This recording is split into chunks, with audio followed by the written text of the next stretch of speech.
Inside the classroom, the teacher stands before the students who reminds them of the current era they are going through, which is known as the Age of Heroes. It has been 5,000 years since the hero record first appeared in the world, and the lower world has undergone many changes in that time.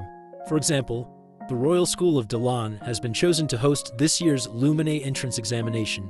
The teacher is filled with excitement, confident that among the students, some have the potential to become heroes. However, not everyone shares the teacher's enthusiasm. One particular student, seated in the last row, appears completely uninterested and is instead catching some Z's. This student, of course, is Leo. The teacher is frustrated by his lack of attention. He reasons that if Leo isn't paying attention, it must mean he already knows the material and sees no need for instruction. To challenge him, the teacher asks him to explain the ritual from 5,000 years ago that one had to undergo to earn the title of a hero. Leo finally stands up from his seat and responds to the teacher's question in the most casual way possible. He simply states that if someone made a name for themselves, people would just start worshipping them on their own. By the way, Leo's full name is Leo Plav, a 15-year-old from the prestigious house of Plav. It goes without saying that the teacher is clearly disappointed by Leo's half-hearted answer. So, he turns to the class and asks if anyone else would like to volunteer a more detailed response. One of the brighter students eagerly raises their hand and offers an explanation. This student explains that in ancient times, there was no direct way to gain the gods' recognition. Instead, only holy rituals were used to choose who would be considered a hero. A prime example of such a ritual is the ritual of blood. The teacher is thoroughly impressed by the depth of the answer. He's certain that this student, Gullivan, will become the greatest magical genius in the kingdom. Gullivan hails from House Stratton. Anyhow, it seems like Leo is getting pretty tired of the usual nonsense he deals with on a daily basis. From his perspective, meeting the gods was nothing special back in the day, as it was just a part of life. After all, the gods once gifted the lower world with a miracle to celebrate the great heroes who fought against Erebos, the hero record, but for some reason, Leo can't understand why he's the only one who's been completely erased from history. Almost 5,000 years ago, humanity was brought to its knees by Erebos, a being known as the genesis of evil. To rid the world of this darkness, 4 great heroes united. In the end, all of them perished in battle, leaving only one man standing, Kyle, the last hero, who represented human side. Thanks to his friend's sacrifices, Kyle defeated the incarnation of evil and saved humanity.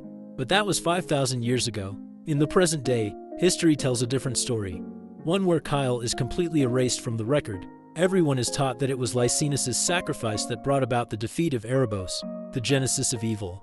This has gone unquestioned until now. The real twist comes when Kyle, reborn in this era, learns of the tale of Erebos' defeat, and realizes his name is nowhere to be found.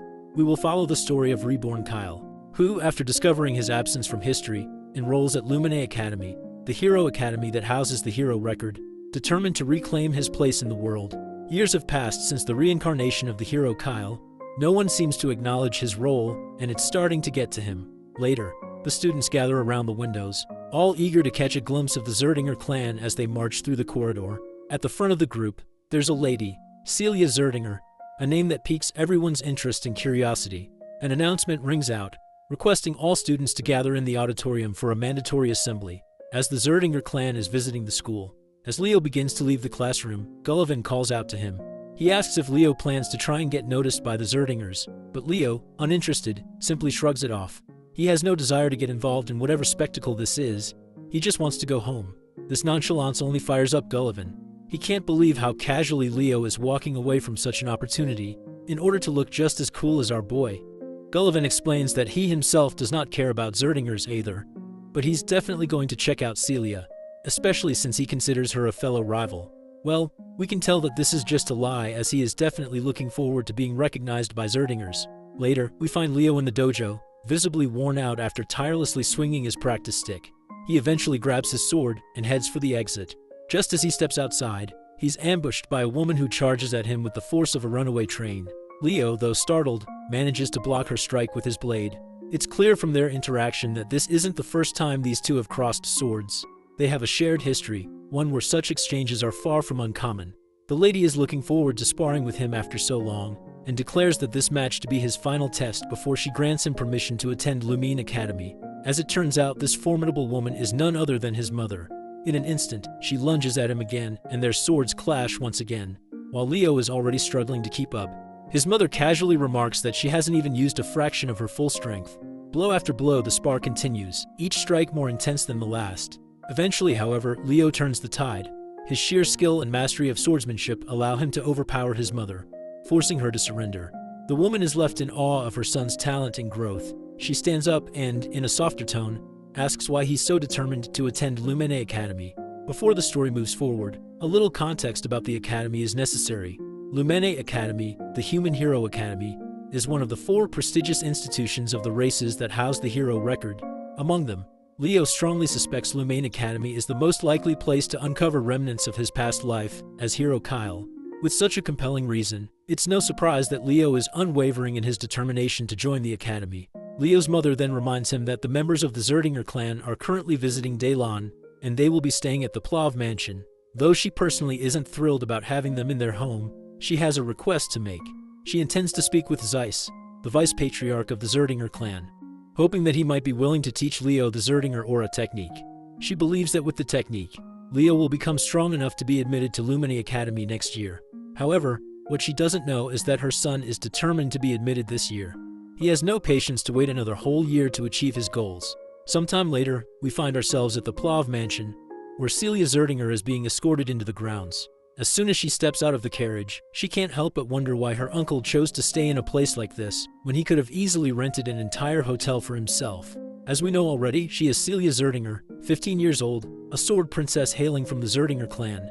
Her primary focus is on the Lumene entrance exam, and she's skeptical about how a small family like the Plavs could possibly help her prepare for it. At that moment, Celia's uncle calls out to her. He is none other than Zeiss Zerdinger, the vice patriarch of the Zerdinger clan. He teasingly asks if she isn't at least a little curious to meet Leo, the very boy who boldly declared he wasn't interested in the Zerdinger clan. Celia remains nonchalant and remarks that if Leo is just a hopeful knight who can't even use aura yet, then, in her opinion, he's probably not all that impressive.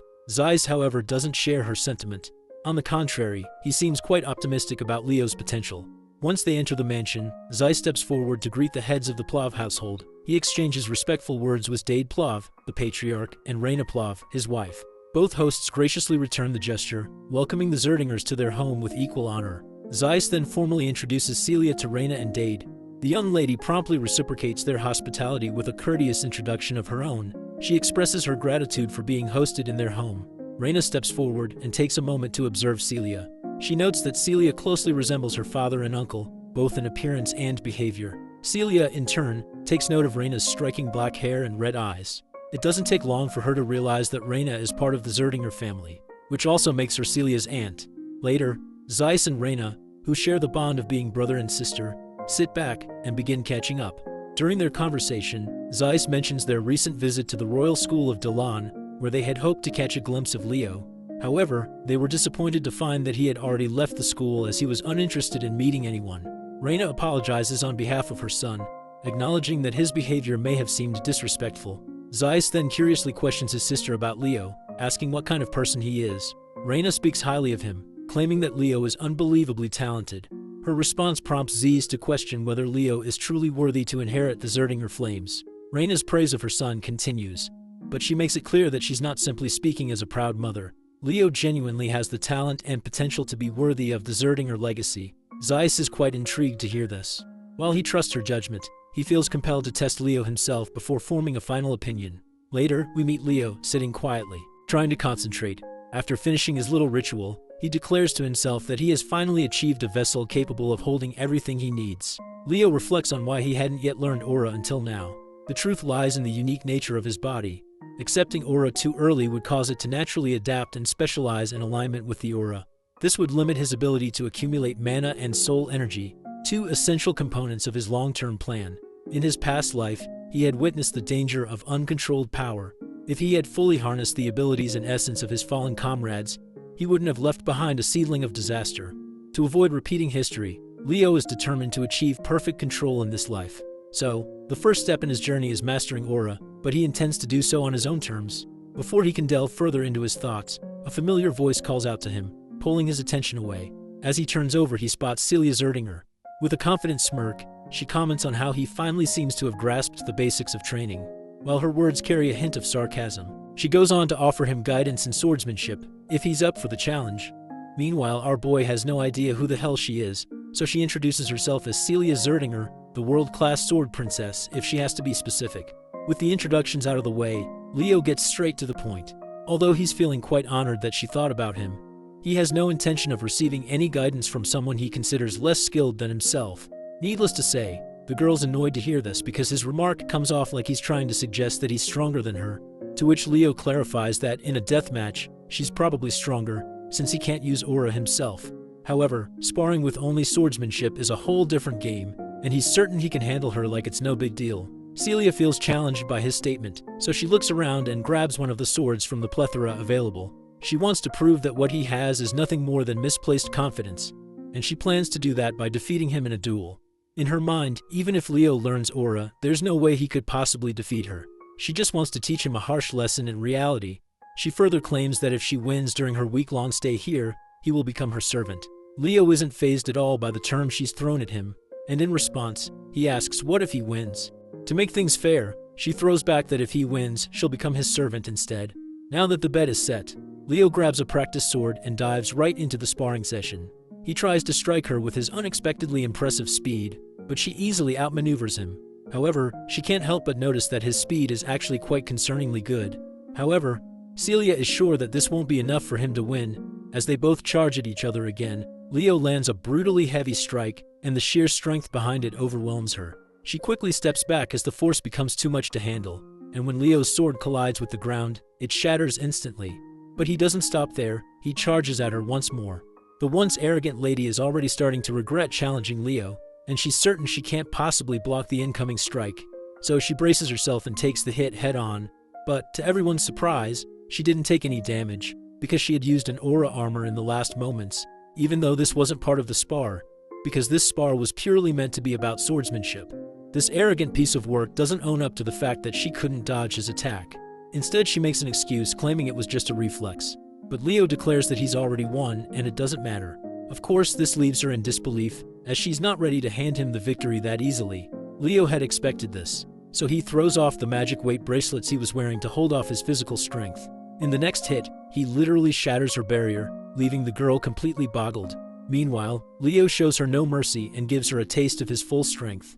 Later in the courtyard, as Leo walks around, he stumbles across his mother, who promptly introduces him to his uncle Zeiss. Leo quickly bows his head to pay his respects, and Zeiss reciprocates, introducing himself as well. The two gentlemen then shake hands. His mother then asks if he's met Celia yet, to which Leo recalls how she had fainted after their battle due to fear. Before Leo can explain to her what happened, a knight approaches Zeiss with a report regarding the lady. Zeiss is fascinated to learn that Leo defeated Celia with a body that hasn't even learned aura yet.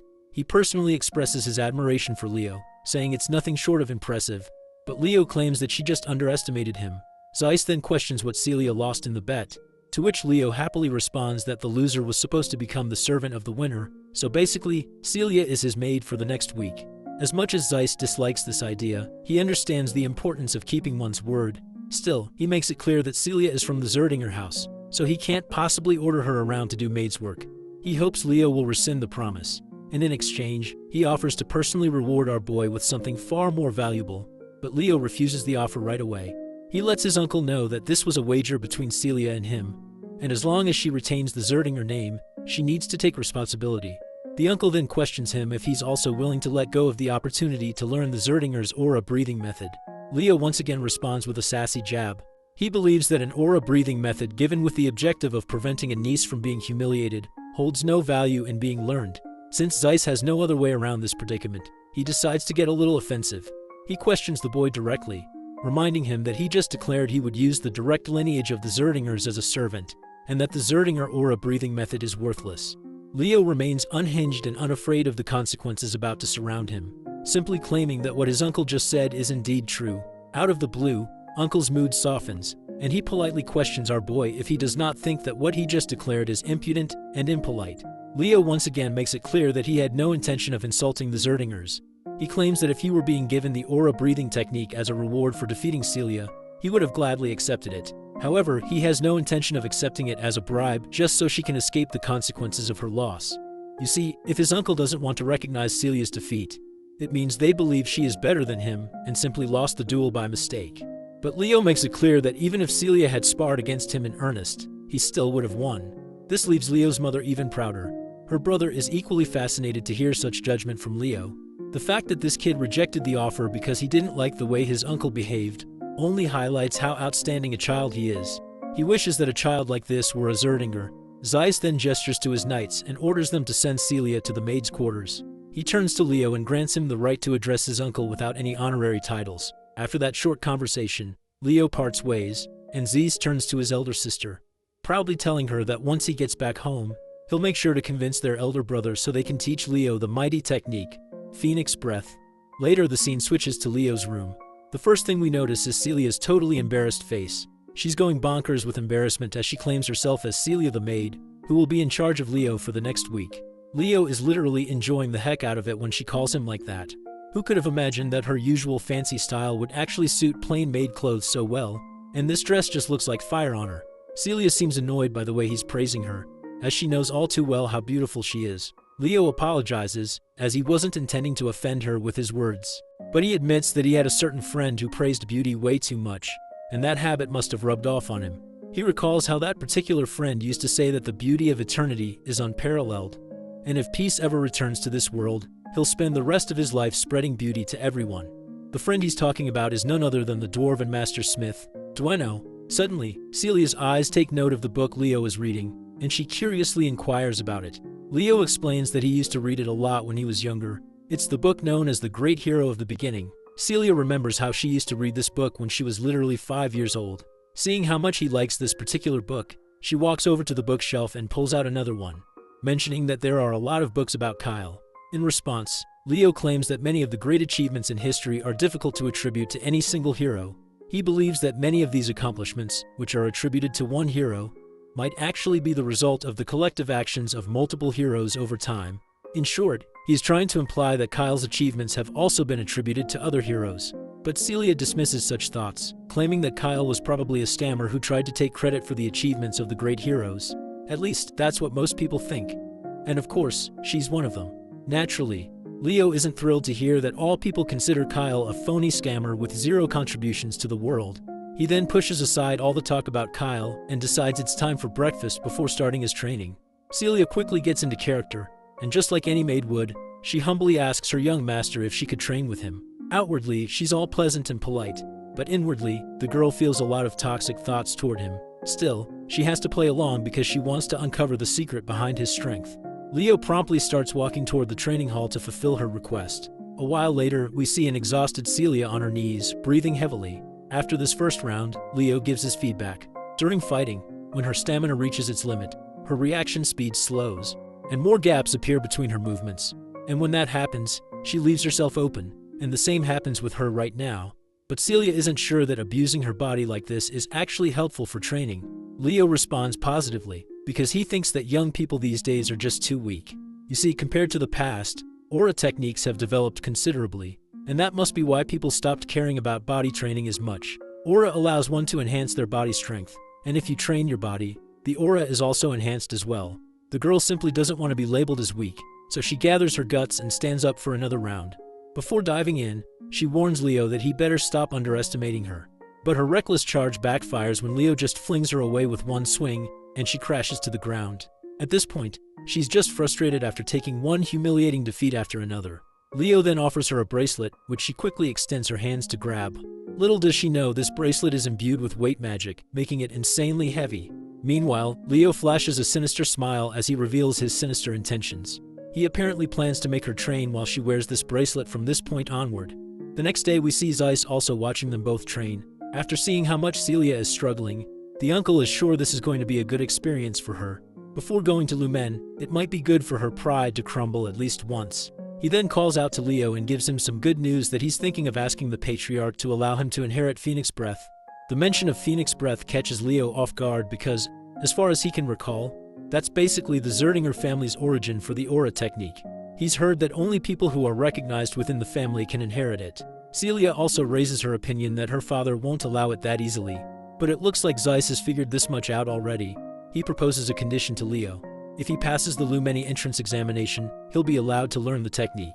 Of course, this remark doesn't sit well with Celia because, in her eyes, Leo is just a brat who can't even use aura. And since the Lumene entrance examination consists of actual fights, it's going to be very dangerous for him. Well, Leo doesn't shy away from claiming that he doesn't have any real fight experience. But we all know that's only the case if he doesn't take his previous life into account. Zeiss awaits for Leo's opinion, to which our boy quickly agrees, as long as his parents are okay with this decision. A week passes by and the day of the Lumini entrance examination finally arrives.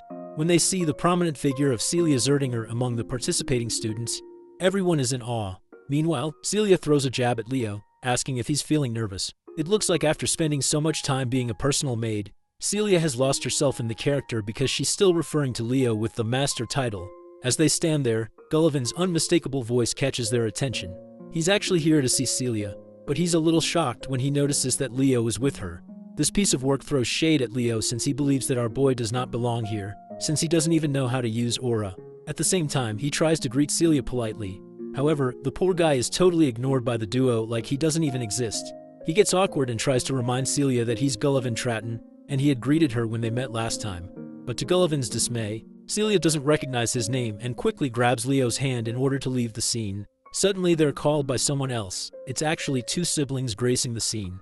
The taller one is Abad Llewellyn, hailing from the Llewellyn family, and he's 16 years old. And the shorter girl beside her is Chelsea Llewellyn, 14 years old, and she shares the same family name. While Celia seems to recognize these two, Leo has no clue who they are. Celia explains that they are the Llewellyn siblings, hailing from the same heroic lineage of the Lordran Empire, the children of the Llewellyn family. Celia is particularly fired up because she's not thrilled to see these two. She warns Leo that the Llewellyn siblings will be partaking in the exam with them, so they absolutely can't lose to them. She definitely can't have the Zerdinger clan lose to the Llewellyn family. But this isn't really Leo's concern after all. He's from the Plav family, not Zerdinger. Anyway, when the two greet Celia, she doesn't have any reason to decline their greetings and reciprocates the gesture.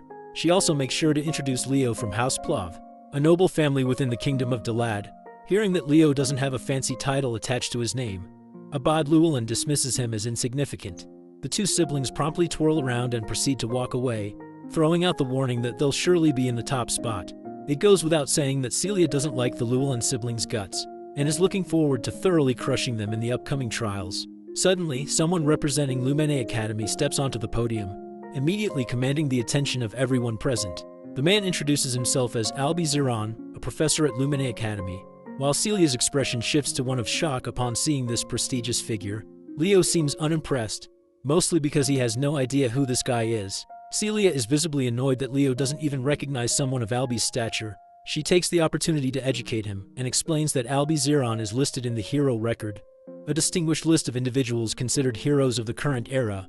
Leo takes a moment to observe the professor carefully and notices something peculiar. Immense mana concentrated in Albi's left eye. Professor Albi then proceeds to address the gathered students. He begins to explain the format of the entrance examination. According to Albi, the trials involve two main components: one-on-one combat and monster subjugation. Traditionally, participants would take turns completing these tasks. However, Albi immediately clarifies that he finds such methods tedious and wastes no time proving his point. In an instant, he burns the sheet of paper he was holding, as if discarding the conventional exam structure entirely. And up next, he pulls out a thick, ancient-looking book. As he opens it, the teacher summons forth the first chapter titled Prologue, The Wild Forest. In that moment, a massive enchantment circle begins to glow under the feet of the entire student body. The scene is set, and no one has a clue what the professor intends to do next. But one thing becomes crystal clear, which is that Albi Ziran despises inefficiency. He declares that he's combining all the trials into one seamless challenge and will move forward at once. To understand what's happening, we learn that the hero record isn't just a historical record. Its real value lies in its ability to manifest the hero's world, which contains the experiences of past heroes. By accessing this world, one can inherit the power of a previous hero. Simply put, it's almost like a hero training system. All the students have been transported into this hero's world, known as the Wild Forest. The professor announces that their one and only objective is to survive. Whether they join forces or eliminate each other, they can do whatever it takes to stay alive. Those who want to quit can break the orb they're holding and return. That's all there is to it. After looking around for a few minutes, it doesn't take our boy long to recognize the place. It looks exactly as he remembers. You see, this used to be an elven forest before it was taken over by the witch queen, Salatna. Meanwhile, some students just want to go back, especially since they think that this place is nothing more than an illusion. But our boy doesn't share the same thoughts. As far as he can tell, while this world might have come from the examiner's memories, everything that is going to happen here will be real. The deadly hazards here could seriously kill someone if they're not careful enough. With the mention of danger, Leo notices someone's presence and is soon attacked by an arrow that literally shatters the ground beneath him upon impact. Thankfully, he's safe, but when he looks in the direction of the arrow's source, he sees it's the girl from the Llewellyn family, Chelsea. It looks like she has mistaken him for a member of the Zerdinger family, and because of that, she's determined to eliminate him. But Leo quickly makes it clear that he's a member of the Plav family. Chelsea, however, becomes more aggressive, thinking he's lying since she had seen him with Celia earlier. Without hesitation, she casts her magic whimsicle. Leo seems impressed as he watches her chant a spell that didn't exist in his past life. But he also notices that the basics of this spell are not much different. Meanwhile, Chelsea is frustrated by how calm and composed he is while facing her. To shake him up, she unleashes her impressive ability at him, but Leo just effortlessly blocks it with a single swing of his sword, and the mana blade she sent at him simply falls away. This leaves Chelsea unsettled. From what she can tell, he didn't even use aura, so how has he blocked her attack so easily? Our boy just rubs salt in her bruised ego by casually claiming that her attack was too simple. He invites her to form an alliance as it will be beneficial for her. He reminds her that the one who survives the longest earns the most points, so as a sorceress, she should at least try to pass one test before getting eliminated. I don't even have to tell you what her response is. She quickly fires back and boasts that she is not your typical sorcerer, she's a battle mage. She's offended by his comment where he called her attacks simple. Feeling the sting of his words, she channels all her power to crush him on the spot, just so she can prove she's not the weakling he thinks she is. But all of her attacks end up being pointless, as Leo isn't even standing in the direction where the blades are heading. What's worse is that she can't feel a trace of mana anywhere, so she can't even spot him where he is. But her eyes soon meet Leo, who's right in front of her with his fist balled up. We don't get to see if that punch lands on her terrified face or not. But one thing is clear, her knees lose the strength to hold her up, which is a clear sign of victory for our boy. Leo, however, once again reminds her that the offer to join forces is still on the table if she changes her mind. Before we can hear her response, the scene cuts to the faculty of Lumine Academy, who are watching the show through a digital window. They're thrilled to see that the battle is finally heating up. Back to Chelsea. It looks like she's getting no mercy. Leo has tied her to a tree trunk, and the look on his face clearly shows he's not exactly having good intentions for this poor girl. He also makes sure to start a small bonfire since the night is settling in. The fire intensifies, and flames begin to crawl toward the damsel in distress tied to the log. Seeing the flames causes her to panic. But she could avoid this fate if she agrees to cooperate with Leo. But well, this lady is as stubborn as they come and refuses outright. She makes it clear she needs no one to ally with her except for her brother. She tries to use some wind magic, but her efforts prove futile because Leo has already placed a skill that restricts magic. Though inwardly, he reveals to us that he doesn't have enough mana to maintain this skill, so it won't last much longer. The lady finally relents, thinking she doesn't need magic to get herself out of this mess. But that's exactly why Leo is here. He's more than ready to keep a close watch to make sure she's not trying anything tricky. Without hesitation, he cranks up the intensity of the fire, and soon the flames begin to catch on her. Even her clothes start to burn. Well, that's the last straw. The girl finally concedes and agrees to form an alliance with him. But of course, a few words aren't enough to convince Leo. He tells her to swear on her family's name. The girl quickly fulfills his demand, swearing on the Llewellyn family name that she will cooperate. Finally, Leo releases the ropes that were holding her. But before she can fall into the scorching flames, he cradles her in his arms. The scene transitions back to the teachers, who are diligently watching the students perform. So far, Albie Zeron has not seen a student who can live up to his standards. To think that most of the students chose to compete and fight each other seems utterly foolish and ridiculous. The only ones showing real strength to the point where it's noticeable are Celia Zerdinger and Abad Llewellyn, who are working closely together. At least this gives him some reassurance that there is still hope for the students. Then, his attention shifts to Leo and Chelsea, who are also working together. His eyes are particularly fixated on Leo. Although the fire stunt he pulled on Chelsea was pretty immature, getting Chelsea Llewellyn to cooperate at least earns him a passing grade in Albie's eyes, especially since he doesn't possess the power or grace of Celia and Abad. However, it seems this is where the teacher is utterly wrong, because our boy took down Celia without even breaking a sweat. Regardless, Albie Zeron considers Leo an unexpected dark horse in this competition. After slashing down a few monsters in their path, both Leo and Chelsea decide to move forward. It seems that Chelsea has finally started to realize that forming an alliance with Leo wasn't such a terrible decision after all. She then asks him what aura he's using, as she hasn't detected any mana from it. To her surprise, Leo casually drops the bombshell that he doesn't even know how to use aura. Unsurprisingly, this shocks and surprises her. While they're going back and forth, a monster is lurking behind the bushes, keeping a close eye on them. but Chelsea quickly notices the presence of the monster and fires at it instantly. Not gonna lie, this attack was way too overpowered for such a feeble monster. Even Leo admits that she does indeed have impressive strength, but the way she uses it is completely wrong. Suddenly, Leo senses something strange and tells her to halt her movements. He's noticed something odd in the sand. When he crouches down, he notices dry ground and decayed dead bodies of people. Out of the blue, an explosion erupts, but Leo quickly jumps away while carrying Chelsea in his arms. The sneaky bastards who had set the trap finally emerge from hiding. It turns out it's Gullivan and his partners. We all know that he's got beef with Leo, so it's no surprise he's here to specifically target him. He commands one of his companions to charge, and the poor fool obeys without hesitation. Unfortunately for him, he's greeted with a jaw-breaking blow from Leo, leaving him sprawled out on the ground. Leo stands tall, exuding total GigaChad energy, and calmly tells Chelsea to just watch his back. For a moment, Chelsea is startled, seeing how effortlessly he has saved her twice in a row, but she quickly gets up and positions herself behind him, ready to face the remaining goons. Meanwhile, Gullivan does what he does best, runs for his pathetic life. He abandons his crew, desperately trying to put as much distance between himself and Leo as possible. The only thought crossing through his mind is to find a partner fast. As fate would have it, Celia spots him from a distance. Instead of chasing him, she calmly walks into the direction he's running from. When they finally arrive at the scene, what they see is jaw-dropping. The area is littered with monster corpses and the bodies of students who had tried and failed to take them on. Naturally, Chelsea lights up at finally being reunited with her brother. Meanwhile, Celia throws shade at Leo, demanding to know what in the world he's doing with Chelsea. Leo proudly claims that it was his decision to form an alliance with her. Celia, however, finds it hard to believe. She would rather believe him if he had claimed to see a cockroach doing backflips than believe he managed to convince Chelsea, the stubborn goat, to form an alliance. To this, Leo casually and sinisterly claims that he simply convinced her.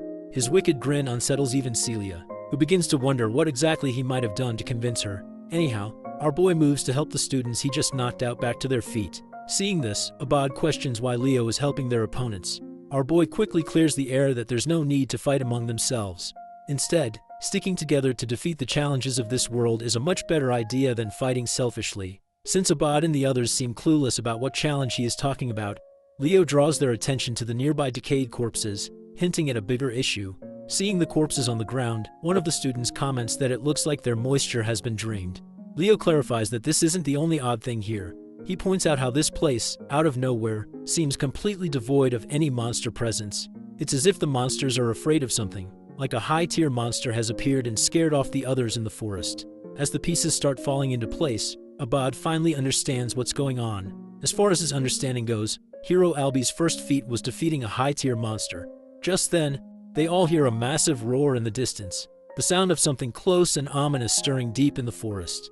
The roar fills the air with tension, a clear sign that the monster has finally decided to reveal itself. Meanwhile, Gullivan stumbles through the forest alone, holding a torch in his hand. He looks terrified, and despite being deep in trouble, his feeble mind is more focused on getting revenge from our boy than on survival. Suddenly he notices a corpse at his feet, and there is also something behind this veil of darkness that causes him to trip and fall. The thing he saw in the dark is a giant monster. The monster looks like a giant spider and it seems to be quite hungry. By now it's clear that Gullivan is as good as dead.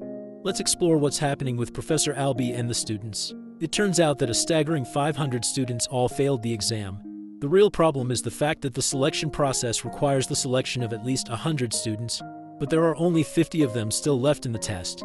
Instead of forcing himself to pick, the professor believes that he's only going to select suitable candidates that meet his expectations. After all, the headmaster put him in charge knowing that he would pick the cream of the crop. Albi is a believer in discovering heroes in the time of great difficulty. He has gained an interest over Leo Plov, a dark horse with unexpected talent. The question is, will this dark horse be able to overcome the harsh exam? Going back to the scene of the students in the exam, they're fast on their feet and have trouble navigating because of the dark atmosphere. Celia illuminates her blade and claims that she's seen something up ahead. Her sword's red shimmer reveals the face of the terrifying spider who is currently devouring its prey. It strikes fear into their hearts as Abad rushes to use a mage spell to take down the threat. However, Leo is quick to stop him and advises Gullivan to break the crystal. Of course, Gullivan is out here becoming breakfast between the spider's teeth, so he can hardly move. He decides to smash the blue crystal, sending a wave of electricity inside the creature's mouth. With their preparations ready, Abad charges his Windfang spell and releases it upon the menacing creature. His attack manages to wound the monster, but fails to deal the killing blow. The four of them are horrified to comprehend the level of threat they're up against. This creepy crawly is the Spider Princess Tarantula, and she's not cute. One student foolishly lunges in with the hopes of a melee attack. He's humbled too soon with a single strike to his body, sending him crashing to the ground. Next up is Celia, who is arrogantly assuming that she'll end the fight with a single attack. Activating the Prominence spell, she releases a sharp yet destructive beam of red, piercing the creature's body and sending it waves of pain. However, the spider is as durable as a tank and quickly recovers, making Celia's approach useless as well. Abad uses this moment to talk her down, claiming that a mage and a knight's destructive power is incomparable. He releases a wind spell Raphael to slice the spider in an endless spiral. However, by the end of his attack, he's terrified to find the creature alive and well, staring him down. Sensing that her brother is in imminent danger, Chelsea casts her Windbreaker magic to help him out. Still, Abad suffers a cut from the spider's claw, though his sister's attack cushions the blow with her magic. She comes to check on him after he barely made it without losing an arm. They've tried everything against this monster, but its immensely fast regeneration proves them useless. Despair is setting in their hearts as the Queen Tarantula approaches to finish them. Leo comes in and explains that this creature is the daughter of Salatna. She was a deadly monster within Erebos' army, responsible for incinerating the elf forest. What's more, Leo reflects that the mana he detected in Professor Alby's left eye contains signs of the Fairy King's mana. The tarantula ruled over the cursed wild forest. Not only did she annihilate the forest belonging to the elves, but she also ate the most reliable comrade of the Fairy King who rebelled against her. At the time, Leo believed that Luna responsibly defeated Tarantula, but it turns out the reality is different. The tarantula survived thanks to devouring the Fairy King's assistant, who possessed the source of infinite life energy in the form of an invaluable artifact, none other than the Ring of Life. Abad is as stubborn as a log, and thinks that it's only right for him to take out the monster if it's a part of the exam. Both he and Celia decide to unleash consecutive strikes in the hopes of defeating the creature on their own. The tarantula endures their wrath, but Leo thinks it's all useless, since the creature will just keep regenerating to no end. In fact, they'll be the ones to run out of mana first. In a last-ditch effort, Celia asks for his opinion on how they should handle the monster. Leo explains that it requires the teamwork of two, but his suggestion is immediately met with disagreement by Abad, who is selfishly hoping to overcome the monster on his own. The same goes for Celia too. With both of them acting like children, our boy comes and gives them a dear reality check, that if they don't work together to defeat the monster, they will all fail. His words finally get through. Abad amuses the possibility of them working together, and thinks that it will still consume some time to initiate a joint strike that kills the creature in one go. The thing is, since no one apart from them can stall the monster, it's going to be hard. Deciding to step up and contribute in their struggle, Leo expresses that he can buy some time for them. Celia thinks he's become a nutcase and reminds our boy that he can't even use aura yet. Leo confirms that he can hold out no longer than 5 minutes for them in his state. The magician Abad is afraid that their coordinated attack might still fail by then. However, Leo is absolutely certain that it will work and picks up a weapon from the ground. He adds that both fire and wind elements share a great affinity with each other, so it will be sufficient. Despite their differences, the Sword Princess and the Great Magician become allies, while Leo looks up to the ugly spider as a good challenge and a reminder of his past life. The fight begins with our boy impressively slicing off the creature's limb with a sharp swing, shocking the other two students. He goes on to annihilate the creature's face, and finds himself satisfied to find the monster of Tartaros. Exploring a flashback of the past, we see an elven child running in frightening tears. Unfortunately, the monster Tartaros captures him with its webbing. With the boy completely immobilized in the creature's net, there's just no chance of escaping anymore. The spider quickly arrives, ready to consume him whole.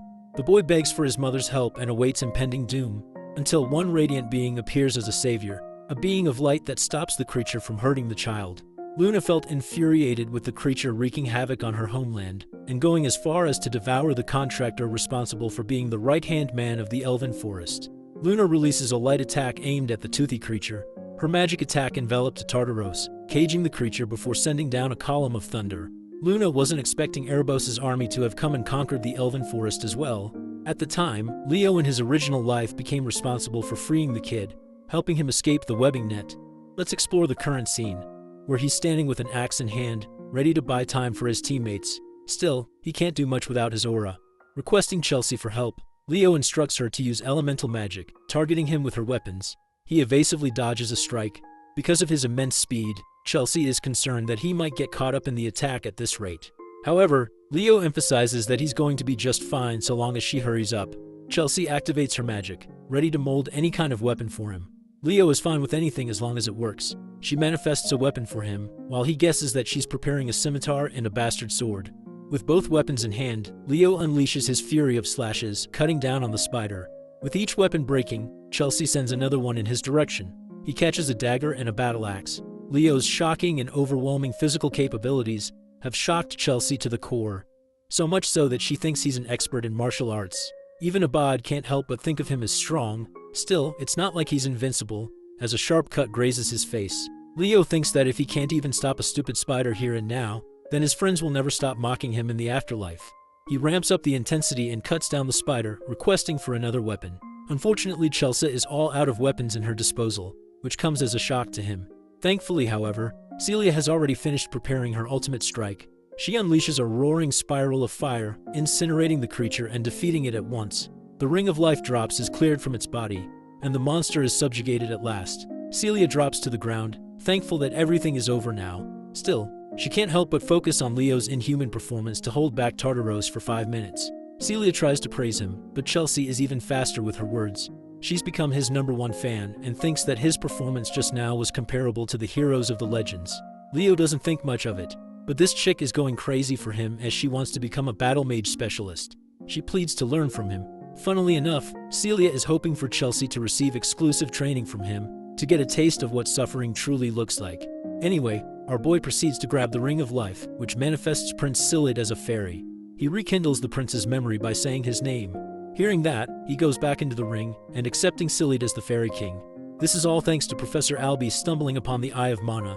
The countdown for the testing ground is starting. Clearing Tay stage has earned them the reward of the Fairy King's pledge. Before they're transferred, Leo recognizes someone from his past life. Fast forward to Kalian Badian, the principal of the academy, who is reviewing the exam report of the Western Territory. His assistant wonders how many students Albie ended up passing because of his strict requirements. The headmaster is rather surprised to see 40 students coming clean from the exam, which still isn't a high number. The headmaster isn't too disappointed because this dude thought he'd only see 10 students passing at most. This is still a great achievement. Celia and Abad seem to be the top candidates in his expectations. The headmaster heard that there was someone who was recommended as the representative for the year. It's shocking enough that Albie of all people recommended a student. They're almost certain it has to be either the Zerdinger or Llewellyn candidate. But as it turns out, this candidate is someone that no one's heard about before, a name that exceeds both Celia and Abad in performance. We come to Professor Albie's side of things, who is sharply assessing the boy's abilities. He recommended the student Leo Plav as the representative of the Night Division. The headmaster expresses shock for the professor to speak highly of this brilliant student. He specifically described this candidate to boast the talent of a hero. Now that the examination is all done and settled with, our boy is enjoying a hot sauna all to himself, relishing in its warmth. The reward for clearing the exam is the Fairy King's pledge. Now when it comes to clearing a hero's living world, there isn't supposed to be a typical reward, but strangely, he was given one as the exception. Leo doesn't understand why and sees his mother standing in front of him. She confronts the boy, questioning if he knows why she was expelled from the House of Zerdinger. In an effort to rescue an ally, she ended up losing control and unleashed the flames of Zerdinger. But she hasn't come to regret her decision, not even now. Fixating her attention to her only son, she wants the boy's incredible talent to be steered in the right direction. Also, she's most delighted to congratulate him on being accepted into the academy. Stepping foot in the glorious Lumeria city, the students are requested to collect their belongings before stepping foot outside the gate. Lumeria is the centerpiece of the world, and its most prized institution is the Lumine Academy. With Leo finally having arrived, his uncle comes to greet the boy and shares his congratulations for passing. Leo wonders what he's doing here, and learns that the House of Zerdinger is currently busy resolving an unending debate that has been going on for at least a month's time. He quizzes the boy, asking if he knows the reason for the conflict. Leo wonders if it has anything to do with the inheritance of the Phoenix Breath. His uncle confirms that it's exactly the case, and while his older sister isn't a part of the Zerdinger clan, Leo is inevitably her son. Then there's the fact that the elders of the clan are highly impressed by the boy's clearance of the Western exam, notorious for being extremely difficult. Leo is handed a special subspace key, which he decides to use at once by chanting a command. It unlocks access to a special book. His uncle then instructs him to stain the pages of the book with his blood. Leo follows his instructions, biting his thumb and releasing the splattering drops on the page. Now that he's shared his blood, he has access to the information inside the book. No one else will be able to know. And while it isn't easy to master the techniques of the Zerdingers, his uncle is confident in the boy's talent and believes he will get used to it in no time. With this, he officially welcomes him to the house of Zerdinger. After their meeting, Celia requests to meet Leo in an unknown location. Suddenly, a girl randomly bumps into him, causing the both of them to crash. Glasses girl over here quickly gathers her books, apologizing for her careless rushing. She goes away when Leo notices her card. He picks it up and learns about Chloe Moeller, who is a freshman at the academy. Leo opens the door to find an annoyed Celia, who reminds him that they've got a lot of things to shop for and he's already late. He apologizes, as he unexpectedly ran into his uncle before coming here. Beaming with joy, Celia curiously asks what happened. To answer her burning question, the boy commands the flames of the Zerdinger family, questioning if he's doing things the right way. Seeing this, she's in utter disbelief. The confident Leo managed to master the secret technique in less than a month. His incredible achievement causes her to fall in shock and leaves her wondering if he's even human. Later that day, the Sword Princess and the Forgotten Hero are spotting a ship docking nearby. Professor Ain Elandio introduces himself as the instructor of the night class. He wants the students to board the ship immediately, as they will be leaving for Lumen soon. The journey begins with the students leisurely enjoying their time. Leo and Celia look like a couple, which causes a confident young fellow to release a comment that gets on Celia's nerves. This an alchemist from the kingdom of Moira, and he's a merchant with everything to sell. He attempts to do business with the couple in case they need supplies at the school. Leo introduces himself by his student identity and explains that he belongs to the kingdom of Dalad. Thomas is noticeably surprised to hear this, because that kingdom took the difficult Western exam. Leo wants to address the elephant in the room, as he's finding the whole setting a little too strange. It seems too peaceful, even though Celia thinks that this is the standard treatment the freshmen should receive after clearing the exam. The boy turns his attention to their instructor, while Thomas agrees with Celia's understanding of the situation. All of a sudden, the ship shakes as a gigantic tentacle rises from the ocean. It nearly crushes Thomas, while the rest of the students are begging for their instructor to intervene. Casually sipping his wine, their teacher mocks them for ever even asking for help. He reminds them that the students of the Lumen Academy are expected to perform their best in the time of danger, so this is a challenge for them to overcome on their own. They're up against the ugliest of the uglies. A giant kraken stares down at the students. Even in this tense situation, the Forgotten Hero maintains his composure and slices the creature's tentacle with his blade. Celia is also doing fine on her own. Experiencing the fiery attack of the Sword Princess, the kraken reacts with a water spray, causing Celia to get drenched. The monster grabs Thomas, who's shouting his mouth off. Seeing this, both Celia and Leo come rushing full speed to slice the creature down. With the alchemist's greed, he offers his shock. He was expecting the Sword Princess to do well on her own because of her reputation, but he wasn't expecting another student to be just as fierce. Poor Thomas nearly gets crushed by a frozen tentacle and shouts at the person who could have killed him just now. Chloe, the glasses girl that bumped into our boy, is commanding ice magic and holding the monster off on her own. She talks down on the alchemist, who is needlessly becoming a burden in the fight instead of staying behind. Thomas confesses that people like her don't give a damn about those weaker than them trying to help. With another piece of tentacle crushed, we get to see the dynamic duo of Abad and Chelsea rising to the scene. They're still not done with their rivalry between the two clans. Still, the battle mage has her eyes set on our boy despite being enemies. With numerous monsters in the lake teeming on their way to the academy, the instructor thinks this is the perfect welcoming party for the freshmen. Enjoying his wine, he comments on the top performers: Chen, Celia, Abad, Chloe, Walden, and finally Duran, Moira. The captains of each region are performing excellently against the threat. However, beyond them is a student that has overshadowed their performance. An unknown freshman with no commanding dominance in any region. His swordsmanship is the definition of perfection, and he's reacting as if he's predicting every attack. The instructor is glad that he's going to see the boy unleash his full potential in his classes. Anyway, the useless alchemist is quick to run out of his potions as they finally arrive at their destination. Hopping off from the ship, the instructor expects the students to get used to the monster treatment, since they're going to deal with it a lot. It's time to explore the glorious entrance hall. The Lumini Academy's training grounds are extraordinary. Many spectators are hoping for the freshmen to put on a good show. The entrance ceremony is soon to begin. The night division is grouped by their instructor, who wants the captains to come to the front of the lines. The headmaster of the academy oversees the announcement, expecting great things from the hero candidates of this year.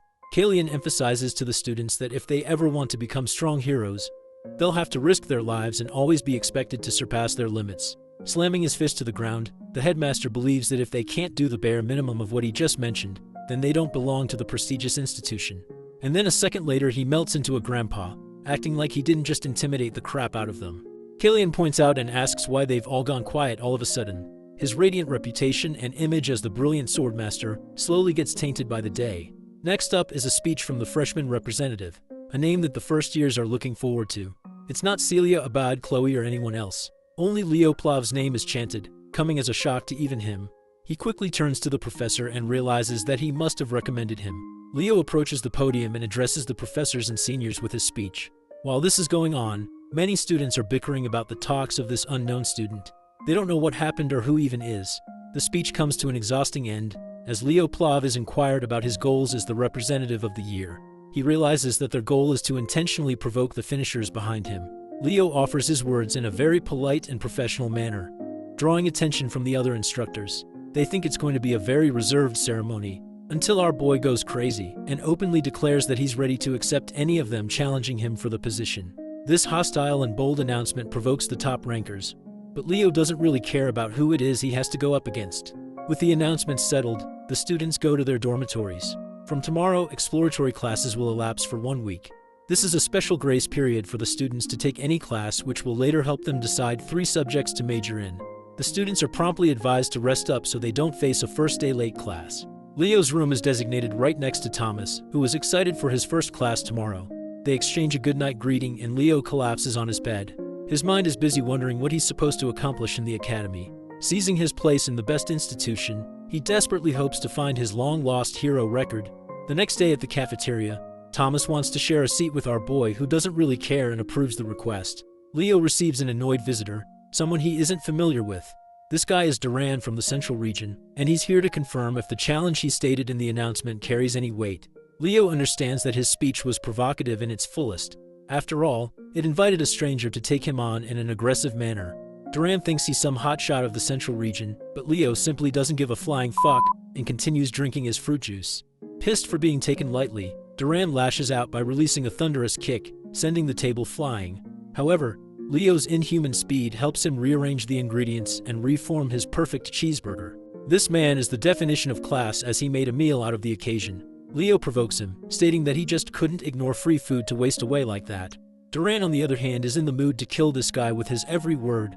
He thinks the freshman representative is much weaker than he is, which his ego can't stand.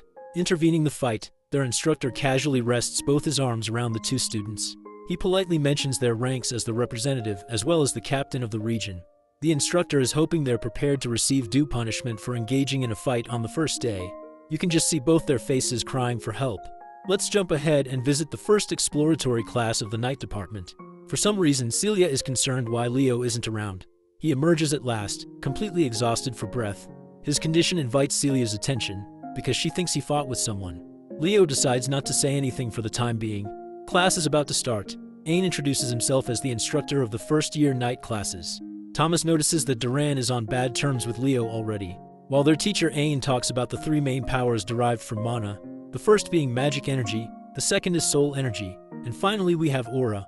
Of the 3, aura is deemed the most difficult to handle. Celia adds that it's because aura requires losing mana fluidity during the conversion process. Her answer is spot on, as magic and soul energy tend to use mana in its natural state. But aura, on the other hand, absorbs the mana and converts it to suit the body. He demonstrates what an aura looks like and wonders if any of them knows how to use the processed aura from their bodies. Collecting her thoughts, Celia fails to come up with a reasonable answer. The freshman representative breaks his silence and explains that utilizing an aura's power requires the burning of mana. He's reached the right conclusion as pointed out by the instructor, which then makes him ask about the most crucial aspect of the process of burning mana. Leo quickly responds, stating that it is stamina. Impressed by the boy's understanding of aura, Ain asks if he's ever studied the concept before. Turns out he hasn't, which is yet again another impressive feat. A person who hasn't even studied aura somehow extensively managed to grasp its true essence. Deciding to put an end to the theoretical explanation, Ain thinks it's about time they do a little exercise. Using his aura, he casts a wave-like platform called the Aura Step. This fundamentally relies on concentrating one's aura power into their legs. Ain descends to the ground and excitedly mentions that the applications of aura are practically endless. Some of the other students experiment and spar with each other, while Celia teases our boy. She's ready to teach him how Aura Step works, so long as he calls her sister. Leo doesn't feel the critical need for her help, as he's fine with knowing the principles of aura. Noticing Duran on the side, the instructor thinks it's a good time to address the commotion scene in the cafeteria. Some students like Chelsea don't know what happened, and Thomas strokes her curiosity even more with his commentary. Both Leo and Duran are called to the front by the instructor. First, Ain confronts Duran and asks what ticked him off so much. After hearing Duran's dismissive reply, the instructor decides to offer the perfect suggestion. He wants the Central Region captain to square off against the freshman representative in a running competition, all to decide the student fit to lead the class. Ain outlines that both students are openly allowed to use their aura without any restrictions stopping them, which seems like the perfect advantage to Duran. The day of the competition is here. Thomas, being the expert businessman, is busy hosting a betting system. The first contestant is the genius of the House of Moira and the master of the lightning aura, Duran.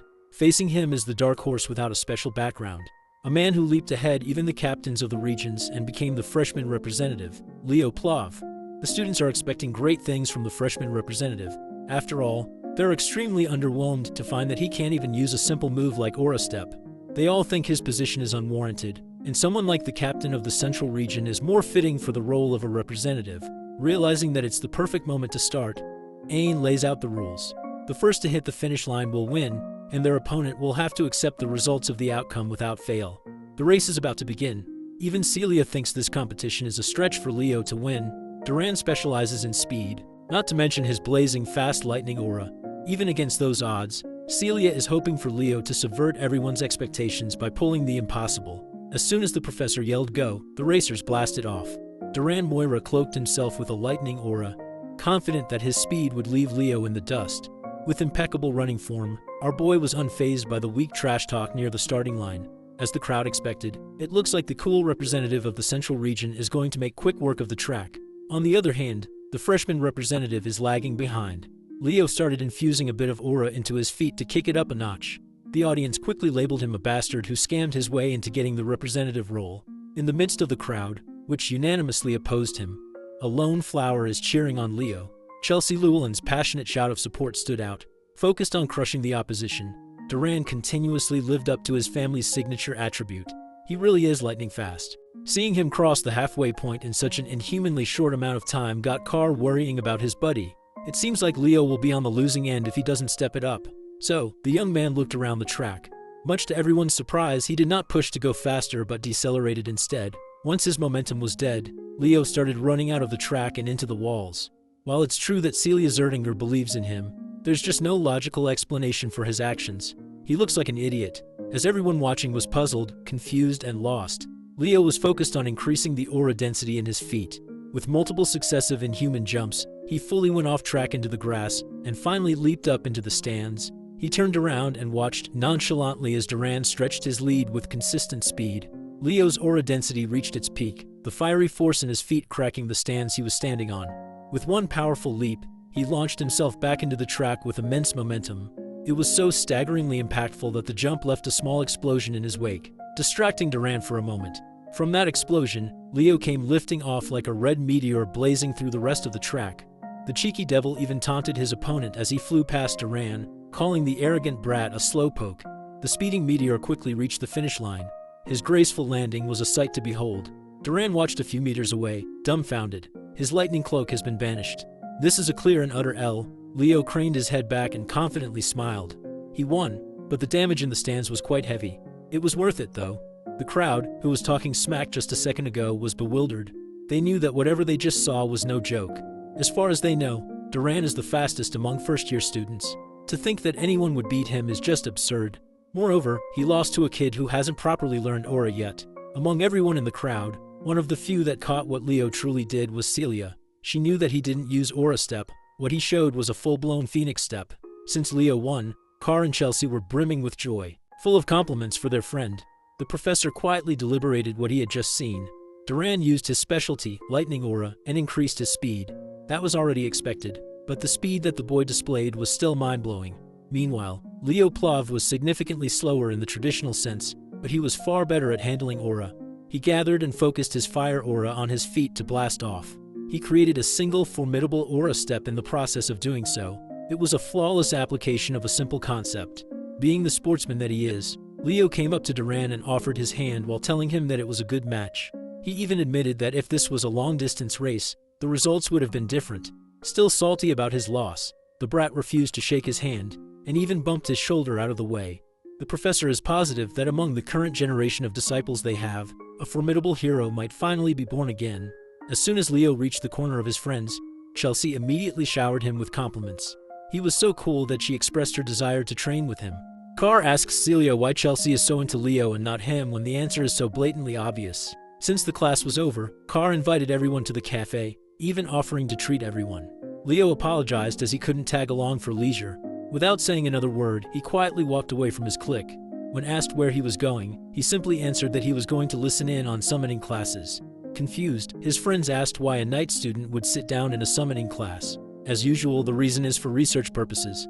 There's still something Leo can't wrap his head around. Why did the Fairy King give him the pledge as a reward? As far as he knows, the rewards of the hero's world are connected to the world owner's power. The reward he received is seemingly related to summoning, but Professor Albie is a pure magician and not a summoner. By that logic, Leo should have received a magic-related ability. Furthermore, to make contact with a fair, one must go to Fairyland. Whatever reward he got won't be of use for now. While Leo was waiting at the site of the summoning classes, a familiar voice asked if he was also a summoning student. It turned out to be the Eastern captain and top scorer, Chen Xia. Unlike the other captain who just raced, this lady is polite, cheerful, and kind. They exchanged pleasantries, and she insisted that he just call her Zia from now on. She was sure that Leo was a student of the Night Division, so seeing that he also had an interest in summoning was very unexpected. He asserted that he's simply interested in spiritualism. If that's the case, then they are going to see each other more often in a lot of classes. When asked what spirit she made a contract with, Sia summoned a beautiful water sprite out of thin air.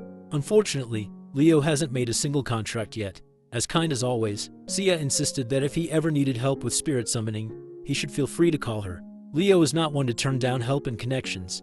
Then he made the mistake of asking a lady how old she was. She smiled and answered that she was 17 years old. She also knows that Leo is younger than her at just 15. In Leo's mind, he was thinking of how young Zia looked. She looks even younger than Chelsea. Sina noticed his brief pause and confronted him if he was thinking of something rude, which Leo denied. That's right, boys. Always deny. Anyway, she just came up to him to say that she was deeply impressed by his race against Duran. She was actually in the crowd while it was going down. The sight of him blazing through the track has been imprinted in her mind. With determination, she asked him to accept her challenge to one of these days. Amused, Leo smiled and didn't back down. After meeting all sorts of bombastic characters, it's nice to finally meet a normal person. And so, the Summoning Division's exploratory class has officially started. Right from the get-go, their venue was unusual. Instead of a classroom, they are out in the fields. A few notable figures are present. These two have faces and white hair, so they must be real characters instead of extras. Leo scanned the area and saw a very low number of students congregating. She already expected as much. Summoning isn't a popular choice after all, just as he was wondering why the class was being held outdoors. The answer came flying down from the skies. A massive, scaly body with wings that covered the sun flew over the students' heads. The creature landed, displaying its fearsome figure for everyone to see. It was a black wyvern. Some of the students with paltry willpower lost strength in their knees as soon as they saw the beast. Then, the woman riding on top of the wyvern smiled and asserted that her wyvern seemed to have taken a liking to this class. She jumped off her mount and introduced herself as Yura Marin, the summoning teacher who's going to teach the freshmen for the entire school year. Yura is a grade A beauty with her long white hair, toned body, and devilish features. The hormonal students just wanted to become their teacher's summon at this point. Leo reckoned that if Pervy Dueno had been here, he would have lost his mind at the sight of a woman with a different type of charm than Luna and Lysinus. He would surely be inspired to make more cultured art. Going right into business, Miss Yura addressed her little greenhorns. The fact that they are in this prestigious program must mean that they have some talent in the field. The freshmen answered affirmatively. Miss Yura liked how confident they were, so they will be moving to the practice area immediately. She called in Carlo, the first-year summoning class associate professor, to bring out the griffins. Miss Yura explained that they would be riding together in groups of 2. They have enough griffins to accommodate everyone's asses. The problem is, this is everyone's first time handling something as finicky as a griffin. As soon as she heard a complaint, Miss Yura's eyes turned hostile as she asked if they wanted to listen to her lesson or not. Jumping on top of her black wyvern, she announced that those who think they can't ride a griffin should just quit and go back. Her scaly beast mirrored her intensity. It roared and flapped its wings, taking off while establishing dominance. While everyone was shaken, a long student stood proudly and unbothered. Associate Professor Carlo interjected lightly, telling the kids to hurry and follow the professor. Once they got over their initial fear and uncertainty, most students found out that the griffins were gentler than they thought. Some of these four-legged birds are very tricky to deal with, though. It's just the luck of the draw. Leo and Zia partnered up for the activity. She politely asked if she could hold the reins, and Leo gladly gave way. And so the students were lifted off the ground 2 by 2. Those who adapted quickly caught up to the professor's pace, bypassing the sea by taking to the skies. They were not expecting to be allowed to do something so bold as to ride a griffin on the first day. As expected of Lumine's top-notch programs, everyone's uneasiness regarding the griffins is practically erased. Some students were even bickering as to who should hold the reins. Xia and Leo were breezing through the sky with Xia as the driver. She was a bit worried, but the griffin they got is a real sweetheart. But it's still best to be careful. Griffins are difficult to control for first-time riders. Seeing that everything was going swimmingly, Miss Yura decided to shake things up and pulled out a whistle. She blew on it with strength, emitting an imperceptible sound that only the griffins could hear. As soon as the four-legged birds heard the tune, it was as if something primal awakened inside of them. Their talons protruded in full display, and all of the birds started behaving erratically. The weak-willed students turned to the professor for help. Not knowing that she's the reason why the beasts are going out of control, Miss Yura reckoned that those who can't even handle an out-of-control griffin should not call themselves a student of Lumine Academy. Even Zia, a reasonably experienced young summoner, was struggling with their bird. While she was trying to wrestle the bird with the reins, Leo grabbed her hand and waist to stabilize her seat. He warned her that griffins are prideful beasts. Trying to overpower them with strength will only make them act out even more. He was gentle with his touch. Leo finessed her fingers in subtle ways to keep the rampaging mount in control. Taking over from behind, he shifted gears and made the griffin fly faster than ever. They were going so quickly and steadily that they eventually passed the professor and her associate. Miss Yura praised his control over the beast. She turned to Carlo and confirmed if the first-year representative was an applicant for the night major. According to the records, that should be the case. He's riding so good that she wonders if he has a personal griffin back home. However, according to Carlo's records, Leo is not from a noble household that can afford one. That must mean he's operating purely on talent alone. It's still early in the class, but Miss Yura is optimistic that she might have just found a hidden little gem. After that sky debacle, every student eventually reached the island of summons, every summoning major's practice grounds. A lot of the kids were throwing up on the beach after such a nauseating wild ride. On the other hand, Leo was just roaming the white sandy beach in search of a suitable fruit. When he finally found one with the right size and ripeness, he motioned to pluck it off the tree and saw a burnt feather. His mind started racing with possibilities, but he kept it to himself for now. After grabbing the ripe fruit, he fed it to the griffin as a sign of gratitude for bringing them to the island safely. With everyone accounted for, Miss Yura called everyone to gather up. From now on, they will be taking a practical exam on the first day, no less. Some of these kids just wanted to check out the exploratory class period, but now they're facing an impromptu exam. Miss Yura explained that compared to the other two majors, the path summoners must walk goes much further. Everyone should already be aware of that. For summoning, just having control over mana is not nearly enough. In order to make a proper contract with a suitable spirit, one needs the proper spirit affinity. To command your summons adeptly, adequate taming ability is a necessity. The path is hard and complicated. That is why the number of summoner heroes is vastly lower than that of the other two traditional classes.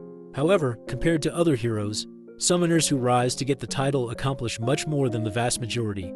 Great summoners have deeply etched their names in history. That is the allure of being a summoner. Every student here wishes to become that sort of legendary figure in their own right. Eliza Hergen, from the renowned summoner hero family of the North, the Hergen clan, stepped up to the challenge and asked the professor what sort of exam they must face. Miss Yura explained that, as the name suggests, the island of summons is full of beasts and spirits. Since a summon is considered a form of weapon for summoners, the exam will test every student's taming ability.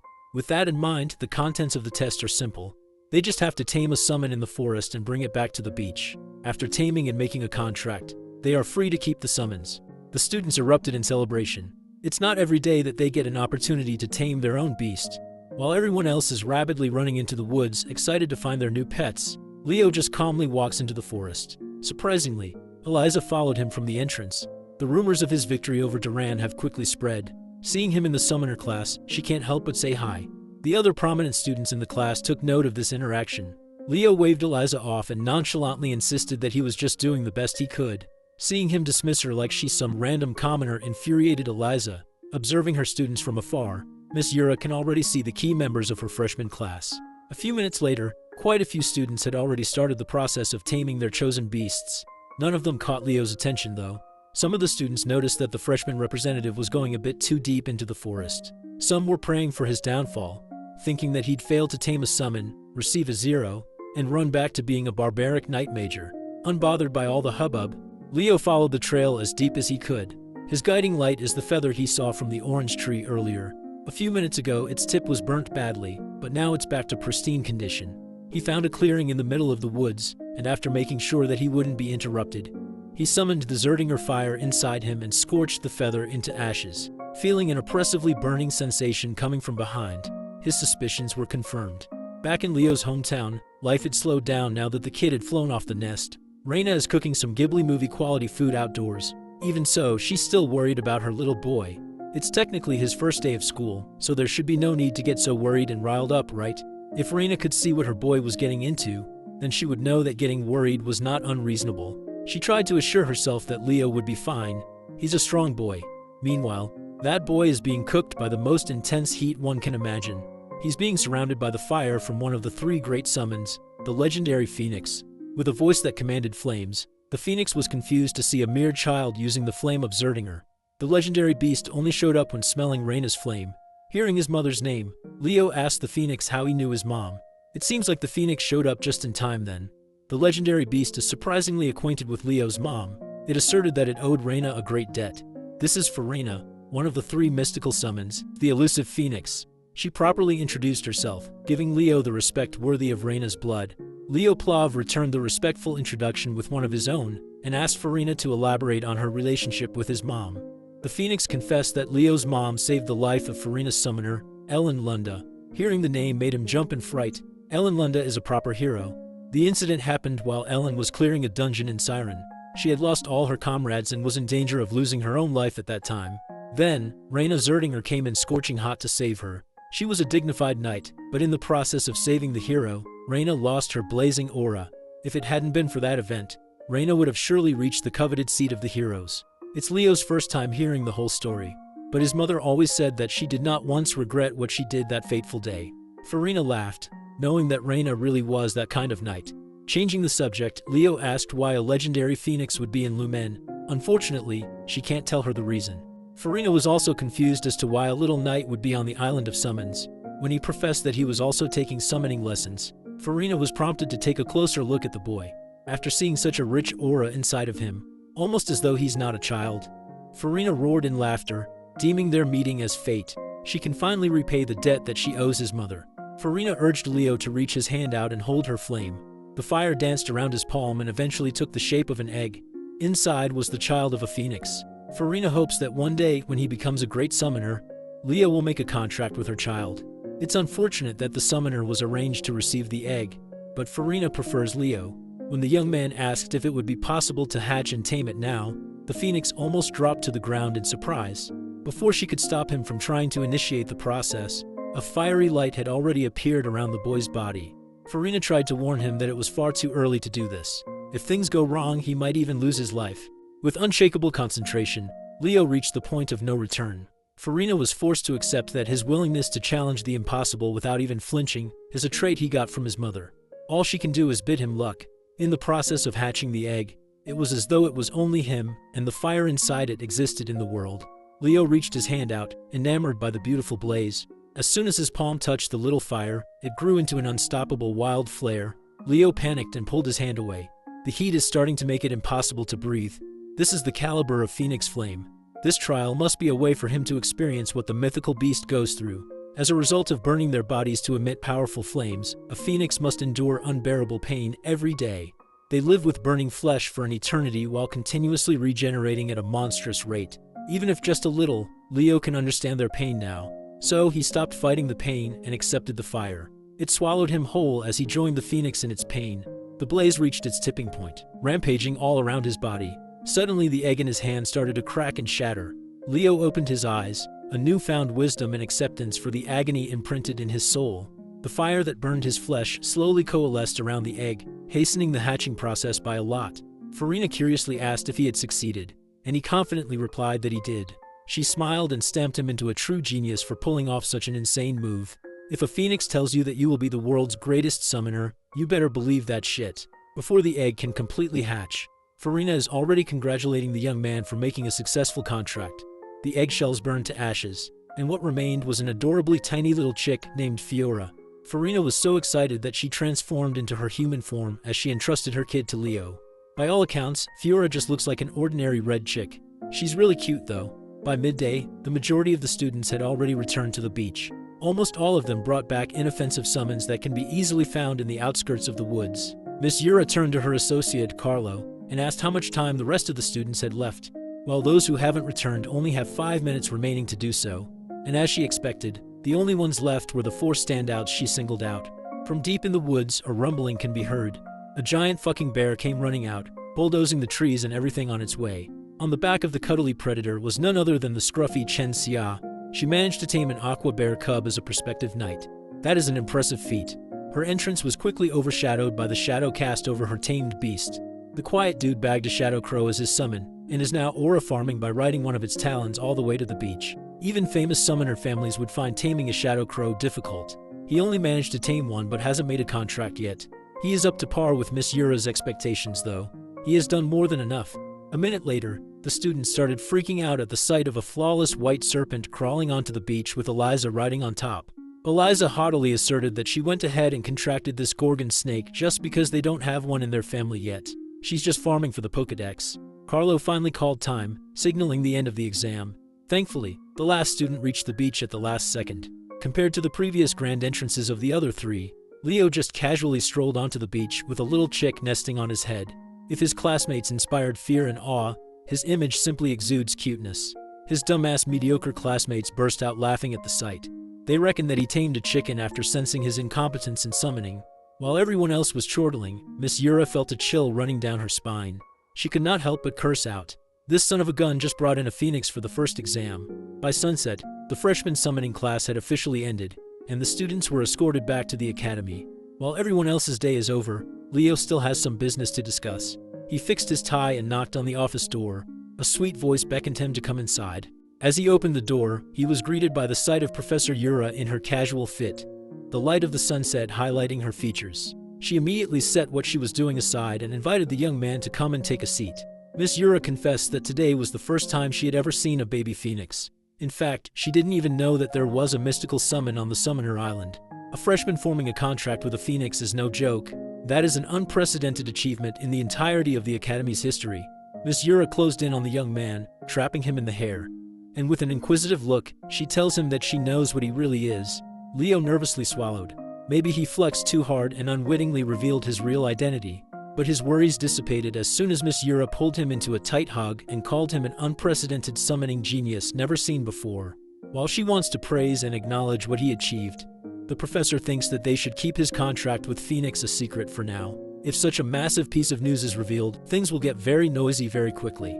For now, she wants him to make sure to choose summoning as his main major the very day the exploratory classes end.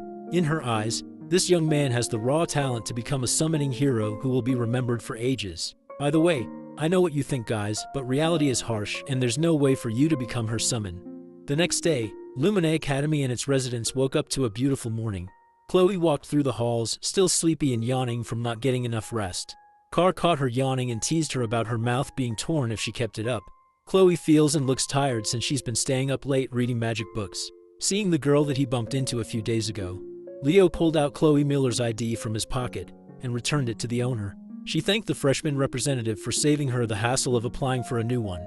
What she found odd was the fact that Leo was also going to listen to magic classes. He reasoned that since they're still in the exploratory period, he might as well attend as many lectures as he can. Chloe, on the other hand, is only interested in magic, so the only classes she attends pertain to the subject. Carr quietly whispered to his buddy that this Chloe chick, this ice woman, was aiming for the top of the magic division. You see, Carr's mouth doesn't have volume control, so Chloe Mahler heard all of that. Carr immediately noticed the temperature drop as soon as she stared at him. Just as he was about to wriggle his way out of trouble and move to the back, a massive ice pillar stood in his way. It was a perfect crystallized pillar that nearly locked Carr inside the iceberg. With nowhere else to go, Chloe dragged him into the front seats to behave and pay attention to the class. The next second, another familiar face showed up in the lecture hall. 2 of them, in fact. Unsurprisingly, Abad and Chelsea Llewellyn, the prestigious mage family, are also present for the magic class. Suddenly the door swung open and the atmosphere of the entire room shifted. As soon as he walked into the door, he effortlessly commanded everyone's attention. As he walked into the podium in front of the class, the girls started blushing and murmuring just how handsome their magic professor was. With a clean, slick back look, a dapper tie, and an overall immaculate drip, Len Hores introduced himself as the first-year Magic Division professor. He brought with him a thick stack of paper. Before starting today's exploratory class, he wanted to do something drastic. With a flick of a finger, the stack of paper in his desk flew all over the room and eventually found themselves neatly arranged on top of each student's desk. For introduction, everyone will take a magic theory exam right from the get-go. Of course, everyone was surprised to find that they were being tested in magic theory before a single lecture. Professor Lenhorst asserted that students who fail to meet certain standards will be banished from his class. Since all of them are Lumine students now, this much should be the standard. Upon finishing the exam, they are to hand the paper to his assistant, Anna. Contrary to the intensity of Professor Hores, Assistant Professor Anna is like a ball of sunshine. The one screwed over the most by this first-day exam is undoubtedly Leo. All it took was one look at the first question, and bro immediately knew he was cooked.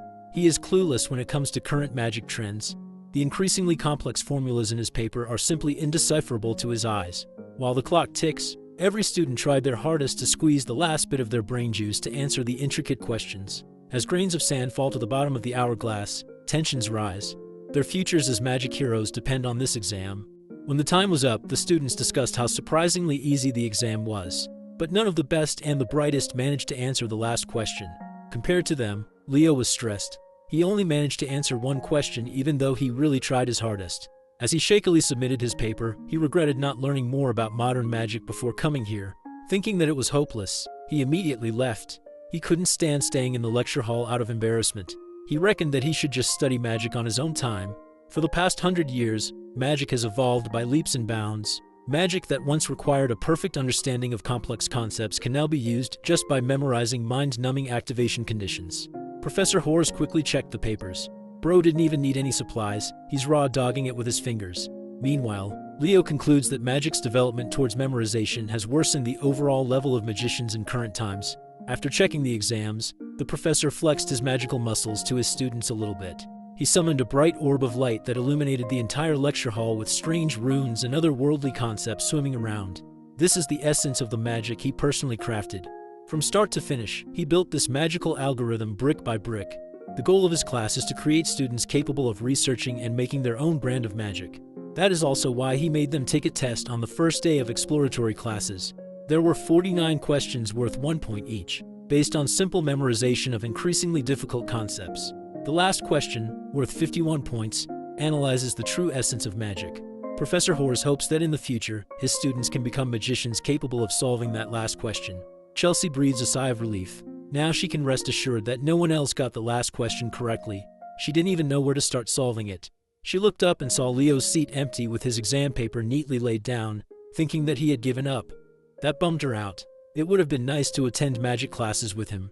After the professor's impassioned speech, his assistant came up to him and whispered something with urgency. Anna quietly told him that there was a student who solved the 50th question correctly. Shocking the stern professor, the stoic and firm Len Hores vanished. He heartily laughed in front of the class upon hearing such good news. He asked his class who among them just made history as the first student to figure out the 50th question in one take and get a perfect score. Professor Hores was blushing and salivating at the thought of molding a generational magic genius. But Anna quickly corrected him and said that the student didn't get a perfect score. That was fine too. He didn't let that bother him. He reckoned that the student must have missed a few items due to spending so much time at the last part. Then Anna just dropped the bombshell with another whisper. The student who got it right only solved the last question and left the other 49 untouched. The professor demanded the name of the student, and Anna gave him Leo Plav's student file. Professor Hores called Leo's name out loud, ordering him to stand up. But it was too late. Even his friends didn't notice him slinking out of the classroom after shamefully submitting his work. To break the awkward silence in the room, Chelsea carefully raised her hand and explained that Leo left right after finishing the test. His test score is an utter anomaly. He technically scored the highest out of everyone else by solving the last part and nothing else. The subject of the magic class's uproar is already in the cafeteria, hanging out with Celia. He shared what just happened, and she laughed at his face for fucking up the exam. He got a cute baby bird in the summoning class, and he crashed out in the magic class. In Celia's opinion, Leo must realize that he's doing something wrong with his school life. She insisted that he should just focus on his swordsmanship. He's a knight major after all. When asked if she would like to do some stamina training, she immediately changed the subject. Their friendly conversation was interrupted by a ghastly presence zooming in behind Leo. Professor Hores is fuming. He thinks this knight major kid just made fun of his class. He confronted him about leaving after just one question. He asked if the questions were so easy that they weren't worth answering. Leo stood up and respectfully cleared up the misunderstanding. He confessed that he genuinely thought he had zero chance of passing that exam. For him, every question except the last problem was way too hard, and he had no clue where to even start with any of them. He slyly explained that he studied magic on his own by reading old magic books, so he wasn't up to date with any of the modern ones. A thought started forming inside the professor's mind. He then picked up the young man off the floor like he was a cat or something. When he let go, Leo had never been so confused in his entire life. Meanwhile, the professor's eyes are gleaming with joy and possibilities as he urges Leo to follow him for a moment. Leo did not even get the chance to refuse or ask where they were going. Professor Horace grabbed his collar and dragged him out of the cafeteria like a child who had just found his new favorite toy. Celia was frozen in her seat. This was her first time seeing the Academy's professor of magical theory, and he made quite an eccentric impression. Poor Assistant Anna missed his boss by a few seconds. Poor Assistant Anna missed her boss by a few seconds. She failed to make sure that Len Horace didn't do anything strange. The poor lady didn't even have the chance to catch her breath as she tried to chase after the madman. The professor brought Leo to his office, started scribbling magic theory problems on his chalkboard, and asked the young man to solve them for him. He reckons that if the boy did not solve the final question out of pure luck, then he must already have his own established magic system in his mind. Professor Horace stood on the sidelines waiting for the young man to show him a new magic system through the solutions. But not even 10 seconds passed, and Leo had already finished writing his final answer on the board. Shocked and a little frightened, he asked if Leo had mentally solved all the questions he had presented. That's more or less what Leo did. The professor just hit the jackpot.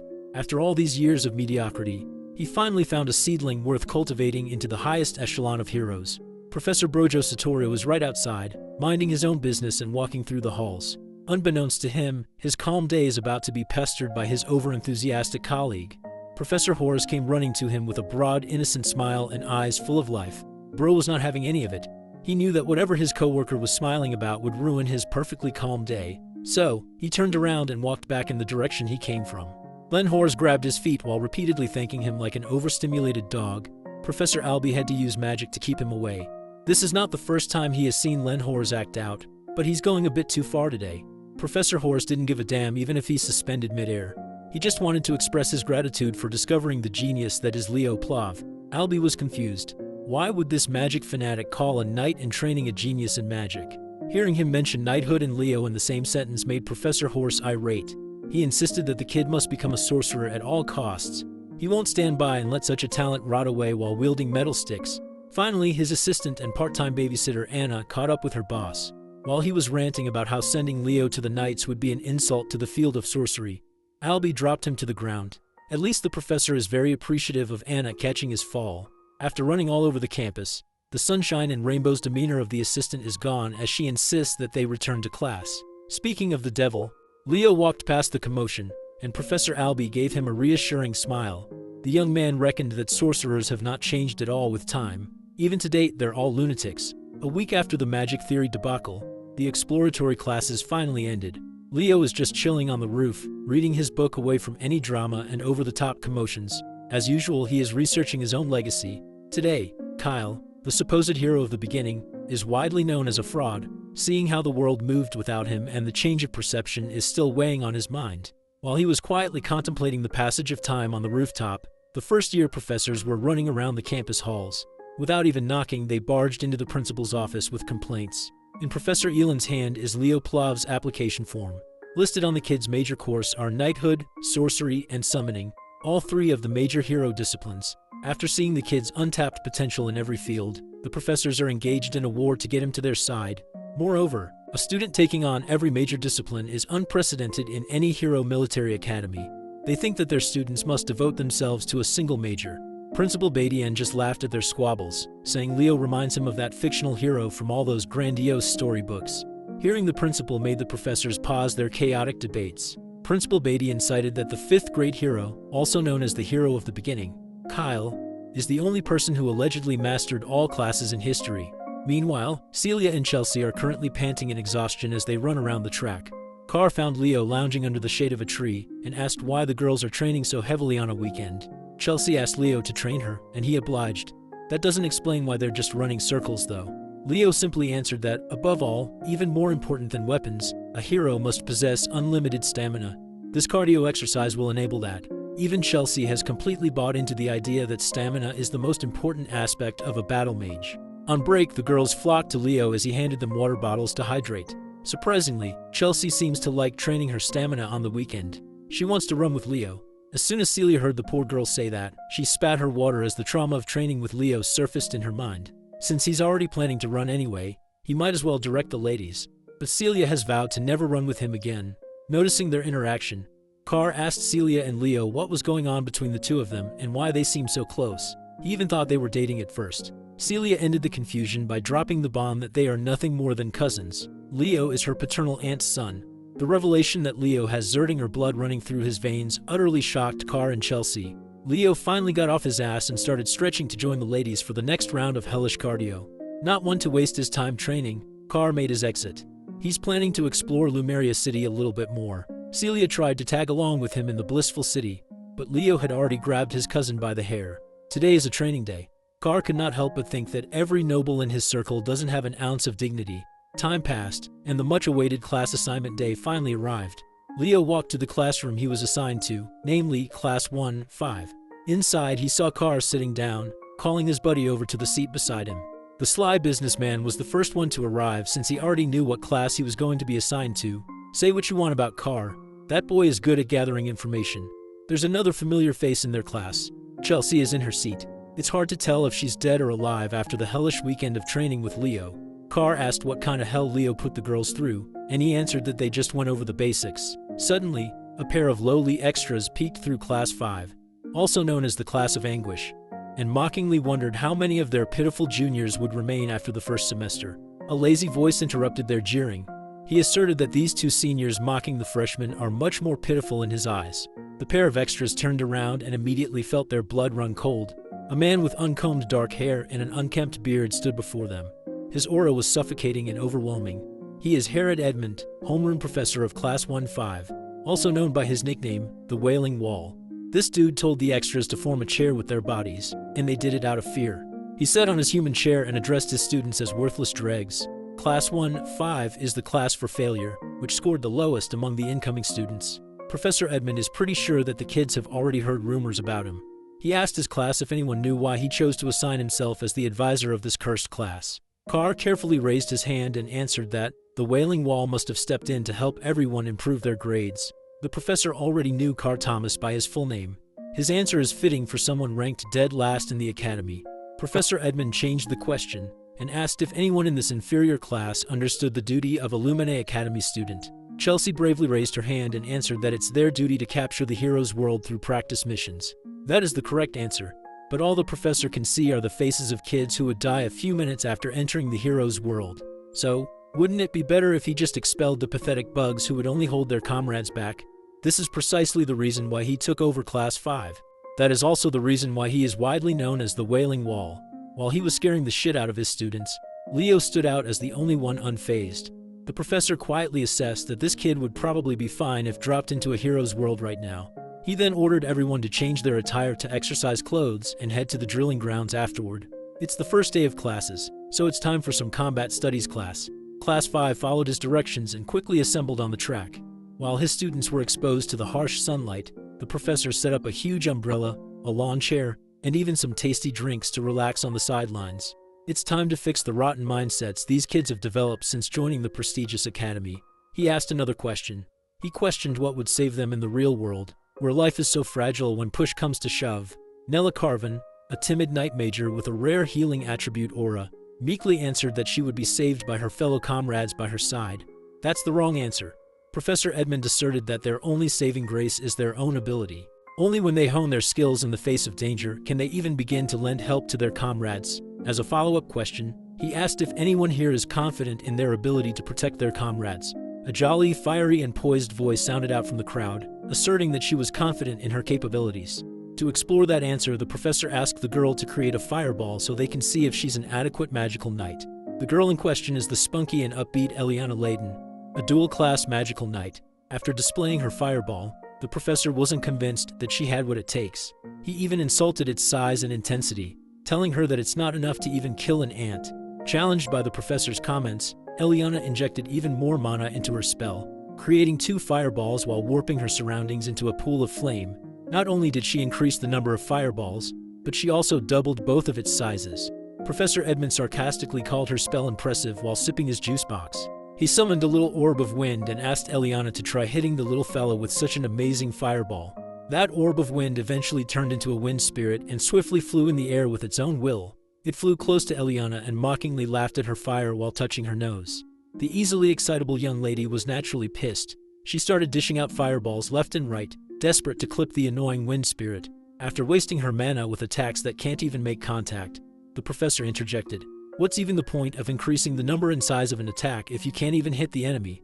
This exercise is to make his students feel the thing that they lack most: the ability to use their skills effectively in practice. They must hone their skills and push past their limits. That's the hero's way. The Wailing Wall smiled and announced that the class would not be dismissed until one of them caught his wind spirit, Sylph.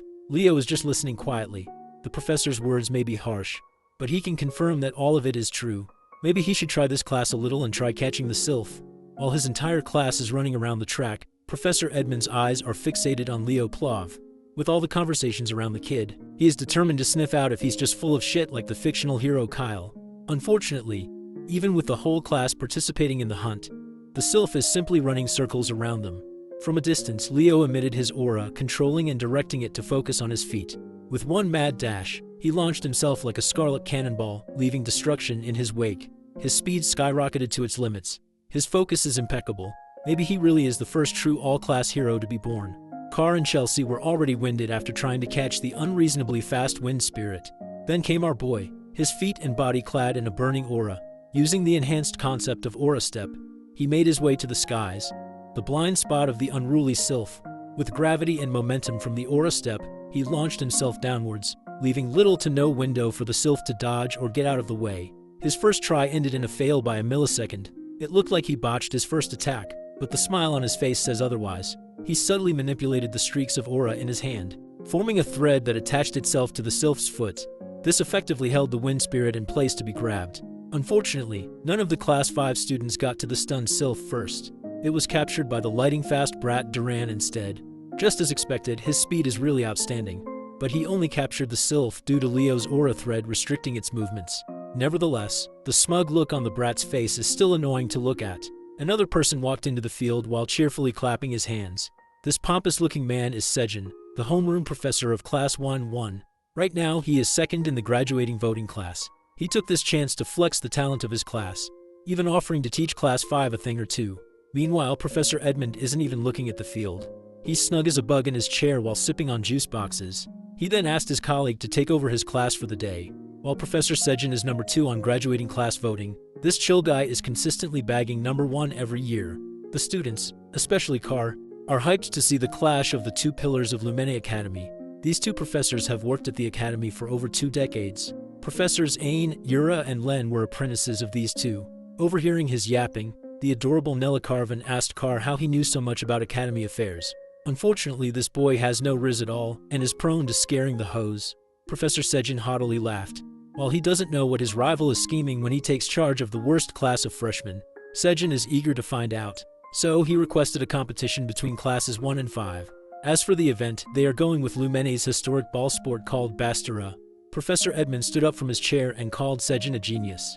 He shook his bro's hand and added that learning through practical experience is the best. After accepting the challenge, he slumped back into his comfy chair and left all the officiating and supervising to Sejin. Professor Sejin can't fathom just how he keeps on losing the graduating class vote to this lazy-ass man while his students look at him with pity. At least the Wailing Wall addressed his class one more time, saying that this Bestera match against Class 1 is an opportunity for them to practice their skills. And one last thing, he warned them that if they lose, everyone in the class will be expelled. Hearing that, even the students are shocked since it's their first class ever with him. Not to mention that their opponent is Class 1, a class with 3 captains on their side. Hera doesn't care about their excuses and tells them to try even harder in that case. Also, he thinks there's very little for them to worry about when they've got the freshman representative of all people in their class. He instructs Leo to choose 6 candidates for the competition. Contemplating his teacher's request, Leo is certain that he's being tested for some reason. It's not coming through a place of disgust. Rather, the kids in his class have all lost their spirit after just 1 week of enrollment. With their spirits crushed, Leo thinks that Herod wants to use him as a means to lead the defeated students of Class 5, since they've lost all hope already. Class 1's teacher uses his magic to create the arena, while Leo thinks that there has got to be some kind of way out in the Bastera competition, a way to help his classmates from their despairing situation. Lumini Academy's top brass are facing Class 5.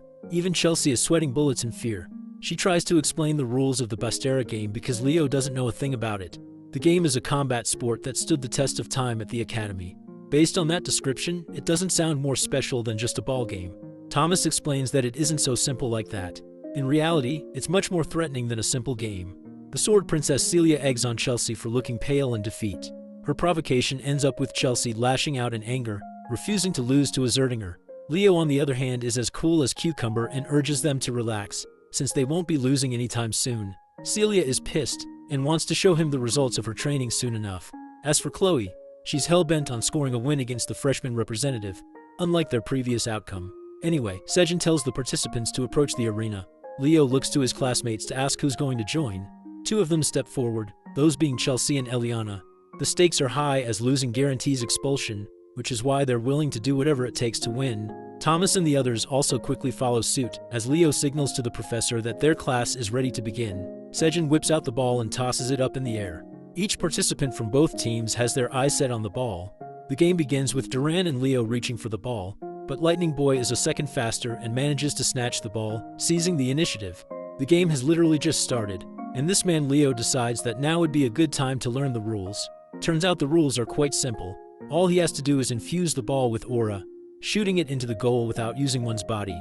The first team to reach 11 points will win the game. Duran is on a rampage and releases the ball at a thunderous speed, causing Leo to evade it at the last second. As for Thomas, he couldn't even see the ball as it cut past him and scored right into the net. The first goal has been secured by Duran of Class 1 and has already caused even greater despair for Class 5 students. Tide is feeling the pressure and thinks they're all going to be expelled at this rate. So now Leo wants to know about how one could acquire the ball. There are basically 3 ways to do that. They can do it if the ball goes out of bounds during their opponent's turn, or if someone can catch the ball. As Tide is about to explain the final method, their conversation is interrupted with Eliana getting brutally taken down by Celia's explosive throw. The Sword Princess mocks them for carelessly talking when they should instead be focusing on the match. The situation is really bad for Eliana. Players can't directly attack or block opposing players, so the third way is to cause the participant unable to continue. The only way to do that is by attacking others with the ball. Leo has heard enough and seizes control of the ball, believing that it's the right time for them to fire back. Eliana is rendered unable to continue, leaving Class 5 with one less classmate to fight with. Both professors are observing the match. Sejin reflects that any team with an advantage of the fire element usually possess overwhelming advantage in the game, and when it comes to the House of Zerdinger, their flames are the most powerful. He can't figure out why Herod decided to entertain the challenge, knowing that the Sword Princess is in Class 1. He thinks that there's just no way for Herod's class to fight back. In response, the lousy professor simply yawns at him, as if to think nothing of his words. Addressing Sejin, Herod brushes an old memory of his first student from the House of Zerdinger. That woman is known as the Empress of Bastera, a complete monster in the game. Herod is happy to share that her child is playing the match for Class 5. A piece of knowledge that shakes Sejin. Back to the game, Class 5 is acting like a whiny bunch, selling themselves short and regretting their decision to join the academy. Celia sees Leo casting his flames and realizes that he's finally getting serious.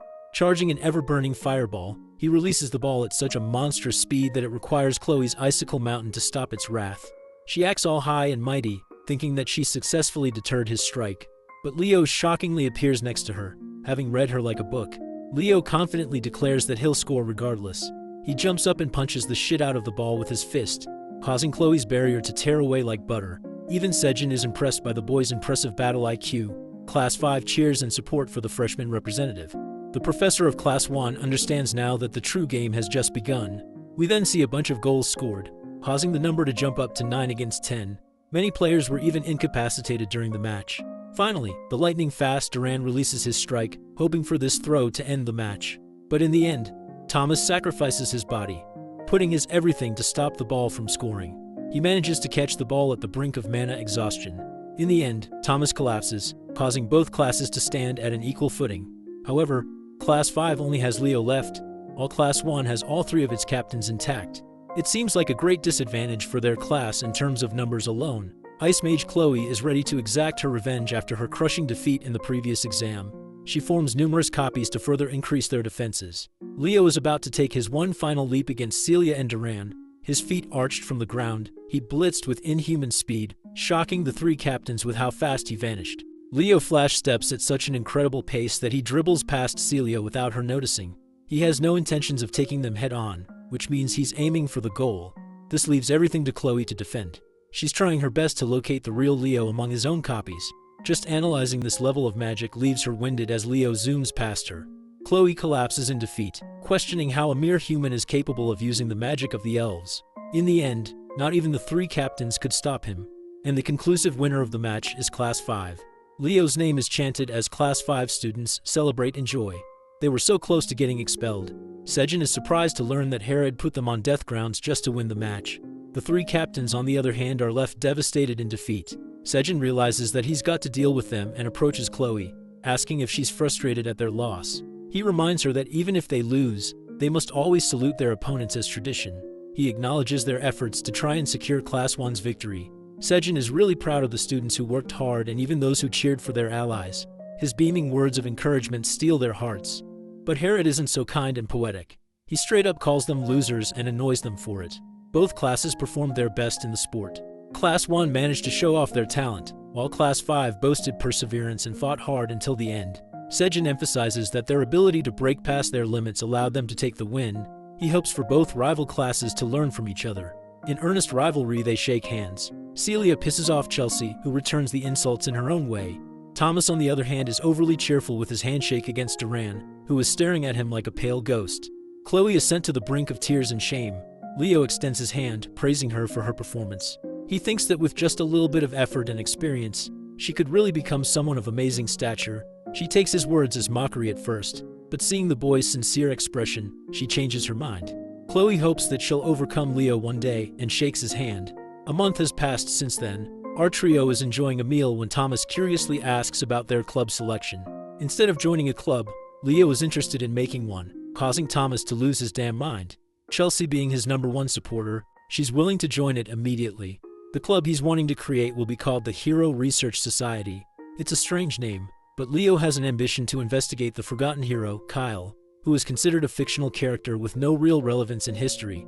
Thomas thinks that no one will join that kind of club, but Chelsea is seriously a real one with how ready to join she is. There's some kind of commotion going nearby, which makes Thomas suddenly remember the special thing about today.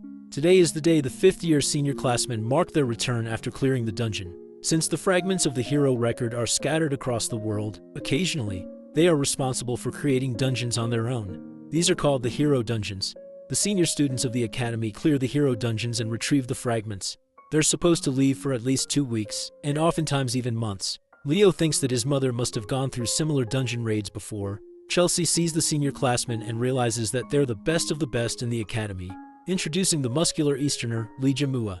The southerner beauty next to him is Torua Yan, and finally the comfort clothing enthusiast is Ulta. Still, one guy seems to be missing. The strongest person in the academy, the council president Reese. Thomas is about to explain about him when all of a sudden, our boy is nowhere to be found. The feds took him for being too OP. Just joking, Celia hurriedly rushed him outside. It turns out that Reese, the council president himself, has requested a private meeting with our boy. Leo is perplexed and asks why he's being asked to meet him all of a sudden. Celia thinks he's a dumbass when it comes to anything school-related. She thinks he'll understand why when he gets there. So he goes there, sitting in a place that strikes odd to Celia. And then we see the sword princess jumping to hug her brother. Yeah, you heard that correctly. Reese is her brother and thrilled to meet Leo, who is aiming for all class. They share a dumpling meal together, but for some reason, Celia is nervous because she's never tried them before. She takes a bite and finds herself delighted by the taste. The big brother has been meaning to take her to this restaurant ever since she came here. More importantly, he's intrigued to meet Leo, whose mother used to boast a high reputation in the family. He also remembers how Leo's mother was known to be famous during her school years. She was a student who did way too much to achieve legendary status. For example, she confidently talked shit about the desserts served at the academy. She once gathered all of the students to invade the principal's office. Celia is shocked to learn about her involvement regarding the famous incident. The brother-sister duo talk to each other in joy, while Leo is impressed by Reese and thinks that he's worthy to be called the best of the best at the academy. Before long, this guy is destined to become a hero. Reese thinks it's time for them to have fun with dessert. He tells them to go out while he's finished paying. As they're leaving, Reese is surprised to find a strange object in his blazer, not knowing why he found it there. The scene cuts to Herod's class, where Eliana is dying to ask him a question. This guy straight up calls her question pathetic before even hearing it. He's got no chill. Eliana wants to know why they've yet to choose a class representative for Class 5, since the other classes have already decided. Herod thinks lightly of the suggestion and casually admits that he forgot about selecting one. Being the lazy asshole, he literally just tells Leo to become the representative. Eliana and Tide have to remind this clown about the democratic selection process. However, they quickly learn why it's for the best to stay shut. Herod wants the chosen class representative to take care of all the notes so he doesn't have to work. Through a transmission, the students are told to take the Hero Studies joint class.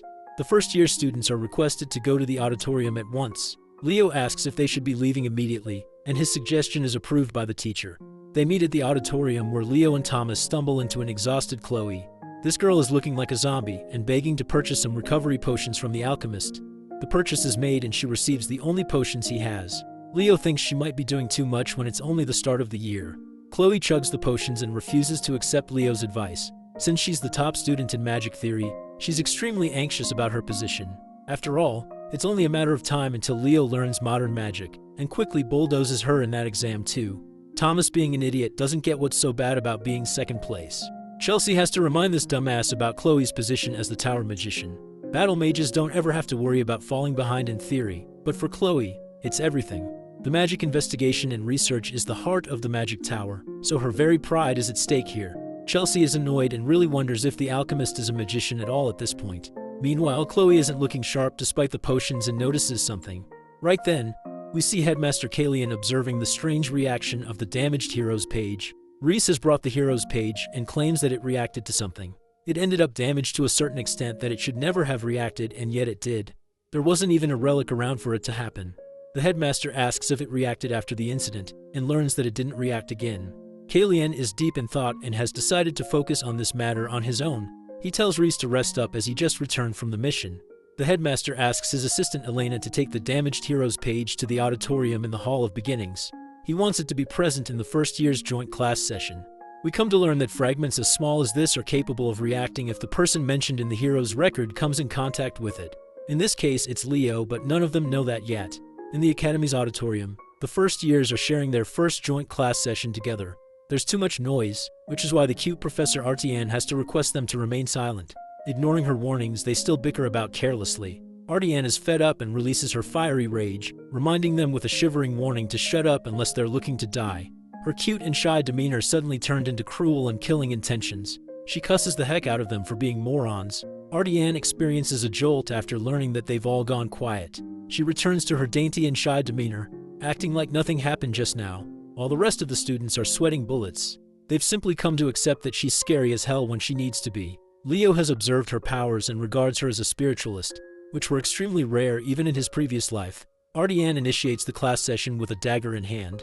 She talks about the appearance of the hero record and what caused the hero clans to appear in the first place. In order to open a hero's world, an object holding sentimental value to that hero is required, basically a medium of some kind. That's why it's much easier for the hero's descendants to open a hero's world without much difficulty. It's also why the Academy reserves the hero's records, treasuring the relationship built between their families. To give it a perfect analogy, it's kind of like the relationship between a key and a treasure chest. Leo's impressed by the explanation and is all ears to hear what's next. Artian continues to emphasize the importance of hero studies, which is crucial for uncovering clues about a hero's world and increasing their understanding. As the students advance through the years, they'll end up choosing a hero to draw strength from and clear their pages. The professor's explanation is cut short by Elena's sudden appearance. She showcases them a hero records fragment that the 50-year students recently collected. Seeing the mystical object, the students roar in excitement. She opens it up slightly before closing it shut. Artian wants to tell them anything before experiencing what it's like to see the fragment. She wants to know about their intentions after becoming heroes. Celia jumps ahead and claims that she wants to become the strongest knight in her family's lineage. Artian is impressed by her ambitious goal. Meanwhile, Chloe is interested in writing a spellbook that acts as a record of her original creations. Many students exchange their ambitions all the same. Thomas wants to play a supportive role to the hero candidates. At last, Leo stands up to declare his outrageous goal. His objective is to fully destroy Erebos for good. This declaration catches the attention of not only the students, but also the professors. Ardian tries to transition smoothly, despite being shaken by his words. The rest of the students from the other classes are gossiping about his fancy goal, believing that they're just empty words. As for the professors, Harriet is kind of stumped, knowing that Leo just doesn't say things without intention. It's been 1,000 years since Erebos was divided into multiple pieces and sealed. However, he's also resurrected in similar ways over the recent years. Even a single piece is responsible for unleashing much destruction.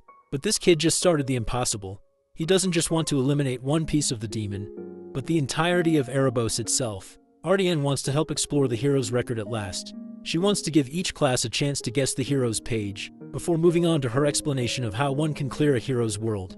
She also advises them in the case of unexpected situations, reminding them that the professors will always be monitoring them, so they shouldn't be messing around carelessly. The students are excited and stammered to finally experience the joy of touching a hero's record. Ardian thinks it's only right to call the representatives of each class to step forward. Celia from Class 1, Leo from Class 5, then Abad and Chen from the remaining classes. There were actually 2 fragments retrieved from the dungeon, but for the purpose of their lesson, they'll only be using one. The second piece is quite small in comparison, but it's still here to show them the different shapes. First up is Leo, who proceeds to interact with the piece, prompting the hero record to open. The hero's name and chapter are both hidden, but even the professors are worried that the record is reacting harshly. All of them are transported inside the nameless hero's world, baffled to discover an environment of chaos and destruction. The class representatives and the professors have been transported to a different world. What greeted them was a mountain of monster corpses littered all around what can only be assumed as a battlefield. Trying to get on top of the unexpected development, Professor Edmund warned everyone to brace themselves as they were now inside a hero dungeon. Professor Sejin, with his quick thinking, found a landmark they could use to figure things out. A fortress wall situated away from their spawn spot. Oddly enough, Leoplav recognized the place from the Age of Catastrophe, the last line of defense for the last city, the walls of Gardaslan. If his line of thinking turns out to be correct, and the timeline is right, then Leo is the only one who knows what is happening. From a distance, he heard a familiar voice calling him by his old name, Kyle.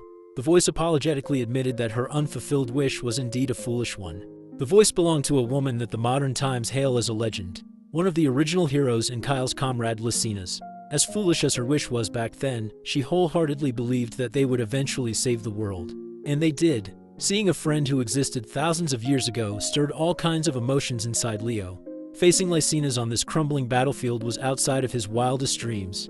Her smile lit up the entire hero's dungeon, shattering reality and knocking everyone back to the real material world. This quick and bizarre event stemmed from Kyle grabbing the little piece of unknown hero's record, which was solely meant for display. Chensha worriedly asked the professors what had just happened, but none of them knew what to do. With an exasperated look, Professor Edmund hurriedly declared that classes were suspended. He urged everyone to stay calm and exit the auditorium in an orderly manner. While everyone makes their confused exits, Leo stays at the podium, still holding the tiny piece of ripped paper. Deep in thought, he was certain that what he was holding was his own page. Kyle's page. In his hand is the biggest clue for his mission, a fragment of his own record. Seeing Leo in such deep contemplation fascinated Professor Edmund. Once the hubbub died down, the students scattered to find empty classrooms to hang around since the rest of the classes were suspended for the day. In one of the classrooms, Leo explained that they briefly saw the legendary Lycinas, the King of Wisdom. Thinking that the Academy unearthed Lycinas' hero record, Chelsea's eyes sparkled as this marked a historic event. Eliana pumped her fist in frustration, regretting that she did not fight for the class president seat harder. If she did, she would not have missed such a massive opportunity. Carr gave her a look as though she did not stand a chance in the race. Picking up on the mockery, Elian rightfully rained down punches on the poor boy. Hearing the commotion, Professor Edmund entered the room to scold them for being so noisy. He gave them a choice between self-study or expulsion. With his eccentric ass, it's hard to tell if he's joking or not. When the professor exited the room, the students did not dare cause another ruckus just to be safe. Deep in thought, Leo asked himself why his hero record had been reduced to a complete mess compared to other records. It was in such a state that even he had a hard time recognizing whose world it was supposed to be. The opening prompt also hid the name of the world and the chapter of the record. It was almost as if someone intentionally destroyed his record to possibly erase his legacy, since hero records are relics of the past that make it possible to inherit a hero's power. Sabotaging one indicates that someone does not want to see the birth of a new hero. The only feasible suspect with the motive and means is none other than Erebos. He might be shattered into multiple little pieces, but his power knows no bounds. This incident just lit a fire in Leo's ass to investigate why his hero record had been reduced to such a state.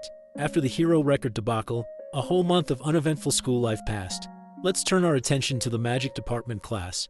In there, the absolutely dripped-out Professor Horace is explaining the contents of their midterm practical exam assignment.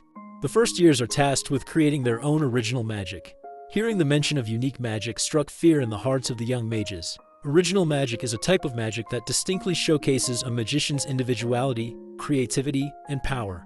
In today's era, where activation techniques have become mainstream, magicians rarely strive to create spells of their own. However, original magic can become one's secret technique to use in critical situations. This stems back to the star magic that every elf learns. As a matter of fact, star magic is also a minor copy of original magic. There had only been one person in history who wielded the true and complete power of star magic. That is none other than its creator, the founder of Nebula and one of the founding heroes, Luna. Hearing the professor emphasize the importance of the upcoming midterms made Chloe lock in. Sitting beside her, Leo could not help but notice an odd book on her desk. Simply being near the book gave him the heebie-jeebies. It emanated an oddly dark and familiar feeling. Seeing Leo taking an interest in her book, Chloe hurriedly hid it away inside her bag. If he's not mistaken, that was a grimoire. As if on cue, Professor Horse dismissed the class and wished them luck with the formulation of their own spells. As the first years slowly trickled out of the classroom, Leo ran after Chloe and grabbed her by the hand. Surprised, she shot her with an indignant look. Leo smiled and invited her to have lunch together. Of course, he did so with ulterior motives. He saw how sketchy she acted when she hid that grimoire, and he wanted to know more. Forcefully swatting his hand away, Chloe turned his invitation down, citing that she did not have time for such nonsense. Her mind is preoccupied with the thought of beating Leo in the upcoming practical exam. Just in time to diffuse the tension in the air, Carr interjected with his upbeat energy. He called Leo a rascal for daring to challenge the top spot in the Ice Queen's magic studies. Chloe is still taking her loss against Leo in terms of techniques. However, when it comes to pure magic, she refuses to let anyone surpass her spot. With clenched fists and commanding determination, she vowed to win the midterms no matter what. Leo knew that if he backed out or phoned it in, it would be disrespectful to Chloe's convictions. So, like a true sportsman, Leo offered his hand and gracefully accepted the challenge, promising to prepare well. Chloe shook his hand with an empty look in her eyes. I've never seen anyone more locked in than the Ice Queen. Goofball Carr was watching from the sidelines, absolutely in awe of his boy's natural technique to trick a girl into holding hands. Before the sun set, Leo found himself in the massive and monolithic Tower of Heroes. He's been told that somewhere in this gigantic place, Lumeni Academy's forbidden library can be found. If he can get into that place, he might find some clues about the mystery of his lost hero record. As he ascended the stairs, some seniors were charmed by his aura. Halfway through the top, someone called him by his full name. It was a senior with tan skin, curly hair, and big round glasses. Dare I say, an absolutely baddie. Blowing her bubblegum, she asserted that she's been hearing a lot about the young prodigy from Professor Len Hors. This baddie is Torua Yan, a fifth year in Lumine's Department of Magic. Leo politely bowed and extended his greetings, not thinking much of the interaction with the senior. He tried to continue walking up, but Torua extended her long legs, stopping him from going any further and asking what business a first-year student could possibly have at the Tower of Heroes. Leo truthfully answered that he was simply here to meet with the student council president. Seeing his confidence, Torua's interest was piqued. She insisted that if he joined the magic department exclusively, he'd have plenty of opportunities with regard to the tower. She was quite pushy even though he was already taking classes in the magic department. Torua finally stopped messing with him and moved her leg away. Leo continued on his way and thanked her for understanding. With a hint of threat, she reiterated her desire for Leo to declare magic as his main focus before the semester ends. She made herself clear, and it's up to the boy how to interpret her words. Leo responded with his perfectly polite smile. Once he reached the top of the stairs, he ran into a few more seniors heading even higher in an elevator. He joined them inside and pressed the 9th floor button. Much to his embarrassment, the button refused to activate no matter how many times he pressed down.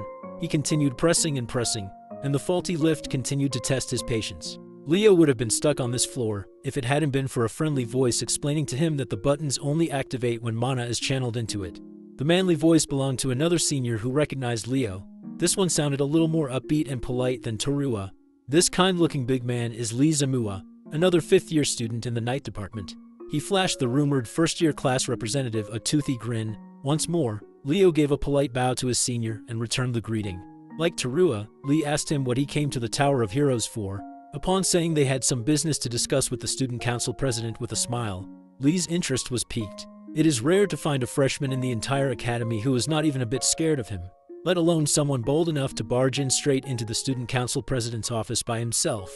Impressed by his solid mental fortitude, Lee proposed that Leo should seriously consider joining the night department as his main affiliation.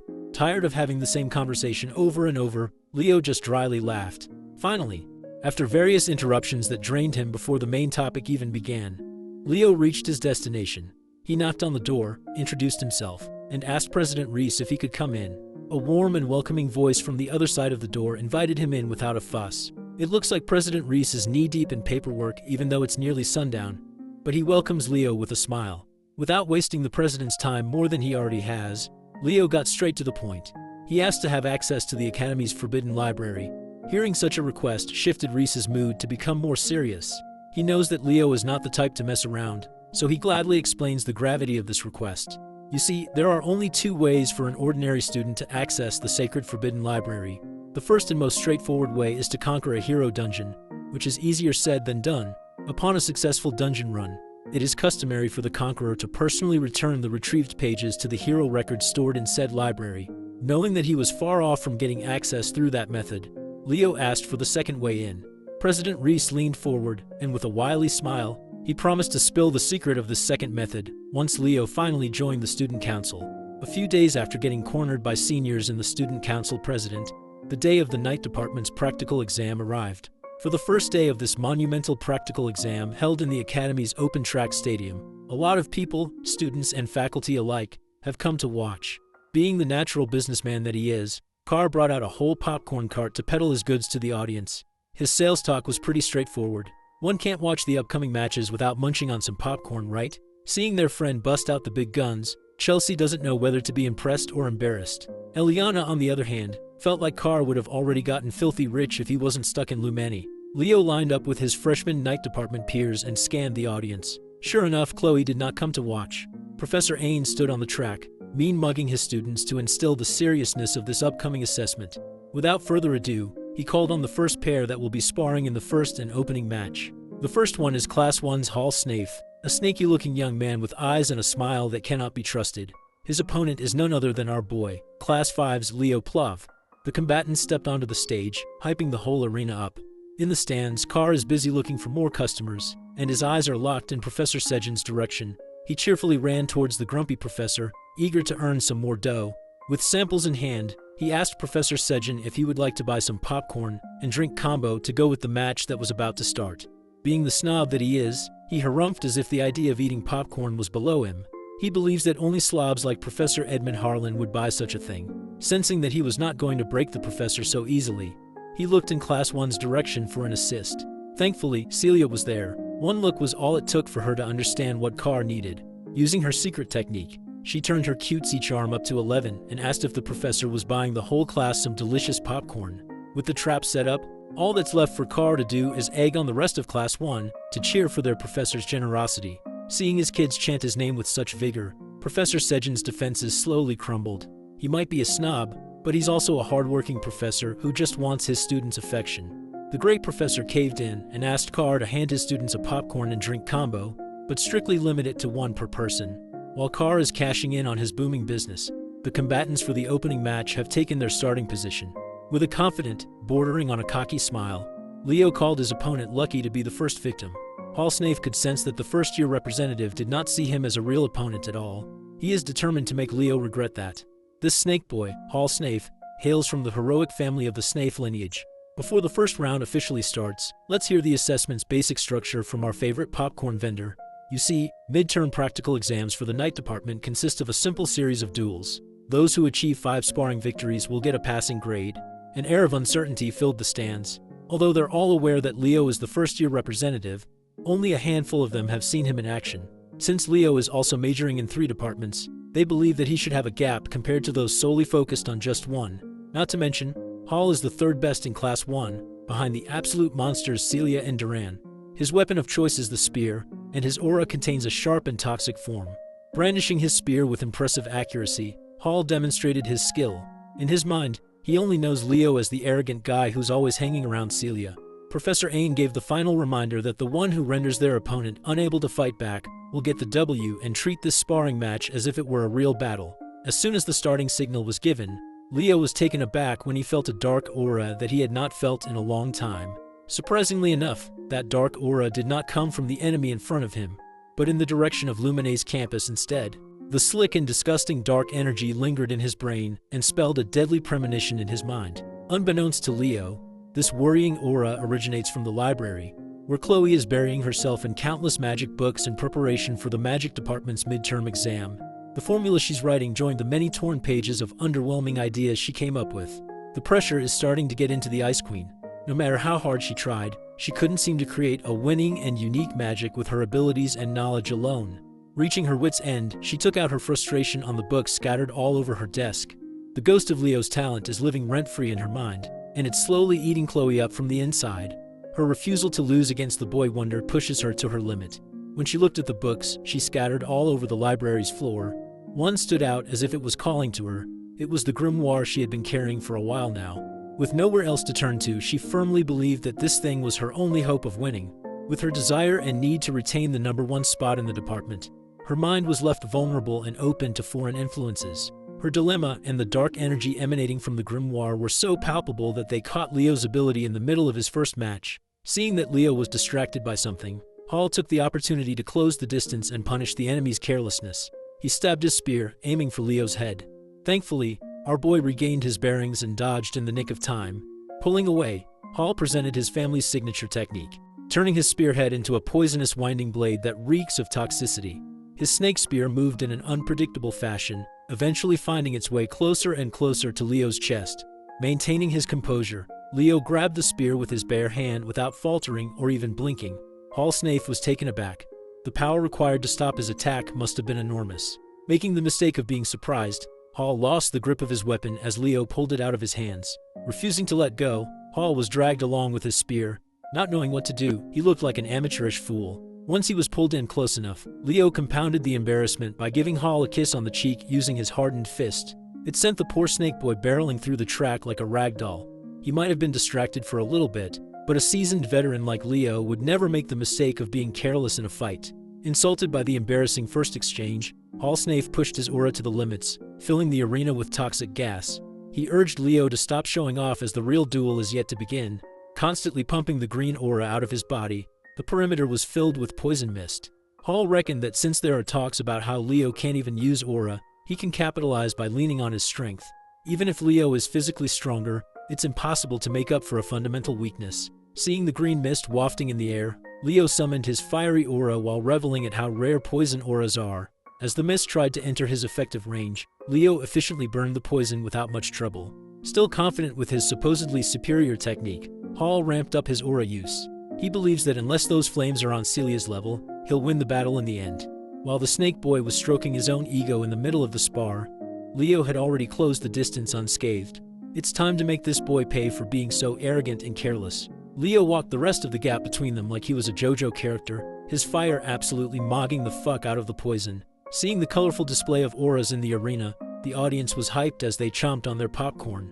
In Class 1 seats, Duran watched the battle with his permanently furious expression. Celia was dumbfounded while Chelsea cheered for her man. Everything Leo does is cool in her eyes. Celia never would have thought that Leo had already increased the power of his flame aura to such a terrifying degree. Poor Hall Snaith also felt the unexpected of Leo's flame as he got closer and closer. By his estimation, Leo's blaze is already on Celia's level, the #1 knight in their batch. Who would have thought that a guy who's taking every major in the academy would be this good as a pure knight? Still, Hall steeled his resolve and prepared to pull out a move that he'd been saving in hopes of defeating Celia at the right time. He never expected that he'd be forced to use it on Leo Plav in the opening match of midterms. He shaped his aura into an image of a poisonous serpent, summoning a snake prison and launching it in the opponent's direction. Curious about the technique, Leo lets himself be caught by the snake prison, standing still while analyzing the serpent's image with interest. Hall really thought he was doing something impressive, even shooting Celia a glance in the stands while his cheeks blushed. The poor guy had been working on this skill to catch up to Celia's flame, and he was quite optimistic about this debut. In response to his timid blush, Celia sighed and pointed at the opposite side of the arena. Hall's momentary arrogance distracted him from the fact that Leo was already boiling his snake prison alive, causing the serpent's body to bubble and sizzle under the heat. With one final push, Leo completely eradicated the pitiful aura spell without much trouble. Hall's eyes widened. The technique he worked so hard on was burned away like it was some trash spell. Frustrated, he stopped using aura altogether and lifted his spear to attack. Throughout the entire battle, Leo had never even drawn his sword. When he finally did, he parried the spear with enough force to knock it out of the enemy's hands. Putting the tip of his blade against the brat's neck, he warned Hall to never take his eyes off a flame, or he might get burned. While the brat falls to his knees, Professor Ain announces the winner of the first match. In a fiery display of dominance, Leo Plov took the W. His biggest fan, Chelsea, felt her heart flutter as she cheered for Leo. Carr, always believing in his buddy, knew that Leo would win this one without breaking a sweat. Hall walked back to his corner and accepted that Leo was built differently, even when it came to real fights. No wonder he can be by Celia's side all the time. Much to his surprise, a familiar voice praised his performance even though he lost miserably. Looking up, he saw Celia smiling from the seats, celebrating his cool technique. Even though he lost, Hall just got complimented by the girl she's been chasing after. So it was not that bad. He'll hold on to that compliment for the rest of his life. Proceeding to the next match, the professor called Class 5's Elian Layden to the stage. Jumping right into the fray with his fiery energy, Eliana demanded to know who her opponent would be right away.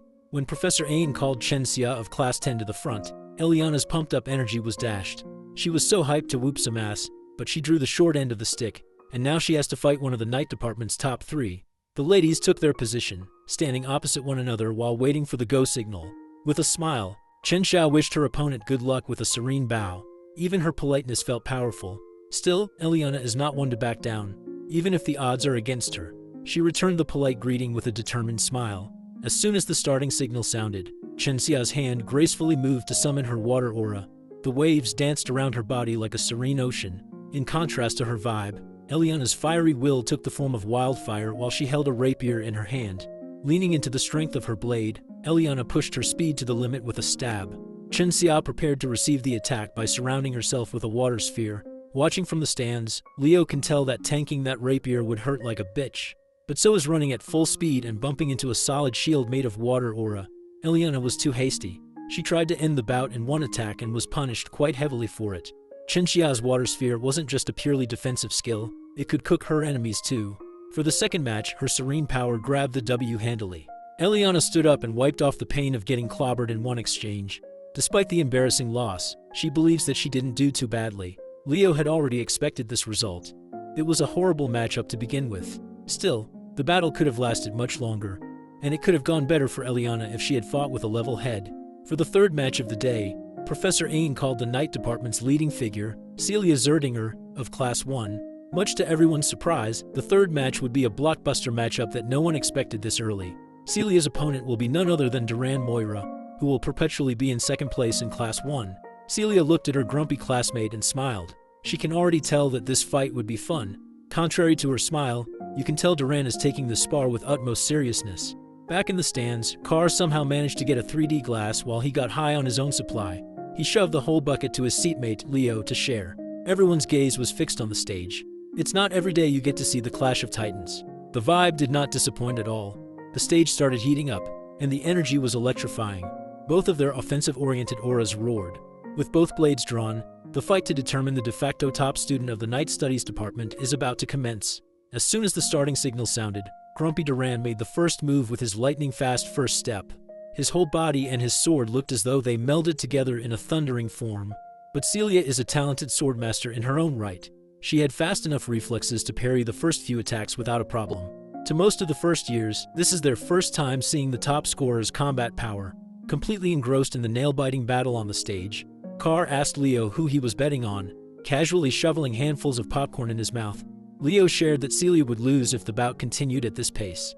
Carr was surprised by Leo's callousness. Still, he's not counting his cousin out just yet. Even from the stands, he can see the calm and collected look in her burning eyes. He reckoned that this girl must be hiding something up her sleeve and waiting for the right moment to dazzle everyone. Picking up the pace, Duran increased his speed to another level and continued his relentless assault. Caught off guard, Celia almost got nicked in the neck if her instincts didn't take over to move ever so slightly to the side. Confident that he could start overwhelming Celia, Duran entered a close combat showdown with his #1 rival. That was a big mistake. Celia raised her ornate blade and summoned a flame that eclipsed any blaze shown today. It burned so wildly and brightly that the arena's protective barrier started flickering, struggling to contain the power. Most of the freshmen had never seen a fight of this level before. Leo praised Celia's patience and timing in bringing out a brilliant move perfectly. Carr was confused, so Leo elaborated. You see, the freshman sparring field is fairly small and contained. Celia must have figured that since she can't keep up with Dura's raw speed, she can just turn the entire field into her own burning stage. Even the playing field, with home court advantage, she essentially forced Duran to a tough spot, forcing him to be more mindful of his movements unless he wanted to get burned by the blazing fire. On top of that, the heat will make it naturally harder to see. Celia was already a great fighter, but she had gotten even stronger and craftier in using her abilities. This lady just opened his domain expansion. With the heat slowly frying the grumpy blondie, Celia took advantage of the lapses in his defense and seemingly blinked behind Dura. Her fiery slash could have ended the fight if it wasn't for Duran's pesky reaction speed. Pushing himself to the limit, Duran gritted his teeth and brandished his sword in an act of desperation. Losing his calm in a spar against someone as competent as Celia is a death sentence. She completely neutralized his blade by grabbing it with her bare hands. Right when she covered the entire arena with her blaze, she's been absolutely dominating number 2. Her immaturity and savagery showed by ending the bout with an unconventional attack.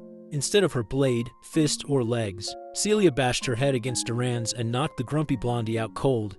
Dispelling her flaming aura, Celia Zerdinger won the 3rd match of the day, and the crowd went absolutely bonkers. While wiping the dust off her uniform, she smiled and suggested that Duran should do some more strength training instead of relying solely on speed. Finally regaining consciousness after momentarily passing out from the headbutt, Duran took her helping hand to get up from the grassy floor. The Academy's press team and those that shipped the number 1 and 2 reveled at the sight of the lovely pair. Leo was pleased to witness that his cousin's harsh training paid off. Suddenly, nosy-ass Professor Edmund spawned behind the boys while indulging in some popcorn of his own. As it turns out, he's been listening to his class reps commentating from start to finish. He found Leo's tasks insightful. By the end of the day, every match in the night studies practical exam wrapped up smoothly. Celia Zerdinger ended the day with 4 wins and 1 loss. Duran Moira finished with the same record. So did Chen Xia. All of them had only 1 loss to their names out of 5 matches. Leo Plav, on the other hand, ended the day with a perfect 5-0 sweep, officially taking the crown as number 1. A week after the eventful night studies practical exam, the written test for general linguistics wrapped up. Professor Edmund, looking disheveled as usual, praised his classroom's hard work for the past semester. While he waves goodbye and heads for the door, he warns them that some may still flunk out because of a bad score. As soon as the door shut, Class 5 erupted with various reactions. Eliana, as fiery and energetic as she is dreading expulsion herself. Meanwhile, most of the nerds gathered around Chelsea to see her answer sheet and how high she scored. As the nerds clawed at each other for a chance to see the golden answer sheet first, the class president was just quietly napping at his desk. Sitting in front of him, Nelia woke Leo up to ask how he did with the written test. He says he didn't do too badly, but his expression betrayed him. Nelia was amused that the all-powerful class rep could look like a normal student too. She added that if he has any aches or pains, she'll be 1 call away to heal him with her magic. Overhearing the generous offer, Carr interrupted, claiming that his shoulders and back had been feeling really stiff lately. Before he could scam his way into free healing, Chelsea gave him real pain to endure with a bonk to the back. After getting rid of the distraction, Chelsea turned to Leo to ask about his practical summoning practice. She heard from Tide that Leo hardly ever shows up to practice at the summoning field. Well, that's because Leo has been diligently practicing out of everyone's sight. Knowing Leo, it felt on character for him to do so. Chelsea eagerly asked what rank he'd be aiming for in the upcoming exam. That's a dumb question. If it's Leo, of course, he'll be taking first place. On the day of the summoning practical exam, a lot of seniors and faculty staff gathered to watch this year's traditional event. The biggest event of the first semester for all first years is the summoned creature race. Today, Rumba Tess, a third-year student from Lumene's summoning department, will comment live. Seeing all the pageantry, Celia asked her student council president's brother if this was really a test. He explained that the summoned creature race had become a long-standing tradition in the summoning department. Moreover, it's one of the chosen events during the interdepartmental exchange, making it a constant hot topic. If there's an event, Carr always smells customers and the possibility of making money. So he busted out his popcorn and cola business once more. The race hasn't even started, and he's already selling out like crazy. The crowd is making a lot of noise and having fun. This is a stark contrast to the unnerving silence on the stage where the participants are gathered. The summoning department freshmen already feel nervous, and the uproar of the spectators does not help. Meanwhile, the top dogs of this race, Leo, the white-haired lady, the white-haired dude, and Chen Xia, are concentrating on the challenge ahead. Eliza Hergen, the white-haired lady from the renowned summoner hero family of the North, came up to Leo to praise his exceptional display in the Night Studies practical exam.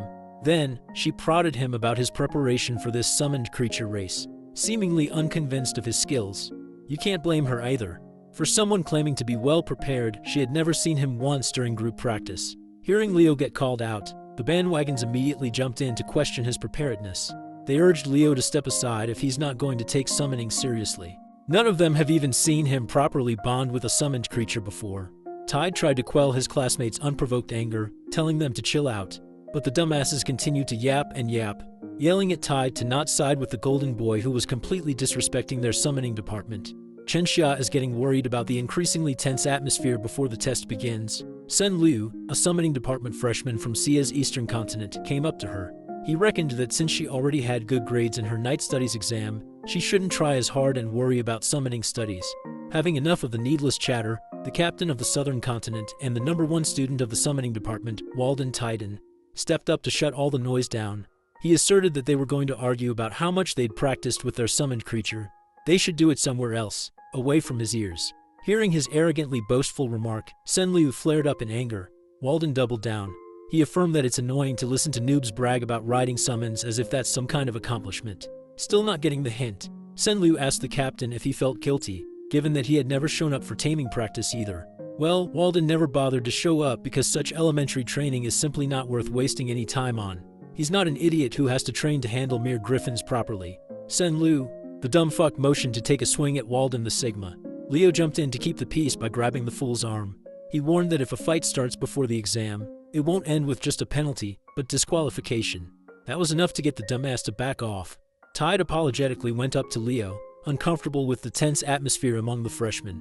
He explained that the summoning studies department boasts a naturally significant skill gap between majors and minors. Since Chenxia and Leo, who aren't single majors in summoning, are ranking so high on the ladder, the second years came to lecture and scold the freshmen for letting such a thing happen. In addition to not showing up for practice, they see Leo as a negligent golden boy, even though he has no intention of doing the race half-heartedly. From afar, it seems like some unsavory forces are watching with interest. A dark power loomed over a hooded man. He seems way too invested in this race, more specifically, in one student. That student is Sen Liu. The dumbass is emitting some unnatural power within him, and he fully intends to use that power to cause harm and even death just to win it all. Before the race begins, Runbatas will give a brief explanation of the rules. First, the freshmen will only be allowed to use their summoning skills during the test. That means even dual-class students are prohibited from using aura or magic. Once the clock starts, they must tame a random griffin in the stables. They must take to the skies and pass through the vast island of summons. Once through, they will use the Silent Lake as a turning point before heading back to the academy. Who will claim the spotlight in the first semester midterm? Will it be the captain of the South or the East? Will Eliza live up to her family's legacy? Or will Sen Liu's hidden trump card change everything? Or maybe our boy Leo Plav will scoop up yet another all-time banger of performance to cement himself as the top dog yet again. All the racers lined up at the starting line, waiting for the starting bell to ring. Miss Yura addressed her students with passion. She urged them to shake the nerve off and stick to what they've practiced. Anyone who panics and messes up will be left behind after the race. Her message to shake the nerve off just ended up causing more anxiety to the racers. Miss Yura then proceeded to call their marks and get ready. With a shout that reverberated throughout the arena, she officially kicked off the annual summoned creature race. While most students clamored towards the Griffin stables, a certain group started the race by using their summoned creature skills of various elements. Without a lick of warning, the group shot their techniques at Walden and Leo. Even the commentator was shocked at the opening buzzer. The summoning students are turning on the crowd favorites. Leo yelled at Tide, saying not to worry about him and to go ahead, to focus on the exam. Heading his words, Tide stayed on top of his tamed griffin and left the class rep. The stands made their stance clear. They think it's unfair that the summoning department guys would target the supposed front runners. Leo knew that these dipshits never liked him, but he never thought they would go this far to mess with his game. Rumbates claimed that even while the crowd is jeering, this is still a somewhat valid strategic move. Moreover, Walden quickly dispelled the elemental magic by brute force in just a few seconds. With traces of elemental magic still lingering around his body, he calmly strode over to the griffin stables. He quickly tamed one without much effort and mounted the beast. He turned to Leo and offered help if he was having a tough time. Leo dismissed his offer, knowing that this child's play was not much of an issue. Without uttering another word, Walden took off flying with his trusty steed. quickly accelerating to the skies faster than anyone else. Leo was left as the only racer still stuck on the stage instead of roaring in the skies. Chelsea watched her man surrounded and trapped by elemental magic with eyes filled with concern. Miss Yura looked at the field with furrowed brows. It looks like the rift between the freshmen is deeper than she expected. They went as far as openly ganging up on the top student. As far as she knows, Leo's main ability isn't in spirits, but in summons. Freeing himself would be immensely difficult. But she thought wrongly. A dazzling light filled the arena, demanding everyone's attention. Leo closed his eyes and steadily chanted a rhythmic script to beckon elemental spirits to break his chains and open a path forward. Immediately, sylphs of different elemental affiliations heed his call. Nowadays, it's rare to know a few words from the ancient spirit language, let alone a whole chant with utmost fluency. The gift of surprises known as Leo Plav just keeps on giving. Miss Yura looked at the young man's determined eyes and heaved a sigh of relief. She was worried for nothing. One thought emerged in her mind. She needs to lock this kid into the summoning department. While Leo is still at the starting line, the others have already covered quite a bit of distance.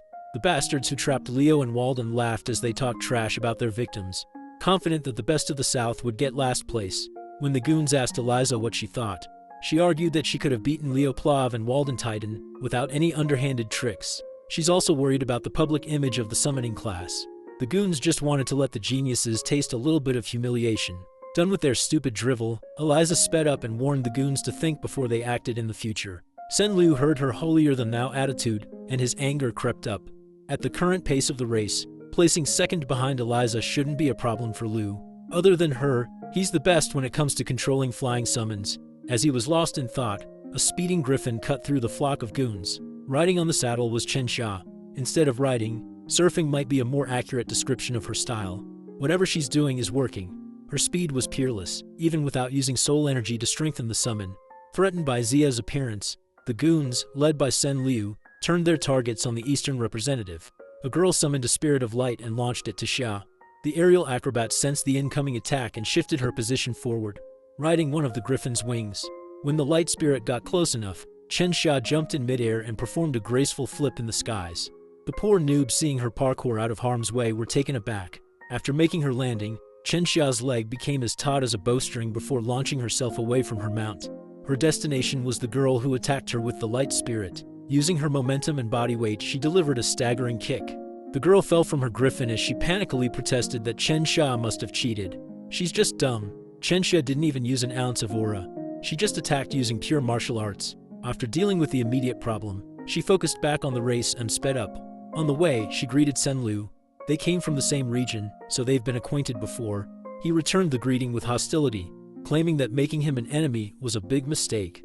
While it's true that Xia is a bit disadvantaged in real aerial combat, Sen Liu has bigger problems to deal with. She can sense that a person who was pissed off by the starting line mischief is coming in hot. Suddenly, a massive fiery explosion painted the sky hot red. Walden is frying chickens in midair with his terrifying spirit manipulation. It looks like he's the type to seek payback in full with interest. He eliminated the bastards who put the childish plot into motion in vain hopes of slowing him down. This aerial massacre is just a little something he cooked up in return. Seeing their comrades fall one by one, the goons scattered like headless chickens. But Walden was persistent and incredibly skilled. Each spell he unleashed claimed another griffin, effectively disqualifying their riders. The clouds burned. Back in the starting area, the commentator continued focusing on Leo's attempt to catch back up to the rest of the class. The first-year rep is in danger of having a horrendous race performance. After freeing himself from the spirit lock, it's time to tame the last remaining griffin in the stables. If he fails in this part, it's over. Leo gave the bird one good scan and found a nasty wound on its left wing. With how fresh and deliberate it was, it's easy to conclude that the goons who trapped him did this too. For aspiring heroes to play such cruel tricks is unforgivable.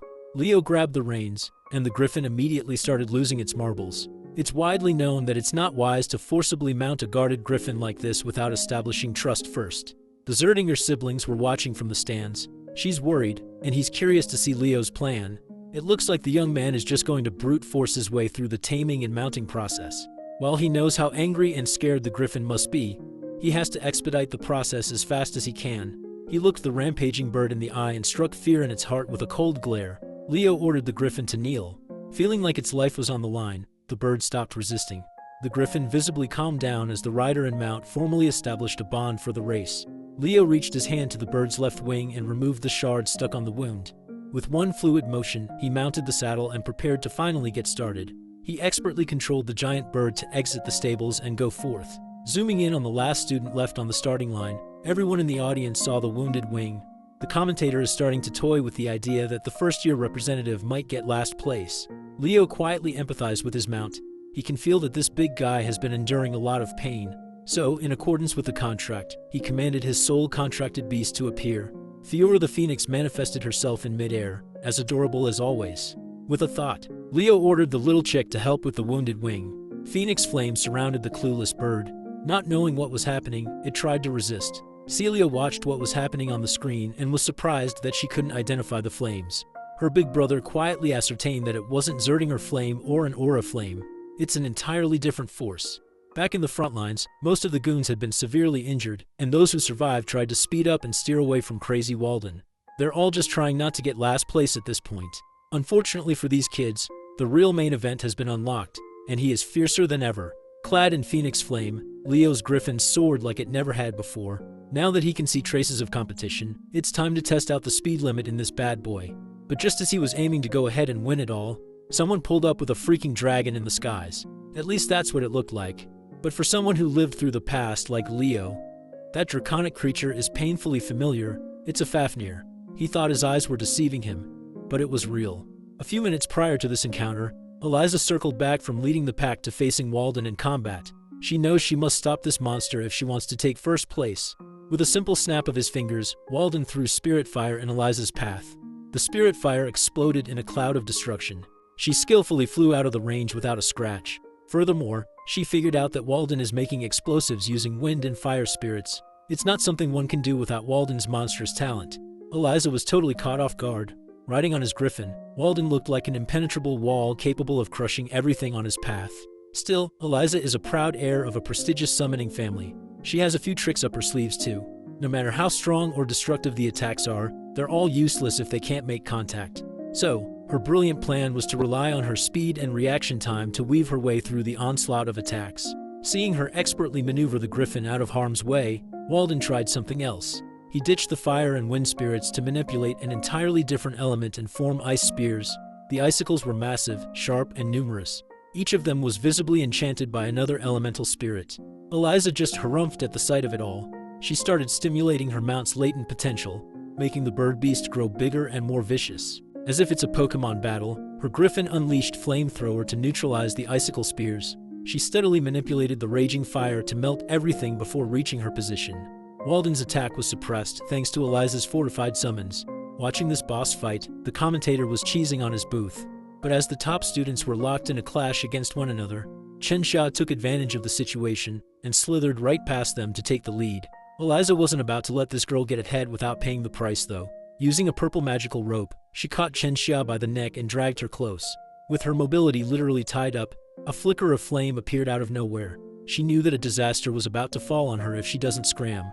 Chen Xia and her griffin managed to parkour their way out of harm as soon as Walden's spirits combined to produce another massive explosion. Still in midair, she forcefully destroyed Eliza's magical rope. Calling to her mount with perfect timing, Chen Xia regained the lead with sly maneuvers. Instead of feeling fear, she was actually hyped to experience the might of the summoning class aces. Up ahead, she saw a silhouette of an odd aerial beast. Chen Xia was confused upon focusing her glance on what looks like a black wyvern. Riding it was Sen Lu, who's slowly losing his grasp on reality, his mind filling with killing intent. Chen Xia tried to remind her fellow Eastern student that riding a summon other than a griffin is against race rules. But he doesn't care anymore. His hatred for talented jerks sitting at the top of the ladder is at an all-time high. Eliza and Walden finally caught up upon sensing an odd presence. With her extensive monster knowledge, Eliza was confident that this is not a black wyvern, but an irregularity. It was at this point that Leo Plov had finally caught up to the frontrunners with his flaming griffin. His speed was top-notch, and the Phoenix Flame bolstered it further. Sen Lu doesn't care if he has to fight against 3 or 4 geniuses. He's confident he can kill them all. Leo simply called out to everyone with a chilling tone. He looked down from above, demanding to know where this stupid kid got the lizard. Sen Lu laughed, thinking that Leo must be jealous. He asserted that he tamed and contracted the beast with his summoning skills. Leo looked at the dumbass who doesn't even know that he's sitting on top of a Fafnir. It was a monster the magicians of Tartaros used. It's also supposed to be one of the monsters that Kyle and his party hunted down to extinction during the Age of Despair. If that was the case, how can a snotty brat from the academy summon a supposedly extinct demon? Calling Fafnir a black wyvern, Sun Lu ordered it to attack. Its laser breath tore through the skies with immense power. Leo and Walden managed to stumble their way out of the laser's trajectory, while Eliza was forced to awkwardly spin out of danger, but none of them were the main target. The laser beam is homing in on Chen Xia. Leo tried to warn her. She hurriedly summoned her aura shield in hopes of defending herself, but it was too late. She couldn't manifest the whole thing fast enough. The laser smashed through the flimsy shield, its destructive power spreading cracks all over the protective field. Finally, the shield completely shattered. Chen Xia's griffin was grievously injured, losing its consciousness.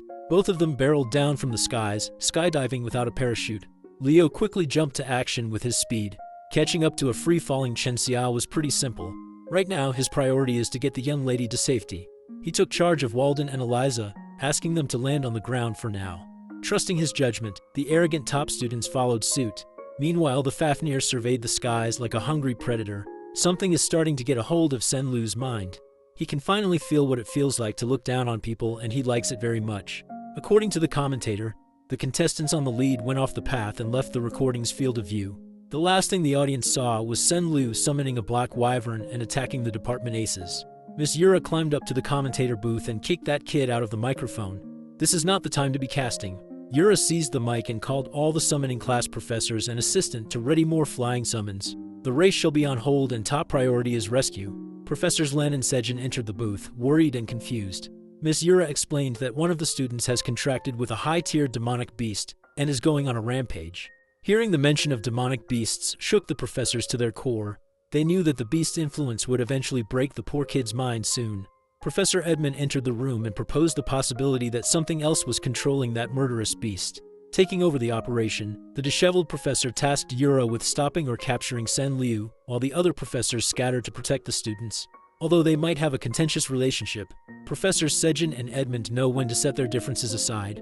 If it's for their precious students, they would gladly team up to form the most diabolical duo.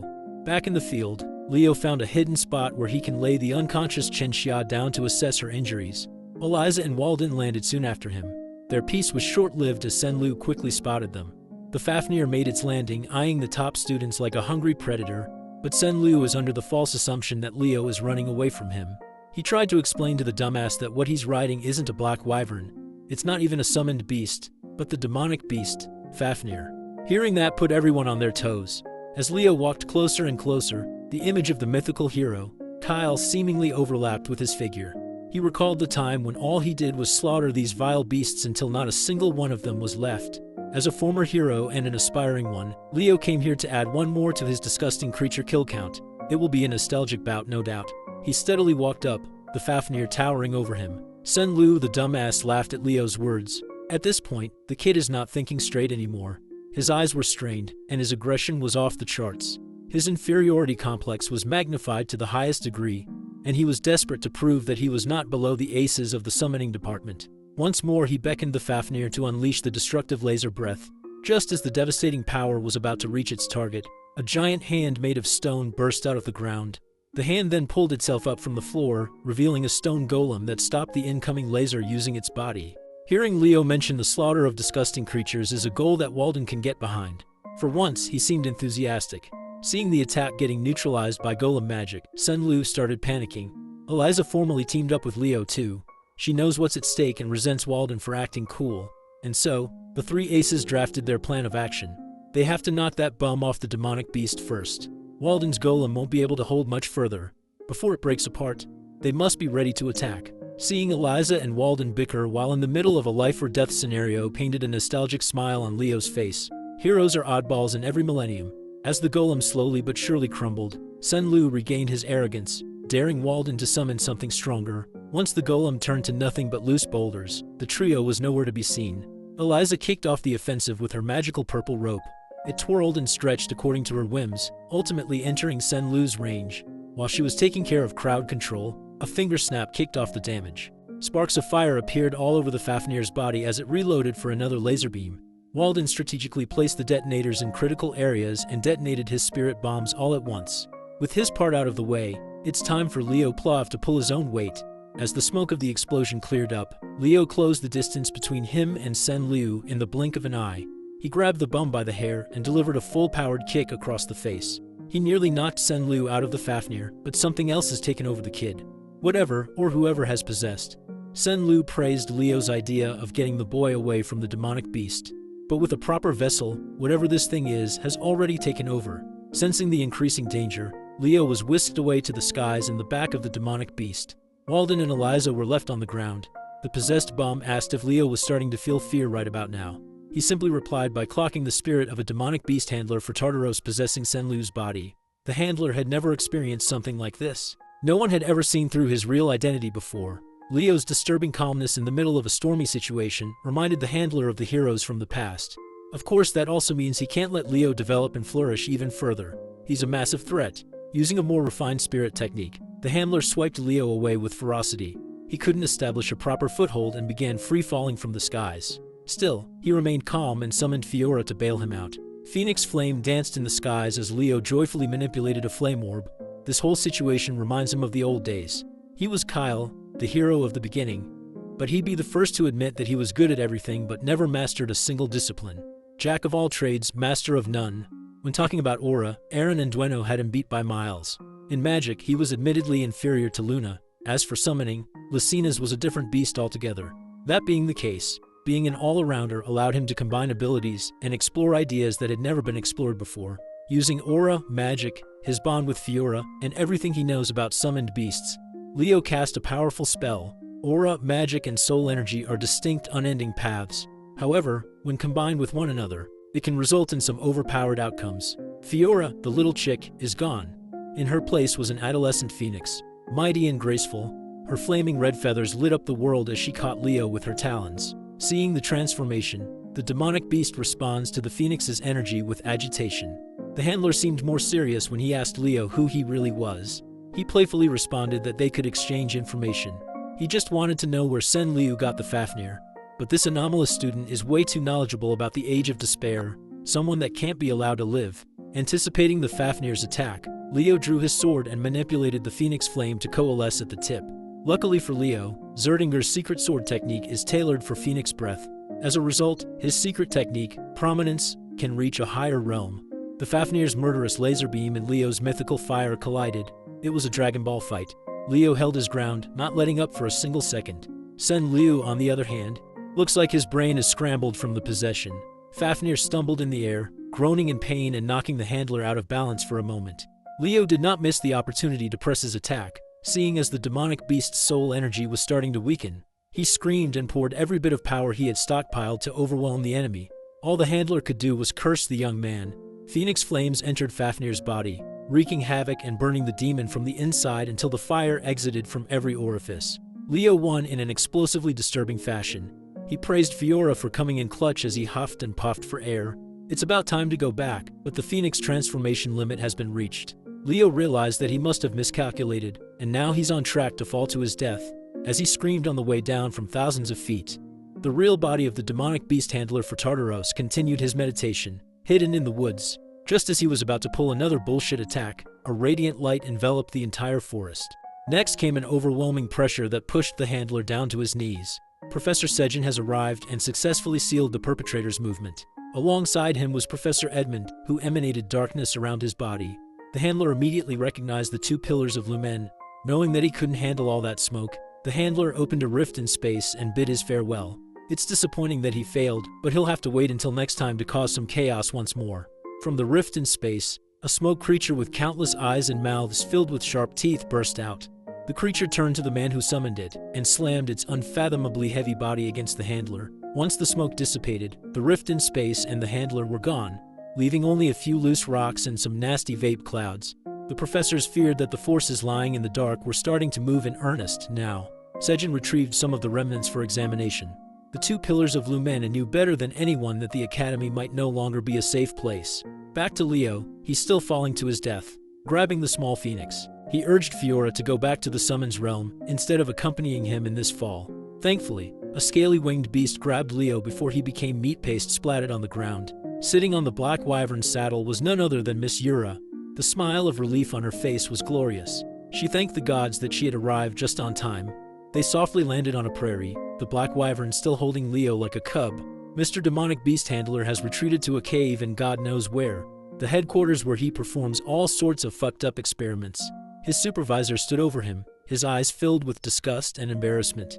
The fool was taken down by a measly hero candidate. The handler, clutching his wounds, argued that what he faced wasn't some normal hero candidate. Upon hearing that the kid had a phoenix as his contracted beast, the supervisor's ears perked up with interest. But upon hearing that the kid knew of Fafnir's true identity, transformed that interest into caution. With a sly smile, the handler's supervisor licked his lips, looking forward to what that interesting hero candidate had in store for them. Back in Lumen, the practical summoning midterm race was cancelled due to an unforeseen incident. Sen Lu, the poor kid, had his mind broken so badly that he ended up dying. The new students are starting to realize the gravity of being at Lumeni. After the whole debacle, it's natural that everyone was curious about what really happened to Sen Lu. But at Miss Yura's orders, the 4 students involved decided to tell people the cover story of A Rouge Black Wyvern. Today, Leo needs to put the sprawling web of conspiracies aside. It's the day of the magic class practical exam after all. Professor Len stood in front of the class, waiting for everyone to pour into the lecture hall. Carr and Chelsea were already inside. Looking at the entrance, they spotted Chloe walking in. Her hair was disheveled, and judging by the bags under her eyes, it seemed like she hadn't slept in days. Following closely behind was Leo. He also took notice of Chloe's poor condition. After a few more minutes of waiting for everyone to arrive, Professor Len finally spoke up. His gravitas made the reality sink in that this exam won't be a simple one. The professor expects everyone to showcase their original magic and display their own personality. He deemed it a waste to be the only one to witness the amazing magic of the next generation, so he called for some help. Professor Len asked 3 people to join them in class today. These 3 are seniors who graduated from the magic department 3 years ago. They have since established names for themselves in various fields of magic. The sharp Rilda Petney, the hardy Edmund Slack, and the cheerful Sean Hoge. They will be the ones judging the freshman exam today. The 3 extended their greetings to their juniors, lifting everyone's spirits up. Carr is feeling lucky. He thinks the judges are the lenient type who give high marks. With introductions out of the way, Professor Len called the first student, Eliana Layden, to the front. With an optimistic smile, Eliana jumped to action. She confidently stood on the stage with his head held high. She turned up the cuteness up to 100. Her eyes shining like stars as she extended a formal greeting to the seniors. Hearing her introduce herself like a charming, prim, and proper young noble almost made Carr hurl in disgust. He knows this girl is trying to play a character. Moving on to the demonstration, Eliana summoned a beautiful light show inside the lecture hall. She can conjure up something this shiny due to her rare affinity to the light attribute. But the light show was just the first part. She figured that adding the flame attribute would create some interesting results. As fire and light fused together, Eliana was surrounded by the winding flow of scorching rays. Combining 2 of her best elements, she can emit some powerful thermal ray magic. Sean Houge looked at the display with wonder. Then she commented that this thermal ray magic is no different from the basic laser-type magic that anyone can learn. Eliana thought her demonstration was going well, but the judges were already pinning her grade without further questions.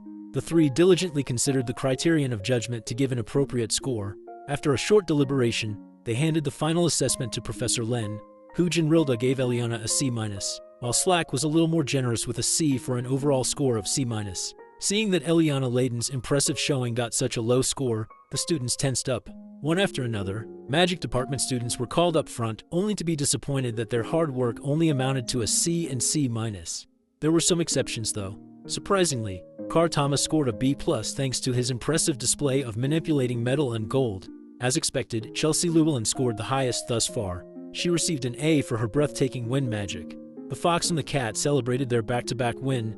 They were relieved that the exam was a massive success. Unbeknownst to the freshmen, the judges are actually quite disappointed by all the performances. Professor Len lured them to participate in this exam with a promise of remarkable students, but no one has stood out in the crowd just yet.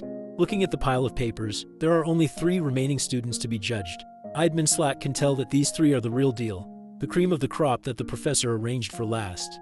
Next up on the stage was Abad Llewellyn, Chelsea's brother. The moment he stepped up to the plate, the ladies couldn't help themselves. If they were judging, they would give him A+ just for his face alone. Contrary to the ones that came before him, Abad didn't start with a flashy performance. Instead, he went in-depth on the theory behind the spell that he created. After laying out the theoretical framework, he announced the name of his original magic, the Tempest. Professor Len was pleased, and the judges were fully engrossed in Abad's explanation. The magic genius claimed that once completed, his Tempest would reach an estimated rank of top class. You see, Abad has been preparing for this exam for a while now. Back in the Llewellyn family territory, he performed countless experiments, continuously refining Tempest. He had to enlist the help of family elders to create a protective perimeter in case something went wrong. With utmost concentration, the Abad family magicians held strong. In the middle of the perimeter, Abad was free to tweak and unleash the terrifying power inside him. Launching his body off the ground and softly floating in the air, the initial stages of Tempest showed itself.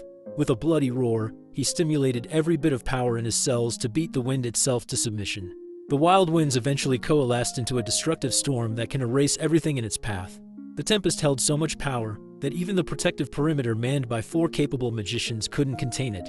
When Abad opened his eyes, he saw the Tempest lifting an innocent animal up to the heavens. He panicked. He doesn't want his lack of control to endanger an innocent life. The desire to save that little animal gave him the last push to completely bend the will of the wind to his whims. Abad is a great guy, perhaps the most fitting hero candidate aside from a certain someone. Back inside the lecture hall, Abad showed the judges a compressed version of Tempest. Summoning its full form might destroy a portion of the academy after all. A magic that intensifies the wind's power to the utmost degree. It sounds simple, but the judges knew that it was rooted in a difficult system of high sorcery to use. As a result, Abad Llewellyn walked back to his seat with the first unanimous A+ score, the highest thus far. Chelsea quietly and supportively bragged that her brother is just built different. Speaking of built different, Professor Len's face lit up at the thought of seeing the next student showcase his talents. Of course, it was none other than the golden boy, Leo Plav. Our boy stood and spoke with conviction as he addressed the judges. The high sorcery he will be presenting is a no-attribute sorcery system. He won't say it out loud, but it's the same system that he used back when at the top of the world as the hero of the beginning. Leo stood on the stage and announced his no-attribute high sorcery system. The panel of judges has never heard of such a thing. Curious, they asked him to elaborate. Leo gladly expounded. It is common knowledge that every single basic magic spell has a base attribute. It is a necessary condition for any type of spell. His thesis is simple. He created a high sorcery system that will streamline the entire spellcasting process to a higher level. Hearing this, the panelists had a mixed reaction. Some were skeptical and some were shocked. To clarify, they asked him if he was really going to create a whole new system for spellcasting. While the 3 seniors refused to believe such a ridiculous idea, Professor Len was practically smiling from ear to ear, his eyes shining like diamonds, overcome by the desire to recruit Leo as an exclusive mage. Idman Slack thinks Leo is just bullshitting and was disappointed. They are here to judge magic with sound theory, not to listen to fantastical stories. Contrary to his bitterness, Professor Len couldn't help himself and chimed in to beg Leo to write down the system's theory. Since the professor himself was enthusiastically open to seeing this through, the judges had no choice but to keep an open mind. Leo Plav picked up a chalk and started writing down the theory on the board. For a while, the room was absolutely silent, apart from the sound of chalk tapping and sliding on the board. Real Depedny asserted that only a single mage in the entire history has ever used an entirely different casting system as their high sorcery. Leo casually answered that he was well aware of that fact. Only the poet of the stars, Luna, had ever succeeded in doing such a thing. Sean Houge wasn't happy that this little freshman was basically implying that he was planning to stand on the same level as one of the most celebrated heroes in history. Leo humbly dispelled that idea. Of course, he's not planning to do that. He can't ever compare to Luna when it comes to magic. He clarified that one does not need to be a monstrous genius like her to make a new spellcasting system. All the panel of judges have to do is look at what he wrote on the board to see how. Much to their surprise, every line of spell theory seemed airtight. The kid wasn't just making it up and trying to look cool. From what the spell construction indicates, it's a system that can utilize any magic attribute without penalties. Chelsea, who's pretty confident with her theoretical knowledge, can't even interpret what Leo wrote down. On the other hand, Carr has given up trying to read what Leo has written since the first line. Throughout the whole process, Chloe never took her sunken eyes off her rival. Now that the judges have a rough idea regarding Leo's genius, they ask him what his reasoning is behind developing such a magic system. The answer was pretty simple. He just wants to be able to freely use any magic in existence. Idman's disbelief had turned to interest in the crazy freshman. Now, he understands why the professor insists that this year's batch is special. When asked what the system's name would be, Leo grinned, raised his hand, and summoned an incandescent thread of mana that lit up the lecture hall. The incandescent mana coalesced and formed an unfathomable orb of pure magic. Leo dubbed this system as the Bible. Sean Hooge was taken aback. Digging through her extensive knowledge, she knows of only one person in history who has used that term, the allegedly fictional hero, Kyle. She's looking forward to what Leo will do in the future. Maybe the kid will prove that Kyle really existed. After the shortest deliberation of the day, the panel of judges handed their scores to the professor to announce. As soon as Professor Len saw what was written on the cards, he smiled. As expected, Leo Plov got an A+. Walking back to his seat, Leo thought about failing to complete this magic system during his years as Kyle. This time, things will be different. He will make sure that it will be. Finally, the last student to present their personal magic stood from her seat. It's Chloe's turn to wow the judges after Leo blew their minds. Before sitting back down, the concerned Leo asked if the locked-in Chloe was fine. She certainly doesn't look like she is. Chloe Moeller stood on the stage with her back straight and solid. The panel of judges was informed ahead of time that Chloe is the reigning top student of this year's magic class. They have high hopes for her showing today. As soon as Chloe started her presentation, her demeanor changed. She announced her success in creating an imperishable flame. In her hand, a crimson fire dancing aggressively blazed. Her classmates were left scratching their heads. As far as they know, Chloe is an ice attribute mage. Choosing a polar opposite of her highest affinity attribute as her high sorcery just seemed counterintuitive, inefficient, and plainly insane. While she stood on the stage, unmoving, the panel of judges was a little disappointed. Compared to the two previous performances from Abad and Leo, her flame seems awfully normal. If that's all she has to show for this exam and there's nothing more to see, she will score horribly. So, Chloe started the actual display of how valuable this magic really is by summoning water to dance in the air. With a flick of a finger, she made the water drop down like a waterfall that would extinguish any ordinary flame. But this is no ordinary flame. Abad was shocked, and Leo felt a bad premonition. There's darkness behind Chloe's eyes as she explains how she added permanence to the fire. Unless she cancels it out consciously, it will burn forever. She concluded her showing by doing just that, extinguishing an inextinguishable fire. Chloe picked up a chalk and wrote down the theory behind her groundbreaking discovery. In this world, spells follow a common rule that without direct mana support, any spell will vanish. Throughout the whole process of explaining her theory, her peers were slack-jawed. She basically made a spell that broke a rule that had existed since the genesis of magic itself. It was too bizarre, and even the panelists found it hard to wrap their heads around her grand ideas.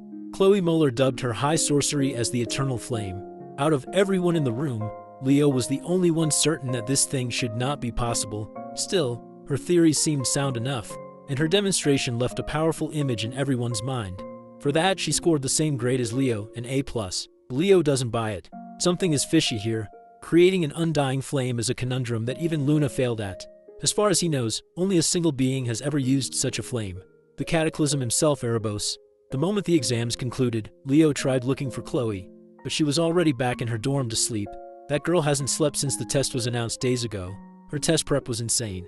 Leo kept his questions to himself for now, letting Chloe get some rest. Celia then raised some concerns of her own. Over the past few days, she noticed Chloe getting more and more sensitive. She fought with some of the kids in their class a couple of times. Celia also heard rumors that she's been hanging with some of the delinquents from the Magic Studies program. Mulling over his thoughts, Leo went back to the empty lecture hall. He summoned Fiora for the first time since the race. She's back in her Phoenix chick form now. The mythical beast and the tamer were both glad to see each other again. However, Leo also called someone else to consult about his suspicions. In the middle of a swirling flamestorm appeared a beautiful woman who embodies the very essence of fire. She's none other than Fiora's mom, the Guardian Phoenix, Miss Farina, literally the hottest MILF out there. Sitting haughtily and with full poise, Miss Farina asked Leo to get straight to business, asking why he had called for her through Fiora. Leo curiously asked why she's been staying at Lumeni for an extended period of time. Given that the Phoenix stands as the total opposite of demonic beasts, there must be a deeper reason for why she's still hanging around the academy. Miss Farina confessed that 5 years ago, there was a horrible terror attack in Lumeni. 2 students and 3 staff perished in the incident, and the culprits were never identified, let alone found. In the end, the desperate headmaster, Kalian Badian, called in a favor and left the Phoenix in charge of searching the school for any clues. Since then, Miss Farina has been looking for any trace of the culprits. If that's the case, she must have heard of the demonic beast handler appearing during the recent summoning exam, resulting in the death of yet another student. When asked if she thought Tartaros was involved, Miss Farina regrettably clammed up. She's suspicious of the evil organization. But that is all she can tell Leo for now. Since he's not going to get any new info from her, Leo just left her with a tip to convey to Headmaster Kalian. He put forth the possibility that Sen Liu may not be the only student Tartaros has influenced. The next day came, and the gauntlet of exams continued. This time, every freshman gathered for the Heroics and Combat Studies joint practical exam. Supervising the exam was none other than the laid-back Professor Edmund.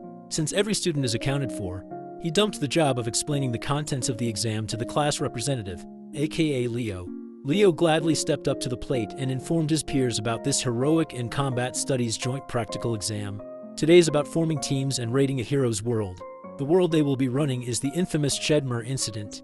As soon as they heard that name, every student anxiously froze in fear.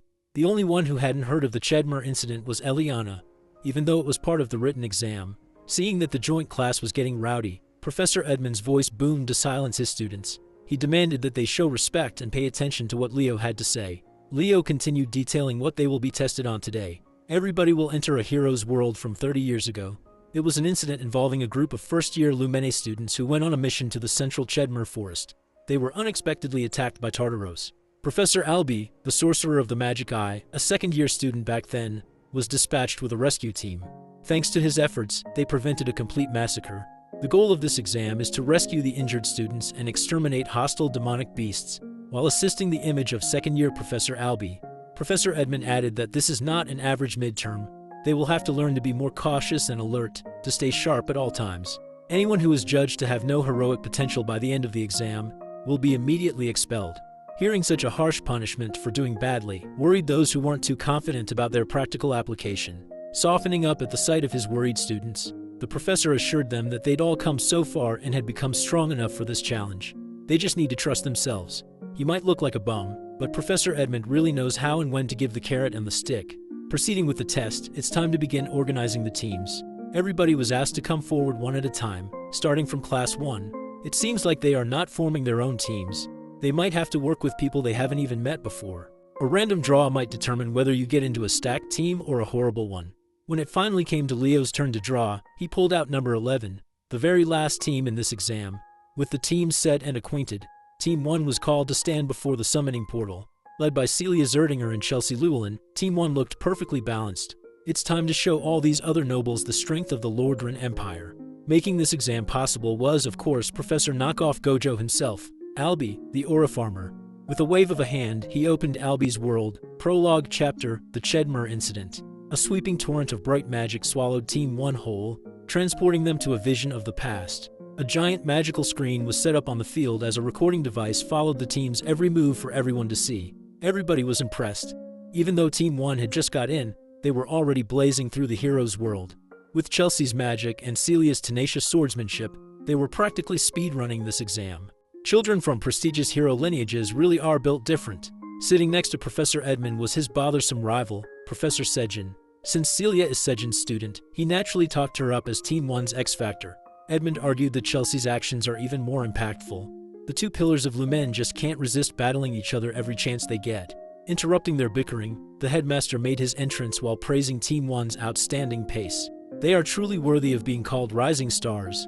The headmaster must have known that the two pillars were going to fight like children. So he pulled up a chair between them. He just wanted to see how much the first years have grown. Turning to Professor Albi, the grizzled old man apologized for using such an unpleasant memory for the exam every year. Albi asserted that he should be taking Headmaster Kalian instead. He vowed never to forget this incident, and he needs this yearly reminder to stay on track. Finally, Team 1's raid came to a swift and bloody conclusion as Chelsea and Celia tag-teamed a beast. The headmaster took note of the Zerdinger and Llewellyn girls. They worked impeccably together despite how heated they usually get. They really are the pride of their country. Team 2 didn't do anything too impressive, while Team 3 blitzed through the hero's world in a dominating fashion. They let the two strongest first years, Abad and Duran, stand vanguard while the rest of the team played supportive roles. The headmaster approved of their fast and efficient methodology, which led to victory. Team 4 surprisingly entered the upper echelon too. Nilla Carvin's healing aura is definitely special, but what carried the team was Chen Xia's abnormal movement. The headmaster made a mental note of the girl from the east. Team 7, led by two of the most promising summoners, made quick work of the hero's world too. Headmaster Kalian and the professors couldn't take their eyes off the live feed. While there are a lot of exceptional students who showed what they're capable of thus far, the most promising one has yet to take his turn. Finally, Team 11 was called to come forward. Aside from Leo Plav, there was another familiar face in the last squad, Chloe Muller. Headmaster Kalian was lost in thought. Watching the kid makes him feel nostalgic for his heydays. Back when he was a young and valiant hero taking on missions with Miss Farina herself.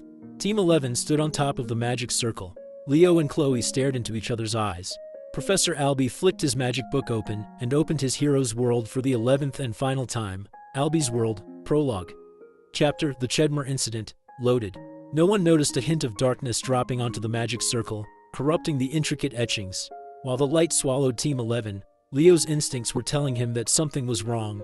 Different from all the previous Heroes World openings, the light seemed to move more aggressively.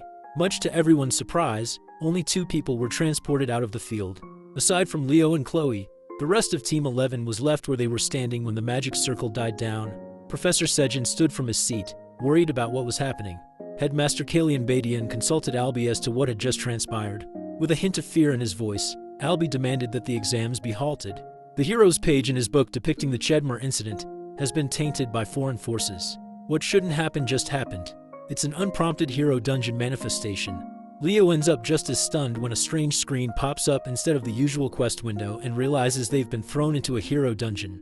Chloe looks around in confusion since there were no lost pages, and it's unheard of for a page from the records to glitch like this. Leo tries contacting the professors, but no one answers. Chloe starts losing it and prays that the professors come save them.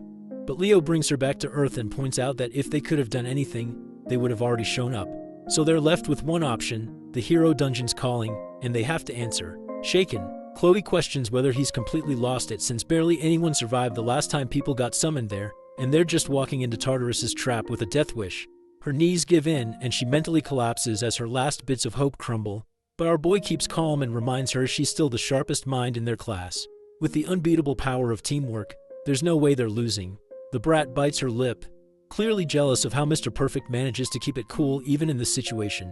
She forces herself to pull it together and demands to hear this brilliant plan. Leo explains that there are 2 main goals: rescue the freshmen and make sure they get out safely. To do that, they need to get stronger. Chloe immediately shoots that down, pointing out they can't power up without access to the outside. But Leo casually reminds her they're not the only students dumped in this forest. And that makes Chloe pause as she remembers others should be here too. Then without batting an eye, he looks at her and tells her to ride him. Chloe nearly combusts from embarrassment at the sheer audacity, but Leo stands firm like a Chad. They can't let their seniors confront Tartarus first, and mages like her seriously lack stamina, so there's really no other choice.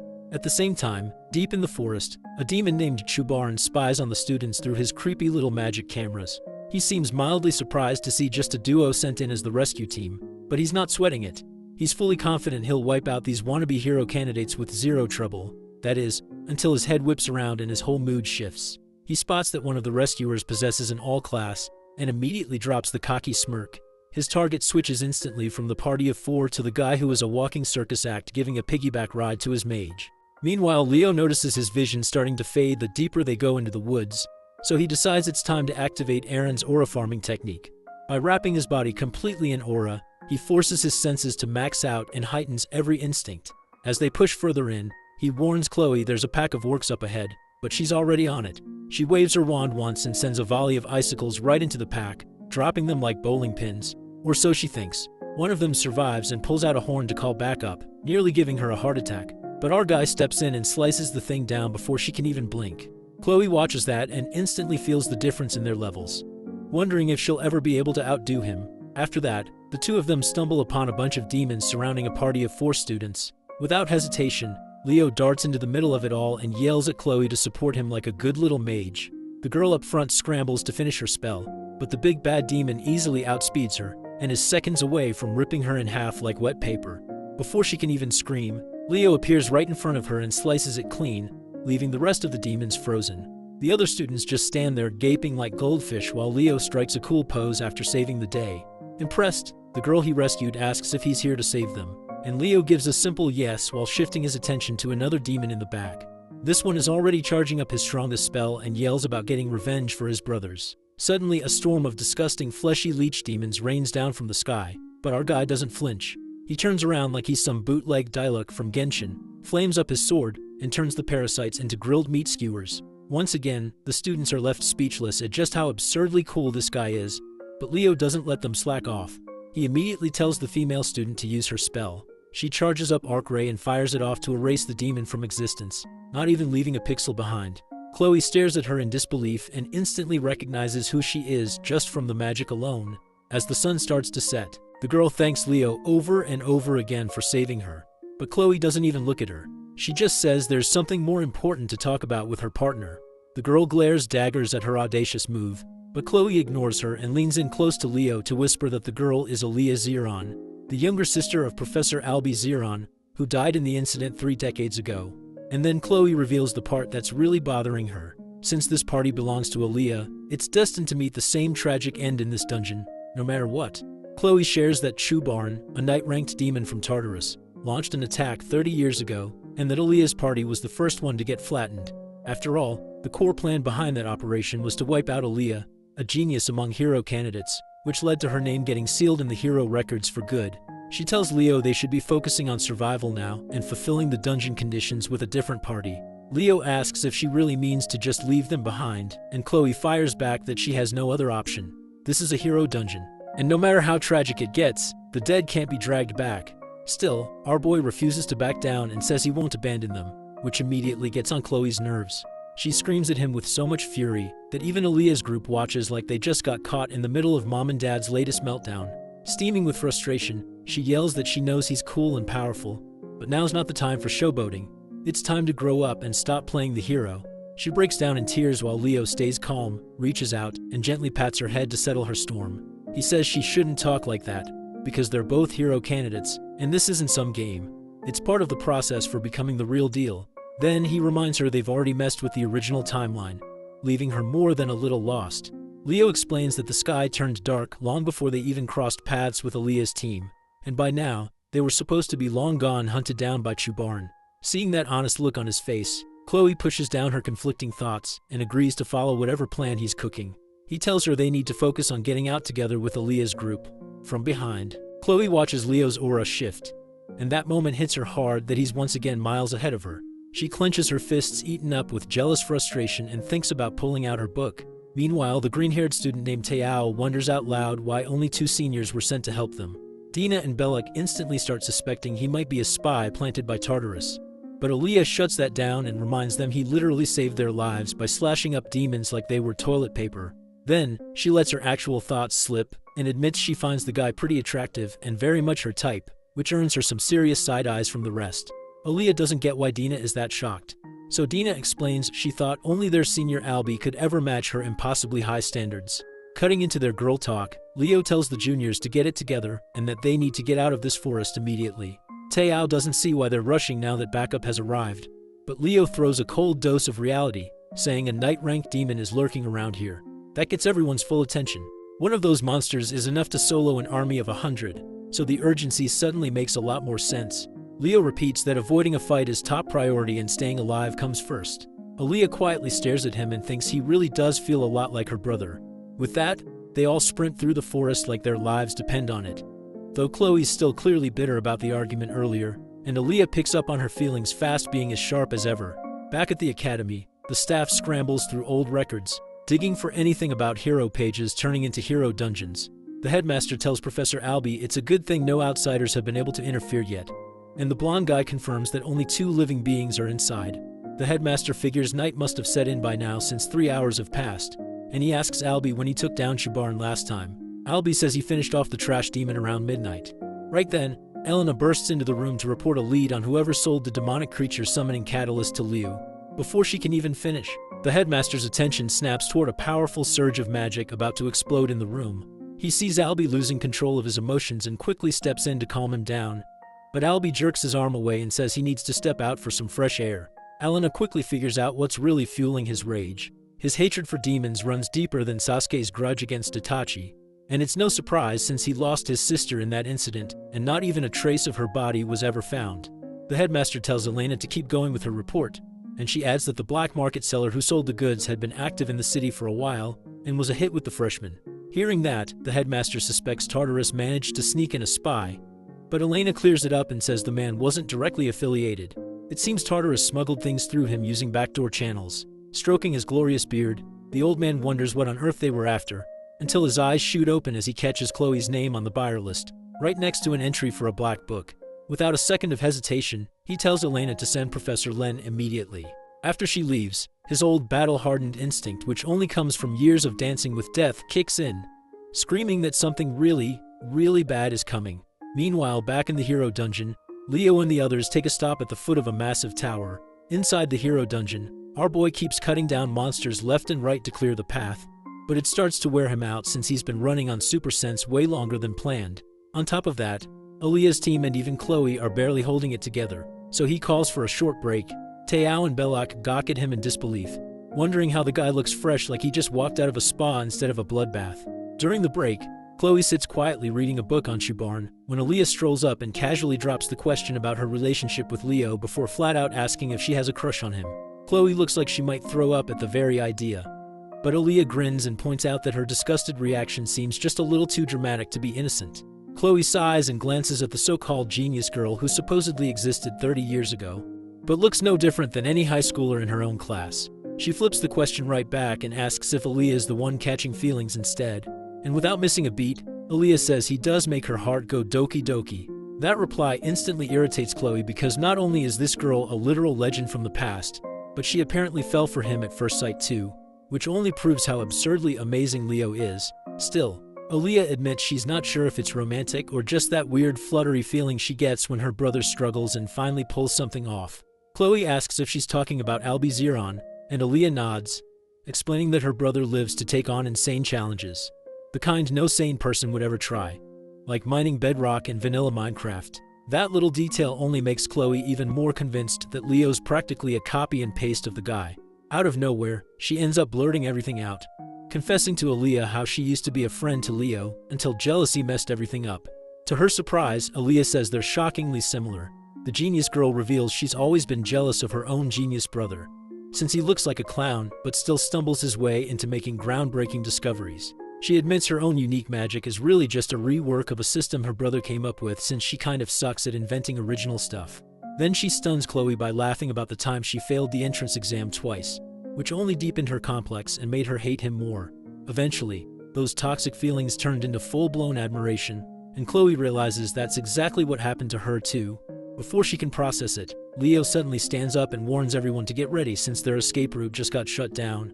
The terrified students grab their weapons and brace themselves, but our guy reminds them they're all future heroes, and fear's not part of the curriculum. Still, Aaliyah's party starts sweating bullets as a massive demonic figure steps into view and announces he's finally found the seed of a great hero, then fires off a blast of destructive magic right at Leo.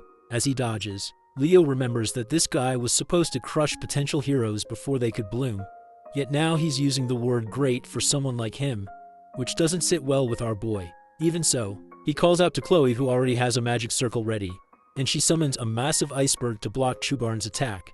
In the meantime, our main guy charges his sword with magic, slips behind the Night Rank demon, and delivers a deep, satisfying slash to the vile monster's girthy neck built like an F1 racer. The girls hold their breath thinking it's over, but their hope dies quickly when Chubarn's disgusting flesh transforms and stitches itself back together like it's made of cursed jelly. Seeing that, Leo tells everyone to get back fast as the demon activates cursed magic that nullifies all attacks like a black hole called Void. Taeyao and Aaliyah start panicking, wondering how anyone's supposed to win against something so broken. But Leo stays sharp. He knows Void is an absolute and there's always a limit on the user. Chubarn taunts Leo, mocking the idea that the remnants of a hero think they stand a chance. But our boy shoots right back that if he's so mighty, why is he losing sleep over a mere sprout? He calls for everyone to launch a coordinated strike, and while they all do their best, it's Aaliyah's unique magic that really hurts him, as she rains down a cluster of stars on his head. Chubarn starts to believe his mistress Lady Salatna was right to order him to destroy the hero seeds before they grow too dangerous. Surrounded, he suddenly lifts his weapon and forces Leo to back off. The moment our guy sees what's coming, he yells for everyone to get down. Unfortunately, one of the spikes slices through Belak's side, so Leo grabs him and falls back behind an ice wall Chloe quickly raises. He checks on everyone and tells them he can stop the bleeding with his aura, then tells Chloe to line up a finishing blow. With that, he rushes off to buy her the time she needs to prepare an attack strong enough to push through Void's limits. Chloe opens the black book she's been holding onto this whole time, and as she flips through the pages, she realizes it holds the perfect spell to roast that ugly demon alive and erase him for good. All the freshmen watch in stunned amazement as Leo blitzes around Chubarn using afterimages to smack him from every direction at a speed no one can track. The demon swings at one image only to whiff and get clocked from another side. Seeing the chaos, Taeyao wonders if he'll ever pull off a move that cool, though Dina shoots him down without even pretending to be nice. Meanwhile, Aaliyah stands frozen, both impressed and confused, because the magic Leo is using clearly is magic of the stars, which means he's no ordinary guy and hiding his true identity. Before that bomb can even settle, Chloe yanks all the attention with a sudden rise into the air, summoning a sinister black magic circle. With a wild grin that honestly makes people question who the real demon here is, she claims she's about to erase this monster from existence. Aaliyah panics and yells at Leo to get out of the blast zone because there's no way anything nice is about to come out of Chloe's hands. Chloe throws in a quick warning that she won't be held liable for property damage and fires a blazing death ray straight at Chubarn, which sets off alarms in Leo's head since this is supposed to be an ice girl, not a pyromaniac. Watching the demon get absolutely wrecked, Chloe laughs like she's fully lost it and boasts about her undying flames, telling Chubarn to go burn where he belongs. As the fire swallows him whole, the flames shift into a black fire like it is Amaterasu, which sets off alarm bells in Leo's mind, and he yells at her to shut it down before things go wrong. But she flat out refuses and insists trash like Chubarn doesn't get mercy and deserves to suffer properly. Seeing that she's clearly on the villain arc now, Leo charges in and swats the cursed book right out of her hand, like it's the kind of book his mom found under the bed. A short while later, Chloe finally comes back to her senses, so Leo calmly asks her to be honest if she really created that endless flame magic, or if she picked it up from somewhere. She admits she's no genius and confesses the spell was straight out of that book, confirming as he suspected that it is a copy of the Flame of Erebus. Chubarn starts regenerating from the flames, so Leo quickly lets Chloe know that the spell she used is black magic, and the book is actually a disguised sorcery machine. The news makes her feel sick over what she's done. With a sad look, she mutters that she is way too corrupted now to be called a hero, but Leo snaps her out of that negative spiral. He explains that even he didn't know Chubarn had the Void Curse until now, which means the demon must have used it during his battle with Aaliyah and her friends. Back then, they were just students who got outmatched in an impossible fight, but still refused to back down. He reminds her that their academy's motto is to go even further beyond like Goku, and that's when it finally clicks. Chloe realizes she doesn't resent Leo for always being ahead. Rather, she admires him because he's got way too much swag to even compete with. After that, Aaliyah steps up and tells Chloe that she believes in her, giving the blonde the final push she needs. With the Void Curse now gone, Leo gets ready to end the fight once and for all. Just before that, he senses a powerful surge of magic, and it turns out to be Chloe, finally breaking her limits to become someone who can stand beside him without feeling like a shadow. Backed by a new waifu candidate, Leo's memories of his past life come rushing in as he recognizes her magic, which reminds him of the allies he once fought beside. The familiar light fills him with a fresh wave of courage. Chubarn suddenly lunges forward and smashes Leo with a finisher strike. Leo blocks the first hit, but the demon sneaks in a second blow that breaks his guard and launches him straight into a tree. As he struggles to stand, Chubarn saunters up and declares that it's time for the so-called remnant of a hero to take another nap.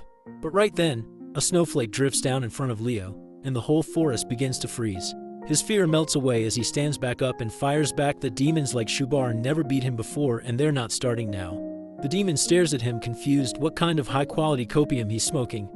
Unaware that Chloe is behind him and about to drop the biggest spell of the night, she silently thanks Leo for helping her reach the breakthrough she needed, and unleashes her original magic, a spell called Ice World, that covers the battlefield in a chilling wave of pure power. With a wave of her staff, the whole field below her locks up in ice so thick it deserves all 3 seas. Chloe floats in the air and calls down massive crystalline lances meant to wipe out anything unlucky enough to stand below. But Chubarn doesn't even flinch, since he stays frozen solid like a cursed popsicle that forgot how to breathe. Leo walks up to the ice-covered demon, and the moment he places a hand on it, its soul fades into a pure black smoke. Right after that, he finds the black magic book, channels fire magic into his sword and drives it straight through, triggering a violent burst that scorches it to a crisp. System notifications roll in congratulating him for both saving the freshman mid-crisis and taking out Chubarn. But what really gets his attention is how Chloe totally stole the spotlight by pulling off a whole new magic type on the spot. It turns out to be field magic, which is something he wouldn't even think about copying unless he suddenly lost all survival instincts. To his surprise, Chloe says she's planning to come clean and wants to risk it all, even if it means getting expelled. He reassures her right away that someone as amazing as her wouldn't get kicked out over one mistake, and that she's more likely to end up as a full-blown hero. Aaliyah and Dina rush over to the duo and hype them up with praise for their insane rescue. Not holding back on how heroic they both looked, he returns the love and compliments their fearless energy, while Chloe hands Aaliyah her staff back and thanks her for it, saying it helped her tap into her real potential. But then Aaliyah throws a curveball no one sees coming and tells Chloe to keep the staff as a reward for saving them, while Dina hands her sword to Leo as a solid thank you gift. Our guy takes it with zero hesitation, and just as things start to settle, they hear voices from a rescue squad calling out that survivors have been located. That's when Albie shows up out of breath, dripping with sweat and pure panic for his little sister. Chloe nearly breaks down when she sees her professor looking like her classmate, and both of them get slapped by the fact that they're just trapped in an illusion from 30 years ago. They watch the big brother lose it over his sister, and Aaliyah tells him about the heroes who saved her, saying one of them is almost as cool as he is. That's when Albie's version of the world starts flickering and slowly fading out, and Chloe stands there feeling proud she gave everyone a second shot at life. Aaliyah tries to show her brother the mysterious hero who saved her, but by the time she turns around, they're already long gone. The hero dungeon crumbles bit by bit, and right before it all disappears, Leo catches a system window telling him he scored a new reward. The last thing he sees before blacking out is a young Albie breaking down in happy tears, thanking him for saving his sister. The scene shifts to a hospital room where our boy finally wakes up and sees Albie again, this time the real one. Cool as ever, the professor gives him a heartfelt thank you for saving his little sister, and tells him to pass the message along to Chloe once she wakes up too. With that, he strolls out of the room like it's just another day. And right after, the headmaster steps in. The sharp-looking old man asks Leo how he's holding up, and then moves straight to the point, saying he already knows about the black magic book Chloe had on her. Leo is low-key stunned that this walking relic figured it out, and the man explains he's got receipts from the place where Senlu bought the summoning catalyst, and where Chloe ended up retrieving it later. The headmaster admits he was floored to learn that a sorcery machine somehow slipped into the academy unnoticed. These cursed devices are forged from pieces of Erebus, originally meant only for demons, and when anyone else uses them, their mind starts to rot from the inside like they are watching Coco Melon. Leo decides to lay it all out and gives him a full rundown of what went down, which makes the Grandmaster start wondering whether the Black Book itself caused the whole mess. Leo agrees, saying the world snapped back to normal the instant he destroyed it.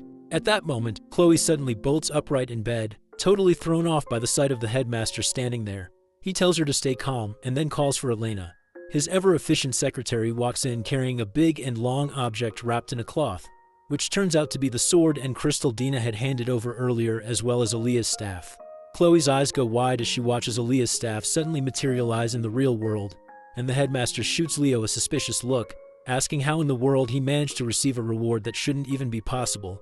Our guy realizes from Chloe's reaction that he was the only one who got rewarded, and remembers how this is just like what happened during the entrance exam.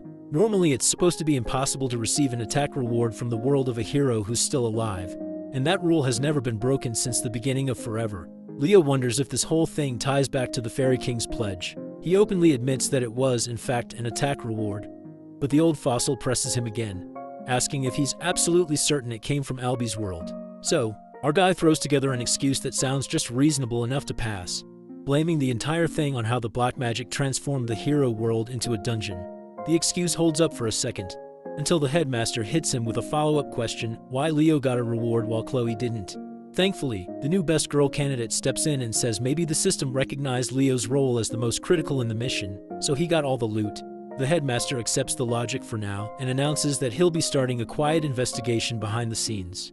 He tells them they can hold on to the rewards for now, but adds that they'll be returned to the rightful families once the investigation wraps up, all to keep the sorcery machine under wraps. Chloe looks confused and shocked at the same time, asking why he's covering for her, to which the headmaster flashes a smile with his majestic mustache and says that not every threat comes from outside the academy. After dropping that subtle bomb, he tells them to get some proper rest and takes his leave for the time being. As soon as he's out, Chloe's whole vibe shifts like a character flip, and she starts twirling her fingers like she's about to write a love confession in cursive. She nearly confesses her feelings to Leo right then, but Anime Jesus silences her confession with 3 girls barging into the room looking extra worried about him. To make things even more chaotic, the old geezer slides back in from behind because he apparently forgot to mention that there's a celebration party for the cadets tomorrow, and they better come prepared with some formal drip.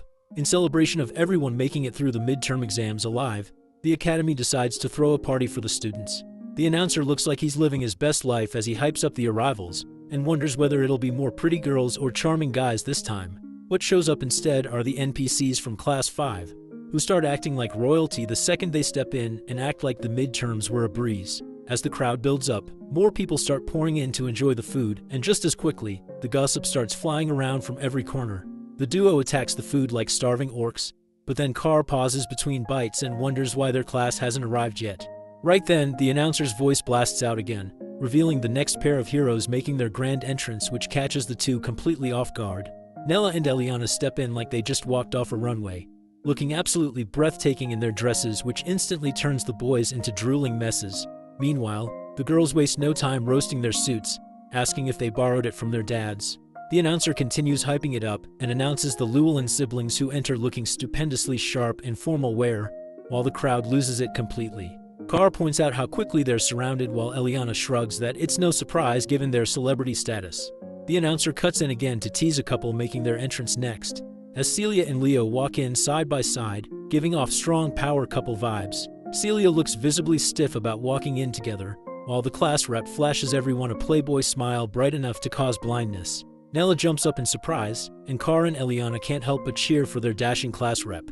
The mic somehow ends up in the hands of the spirit-possessed girl again, who excitedly asks the crowd how they're enjoying the party. Carr immediately turns pale seeing her again, though thankfully some students yell out that they're having fun, which keeps her from snapping. She stays surprisingly calm and says she's glad to hear that, but then casually drops a bombshell announcement that she's about to reveal the midterm exam results right now. The energy in the hall dies instantly, and Carr mutters that dinner's officially ruined now. The girl says she expected that reaction, and explains that the faculty decided only to announce the top 3 students from each major tonight, while everyone else will get their results through their homeroom teachers tomorrow. The students seem relieved and cheer a bit when she adds that professors from each major will be the ones making the announcements. Ayin steps up to the stage next, and Eliana quietly comments that he's looking especially dashing tonight. The sword professor wastes no time as he praises everyone's effort and begins listing the top names in the night major. A hologram appears showing Celia at the top, followed by Duran and Chen. Celia looks puzzled, clearly expecting Leo to be at the top, and Leo seems to notice it too. The professor from the magic major comes up next and announces Abud, Chelsea, and Emio as the top 3. Chelsea looks uneasy now that Leo's name still hasn't shown up, but Leo reassures her that stuff like this happens, and she shouldn't worry about it too much. Carr adds that it's odd Leo's name hasn't appeared even once, and notices that Chloe's name is also missing. Chloe tenses for a second but then manages to smile it off. The professor recalls that although she had to fail Chloe for using a spellbook, her passion and skill as a magician were seriously impressive. Sejin is also of the same opinion and stands up like a proud father. But Herod smirks and tells him to sit down, while Celia quietly comforts Chloe. Then the real star of the evening, Yura, takes the stage to announce the results of the summoning major, and the simps immediately yell out to be her summon pet. She starts calling out the names, and once again, Leo's name is missing from the list. Celia starts getting a little worried, while others also begin to whisper about how strange it is that he hasn't ranked once. The mic ends up back in the hands of the same chaotic girl, who asks if everyone's still having fun, and immediately announces that it's now time to reveal the top scorer who will represent the academy next year. Letting the tension simmer for dramatic effect, she finally announces the name Leo Plav, which sends his classmates into a full celebration mode as they hype him up. The applause is short-lived though, as a student suddenly speaks up with an objection. Emio questions how Leo could possibly be the top scorer when he didn't even rank in any of the majors, saying the whole thing seems suspicious. Leo admits that he's just as surprised and turns to the announcer, who now starts fumbling over her words, trying to piece together some sort of justification. Then she snaps as her other personality kicks in and takes over and starts yelling at the students with insults that would get anyone expelled under normal conditions. She growls that she's only going to explain this once, so they better listen carefully and stop yapping. Herod watches amused and wonders if she's being possessed again, and Sejin nods in agreement that he finds this entertaining too. She launches into a rant explaining that students who have dual majors don't count in specific major rankings, because their stats are spread between classes. She uses an example saying that a magical knight has a weaker aura than a pure knight and weaker magic than a true magician, but the combined strength is still far more powerful than either alone. She adds that Leo's joint practical exam scores were higher than anyone else's, though Emio still mutters something under his breath about the others having better theoretical marks. She roasts him mercilessly and reveals that Leo completed the mission in the hero's world, going so far as to exterminate Shubarn, which leaves everyone stunned into silence. Meanwhile, Leo tries his best to act chill and keeps aura farming like it's nothing. The other students just look at Leo in stunned silence, while Eliana and Carr both blurt out how in the world he managed to clear that dungeon with only one other person. Leo stays perfectly composed and does not even bother to respond as the announcer girl slips back into her awkward personality and begins stuttering again.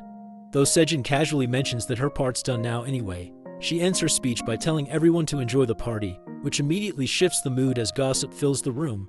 Yura takes a break from her meal and turns to Len, asking what the rankings would have looked like if dual-class students had been included in the major scores. Len answers without hesitation that the entire result board would have seen a massive shakeup.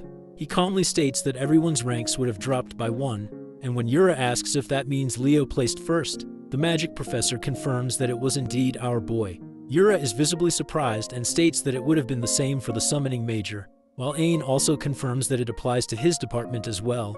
Yura tries to wrap her head around it, though Ain mentions that Leo's all-class goals suddenly seem far more realistic now. Len cuts in again and declares that regardless of all this, Leo's future path will definitely be sorcery. Yura doesn't take that quietly, and insists that she wants Leo in the summoning major instead. Meanwhile, the Glacial Knight listens to their yapping and calmly declares that Leo seems like a natural-born swordsman, making them yell out profanities, while the assistant professors exchange a very concerned glance in the background. The next morning, Carr is completely wiped out from overdrinking, and Chelsea mentions that she's never seen anyone chug 2 whole liters of orange juice before. Professor Herod walks into the classroom and tells everyone to quiet down. He brings up a world map and announces the destination for their upcoming class trip, revealing that they're heading to the land of the elves. The students instantly light up, knowing that this trip lets them choose where they want to go, and they start fantasizing about various destinations. But Herod quickly points to the map and announces they're going to El Selbekia, which instantly crushes all their enthusiasm. The place is infamously cold, so it is no surprise that everyone starts complaining. He shuts them down by revealing that the decision was made by the class rep, which catches everyone completely off guard. However, Leo wears his most innocent face while Carr turns to him and demands to know why he picked such a hostile location. Leo simply tells them to quit whining and start packing already, so they better buy their supplies quickly.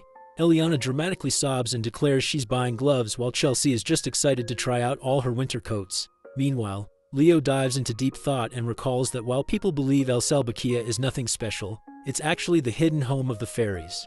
He gets a bit nostalgic as he wonders how Silrod has been doing all this time. When they arrive in the city, Leo tells Nella he'll take care of getting the food and equipment while she should handle the potions. After a bit of intense bargaining, he finally scores a solid deal and sets off with the supplies. Leo is completely worn out from the errands, but just then he snaps to attention when he senses something off in a nearby alleyway. He realizes this is the 13th block and heads toward a specific building, recognizing it as the same place where Senlu and Chloe had bought their sorcery machines. Dropping his bag, Leo steps inside and finds the shop completely empty. Aside from one cute little teddy bear sitting awkwardly in the middle of the floor, nothing seems out of the ordinary, which makes sense if the investigation team already swept the place. But something feels off. His mind catches up a moment later as he realizes that the teddy bear shouldn't be there at all because Lumerin should have collected everything, and the shop had been sealed. He immediately goes to slash it, but the bear suddenly spins midair and spits out some black goo that Leo instantly recognizes as a demonic entity. This one isn't a standard demon either, as it's dripping with high-level curses and foul energy. As the twisted lump of darkness begins solidifying into a form, it tries to speak. Leo narrows his eyes as the voice seems oddly familiar. The demon mocks his sharp senses for catching the curse so quickly, and locks eyes with him, and he finally recognizes that it is the Witch Queen Salatna, who was one of the 3 Legion commanders the heroes failed to eliminate back then. However, this body is not her real one. The demon questions whether he's a magical knight and taunts him that his heightened senses will now lead to his downfall. It lunges forward, and Leo barely manages to dodge the attack as it grazes his arm.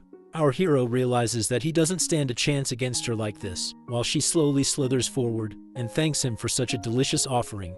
Just as she prepares to finish him off, Leo cracks a smirk as a flash of light erupts behind him. A holy blast slams into the demonic creature, knocking it back into the ground hard. As it tries to crawl away, it shrieks out the name of the sorcerer of the magic eye, while Professor Albie just stands there at the entrance like he is some kind of anime protagonist. The demon hisses in frustration but decides this is even better, claiming that having an audience always makes things more fun. But when it tries to sneak up on Leo again, Albie's already one step ahead as he throws out verbal abuse like confetti and activates a massive glowing spell circle, calling the demon nothing but a steaming pile of cursed trash. Huge beams of light blast out, slicing the giant demon's head clean off as she gets called demon trash. It tries to lunge at Golden Boy and hisses about how it'll devour those juicy fairy eyes, but he snaps back that he's not into some knockoff clone garbage like her, and yells for her to just die already while firing off a massive Miko Miko beam. The thing gets obliterated into nothing but scattered teddy bear bits. Meanwhile, Leo remembers that Professor Albie's other name is the Decimator of Tartarus. Rumor has it he only became a Lumen professor to get clearance beyond the borders, so he can hunt demons. Leo takes a breath of relief and feels thankful to this era's hero, but Albie just stares him down and asks what the hell happened here. Leo explains that the demon appeared during his investigation and was hiding inside the teddy bear using a high-level curse. Albie grabs the teddy's head and says the investigation department is definitely taking the blame for this mess.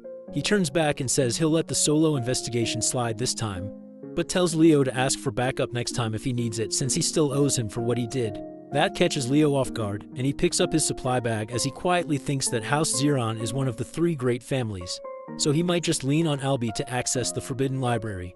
Heading back, he finally spots Nella, who looks thrilled to see him, only to instantly panic when she notices he's injured. She hurries over and casts healing magic while asking what went down. However, Leo is lost in thought that this incident pretty much confirms Salathna is the one behind the demonic beast and that cursed book of sorcery, but he still can't figure out what their endgame is. A week passes, and the students gather before a massive gateway portal as Leo goes over the checklist with his class to make sure they've got all the essentials. Celia strolls over and asks why his group's headed to El Selbekia, and he tells her it's like a summer vacation to escape the heat. She grins and says she hates the cold, then tells him to have fun before leaving with her own class. He sees her off and then turns back as he tells the students it's time to move. Chelsea looks fired up while Carr groans that he hates the cold too. Leo turns around to check if everything is set, and finally steps through the portal into the Elven domain. Meanwhile at Siren Academy, 2 elves are ganging up on another student, mocking his outfit and questioning how someone like him could belong at the Great Siren Academy. They call him a half-blood while the boy just lowers her head in shame until someone else steps out and tells them to quit bullying and act like actual students. The bullies try to twist it and ask if she's not bothered by a half-breed dressing like that, but she's already had it and starts cursing them out. She yells that if they don't like his clothes, they can strip and give him theirs instead. The 2 are stunned by the language and tell her to act dignified, but she fires back, asking if they're not ashamed to gang up on one innocent kid. She tells them to scram while they grumble about her acting like a rabid dog. Turning to the boy, she asks why he's dressed so thin. He says someone stole his clothes and introduces himself as Luca Inaris. Runia instantly starts fuming at the guys, while Luca keeps trying to give her the scarf back, feeling a bit shy, but she brushes it off and tells him not to worry. He notices she seems weirdly happy, and she admits her contract are finally hatched. Luca lights up and congratulates her, and she flashes a grin before heading off. Runia races straight to her dad's office, who quickly reminds her not to call him that at the academy.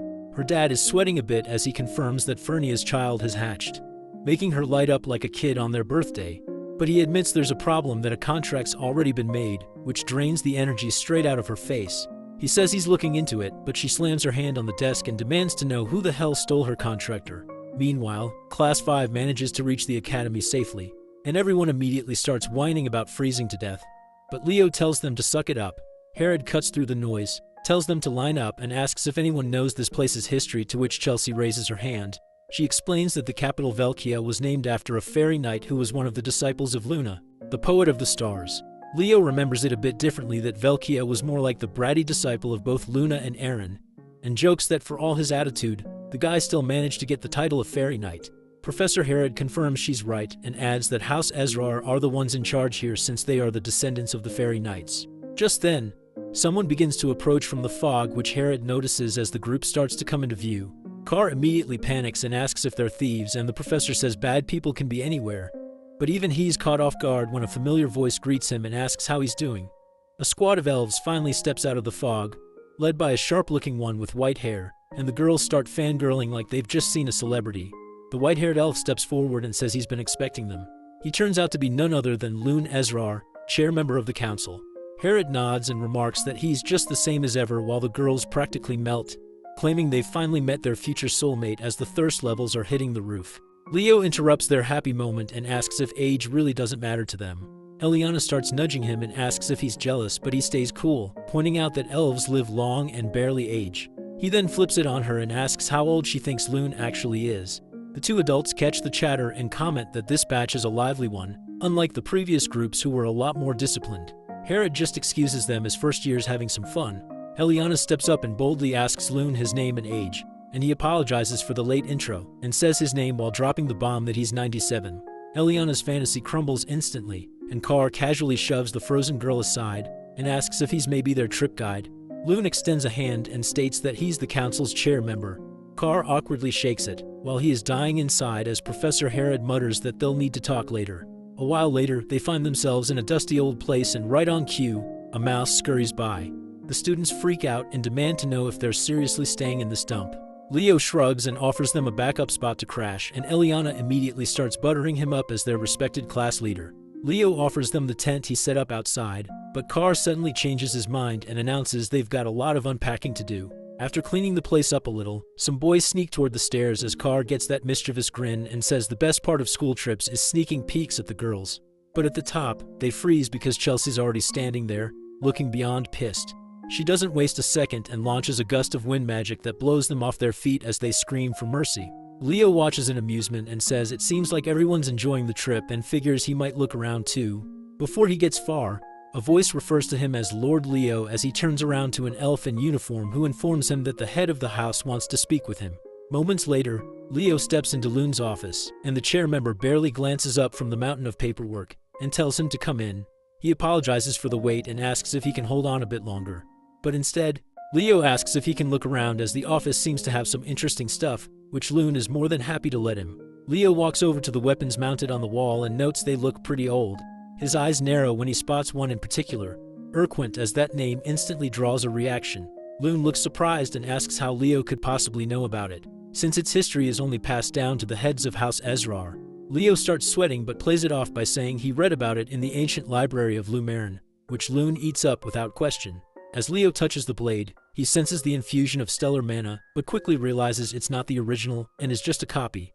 His thoughts drift into a flashback from his past life as Hero Kyle. His companions had been hyping up a new weapon back then, and Luna proudly showed it off to Kyle as she asked his opinion, but roasted her instead that she looked like a goblin thief, which set her off instantly. The real Urquhart had originally belonged to Luna, but was later handed down to her student Berkia. However, it was lost before the expedition to Tartarus. Loon comes up behind him and explains that Urquhart was retrieved by his ancestor who conquered Berkia's hero world. But weapons from hero worlds can't be used by anyone except their original conqueror. That clicks for Leo that no wonder it felt like an empty shell, and Loon gestures for him to sit. He says Herod told him Leo is an all-class student and also the first-year rep, which Leo confirms. Loon then says he has an odd request that he wants Leo to speak with his granddaughter. She's a top-tier student at Seirun Academy, but ever since entering school, she's lost all motivation. Loon figures that someone like Leo, being of a different race, might shake her up a little. Leo walks up to her room, questioning if it was really okay for Loon to hand him the key, but he still knocks and enters, only to be met with what he calls the mother of all messes. He coughs and comments that the room's dusty as hell, then starts noticing the posters and figures that she must be a fan of the great heroes. He's seen kids collect this stuff before, but this is next-level obsession. He spots a uniform hanging up and guesses it belongs to Seirun Academy, but just then, the girl walks out and assumes it's her grandfather in the room. She starts ranting about how it's not okay to barge into a grown girl's room, only to freeze in pure shock when she sees Leo standing there instead. Her face turns bright red as she screams that there's a human in her room and immediately dives under the covers. Leo introduces himself and says her grandfather wanted him to meet her, but she stays silent, wrapped like a burrito in her blanket. Not getting a response, Leo casually picks up a book and comments that she's collected almost as many on Hero Kyle as he has, and he's curious how the elves portray him. As he flips through the pages, he's genuinely impressed by how neatly she's organized the notes and praises her for understanding Kyle's achievements so well. Finally, she peeks her head out and asks softly if he likes Hero Kyle too. She asks him about the Battle of Darnos, and he explains it was where Taberka was defeated, and was the first battle where the heroes fought side by side. Her eyes light up as she quickly follows up, asking if he knows where Commander Zerga's forces were crushed, to which he answers without pause that it was Edvelik. She nearly bounces with excitement as she is impressed that he knows what most people overlook about the great heroes. In her eyes, Leo suddenly shines like a knight in armor, and she looks down shyly as she introduces herself as Aaron, and asks if her nerdy rambling scared him off. But Leo reassures her and says that the great heroes would be thrilled to know someone out there is still enjoying their stories. She continues on that she believes Kyle is an undocumented fifth hero. Leo agrees and says he believes Kyle's a true hero too, and even plans to join a club that researches his legacy. That perks her up until the mention of school sinks in, and her mood dips again. Leo notices her quiet and reserved nature, and gently asks why she doesn't want to go back. She admits she doesn't think she belongs in a place like Seirun Academy, as everyone there is aiming to become a hero, and someone like her with a weak heart doesn't deserve to stand among them. Leo notices that her uniform is well maintained, and figures out that deep down she still wants to go. He tells her he's not the only human around here, and that his classmates would probably love to meet her and hear her thoughts. She's surprised, but he adds that other schools that train heroes from different races also exist. He tells her with a smile that if she's curious, She should come see for herself. And with that, he takes his leave. As soon as he steps outside, Loon is waiting with starry eyes and the sudden appearance startles Leo. But Loon leans in and excitedly whispers if he was really talking to Aaron this whole time. He wipes a dramatic tear, overwhelmed that Aaron managed to hold a full conversation for once, and now wants to reward him with a magic item. Leo agrees, since it would be rude to reject a gift, and Loon leads him to the treasury, telling him to choose anything he likes. Nothing really jumps out at first, but then Leo spots something odd. He picks it up and Loon casually says it's just a jewel imbued with fairy power, though he thinks of it more as decorative. Leo simply says it's fine and that he wants this one, to which Loon agrees happily. However, our boy realizes that he's certain the fairy inside isn't carved and is alive. Later, Class 5 stands in the hall as Professor Harrod explains their new schedule. Starting tomorrow, they're waking up at 6 for personal training, followed by mission practice in the afternoon. Eliana tries to object and points out they already train non-stop back at school, but Harrod shuts it down that this trip isn't a vacation. Instead, it is meant to sharpen their weak points. Then he casually drops the bomb that this entire schedule was planned by their own class rep, and instantly, everyone glares at Leo with looks of pure betrayal. But Leo beams and says this place is perfect for combat training, to which Eliana gaslights herself into believing he must have noble intentions. Harrod wraps up the meeting, telling them to enjoy this final day because it'll be their last bit of free time. Later that night, Leo sits in his room studying the jewel and comes to the conclusion that it contains the Fairy King's magic. This makes it understandable why Loon regarded it as just a decoration, as after all, the Fairy King's contractor vanished after the Age of Calamity, and no one has used that magic since. But Leo knows it well that this is Silrod's power. He pours his own magic into the jewel, which causes it to glow. It's finally time to activate the pledge of the Fairy King he received before, and with that the jewel starts to crack and open up. A small voice stirs, asking if Father has broken the seal at last. But when the fairy spots Leo, confusion takes over as he demands to know why a random human is standing there, to which Leo simply asks who he's supposed to be. The fairy gets offended and declares that he's Kirin, the firstborn of the Fairy King Silrod. He starts ranting like royalty, but Leo calmly preps his fingers in tight as Kirin smugly says his name. Leo flicks him on the forehead. Kirin freezes as he tries to process this human's audacity. But Leo's expression shifts, and he says that even Silrod treated him with respect, making him wonder who the hell this brat thinks he is. Kirin gets enraged and starts hurling racial slurs, but as he keeps going, Leo keeps flicking his head one after another like an angry mother. Eventually, Kirin summons some manners and stares at Leo in awe, realizing that he must be the pledged one his father spoke of. Leo leans in and warns him again that if he's got a problem he should speak up, but Kirin backs down, deciding that a pledge with a human might not be so bad. Leo pats his head, casually noting that for Silrod to take all 6 of Kirin's wings, the kid must have been a royal pain. Kirin surprised Leo knows that, but before he can say more, Leo tells him to go summon Silrod already. Kirin looks smug again, saying he can only summon his father after reclaiming all 6 wings, and adds that the first one is nearby in the forest. Leo smiles, calling it fate that they crossed paths, but then gives him another flick for good measure. The next day the class heads into the forest under icy winds. As they push forward, they all freeze again, this time in shock as Chelsea just got wiped out by wind magic. Leo helps her to her feet and smirks as he tells her she'd better train harder if she wants to keep up. A few minutes ago, Eliana blew up when Leo claims she can't harmonize her swordplay with her magic, which is why she assumes he's off training solo. Leo doesn't bother answering that part, and instead shifts focus, and tells the duo their summoning needs serious work, which sets them off since that's the one thing they thought they had down. Then Chelsea jumps in, saying he told her something similar during the entrance exam, that she lacks a proper understanding of wind magic. Drawing her weapon with a smile, she challenges him to see what he's really got, and Leo gladly accepts. She thinks his performance so far has gone above and beyond, and she's curious what else he's been hiding, but she doesn't give him a chance to prepare anything as she fires off her windbreaker spell without warning, sending a massive gust roaring toward him. Leo doesn't even blink and casts his own windbreaker in response, which cancels out her spell, leaving her stunned. Eliana is shocked to the core since high-speed casting was supposed to be Chelsea's edge, but Leo just matched her pace exactly. Chelsea keeps pushing and activates Wind Chain, but Leo only sighs and reminds her that when they first met, he warned her not to use wind magic that way. Then he fires off Wind Bolt, an absolute monster of a spell that rips straight through hers and barrels toward her, catching her wide open. The impact sends her flying into a tree, and like nature adding insult to injury, a pile of snow falls on her head right after. Leo walks up and points his sword at her as he calmly declares his win. Chelsea still looks dazed as she questions if that was real wind magic. Carr throws in that he didn't expect her to lose, and Eliana can't wrap her head around how their class rep got this strong. Professor Herod gives his 2 bits that while Chelsea isn't weaker in raw power, but the real gap lies in their understanding and control of wind magic.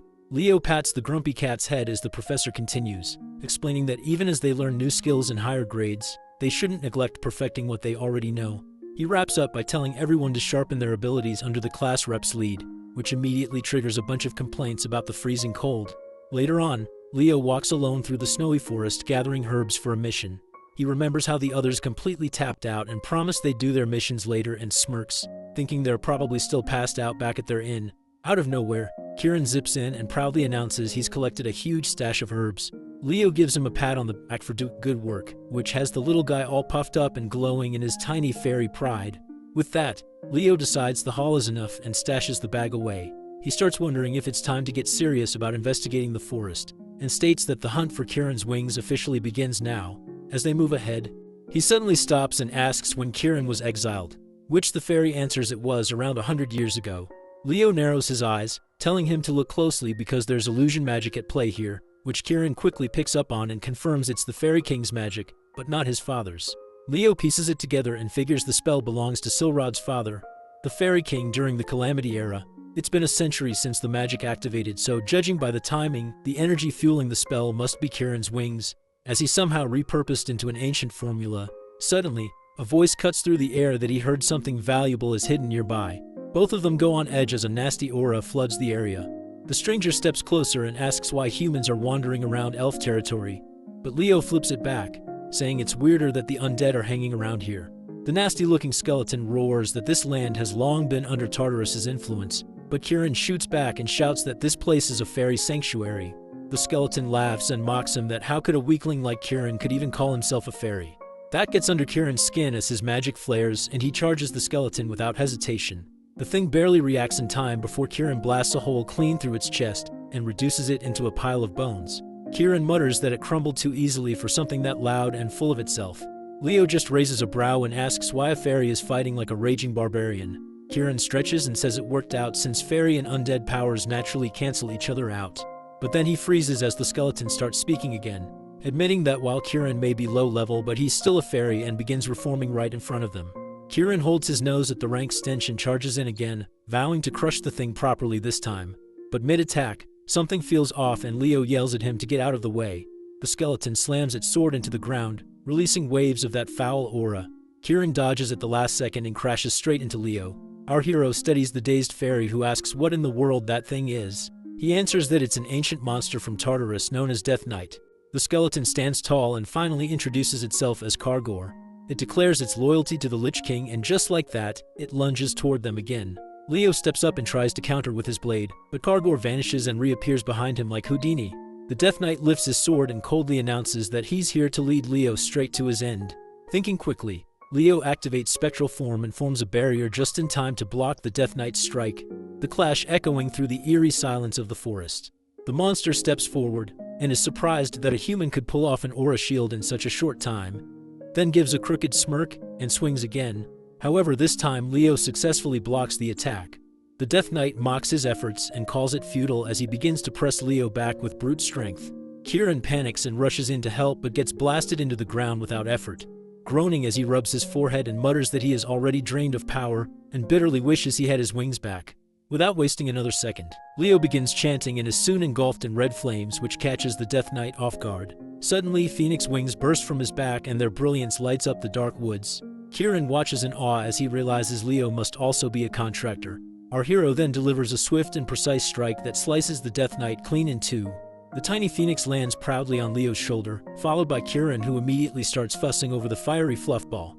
Kieran tries to shoo it off and the annoyed bird puffs up, but before the squabble escalates, the Death Knight's voice bellows once again as he swears that none of them will leave this place alive.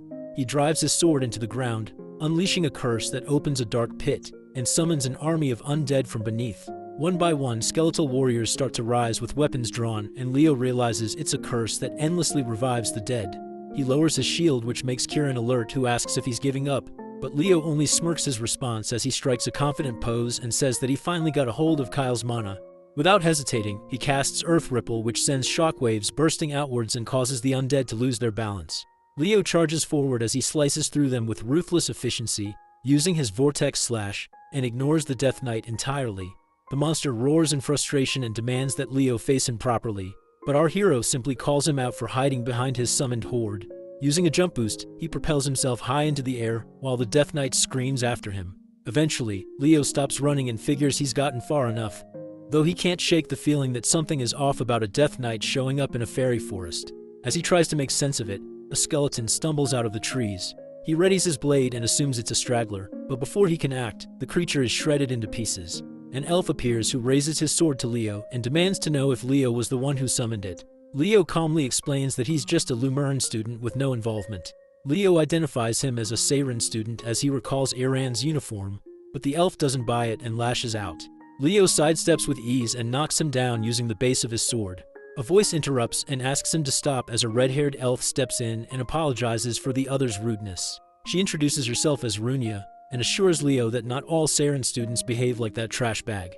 He accepts the apology and asks what brings her here, to which she replies she's on field training while Leo explains that his class is here on a school trip. He excuses himself to report the incident to his professor, and Runia sees him off, though he pauses for a moment as he tries to remember why her name sounds familiar. Meanwhile, she's already yelling at one of her students for messing up and calls her an idiot sandwich.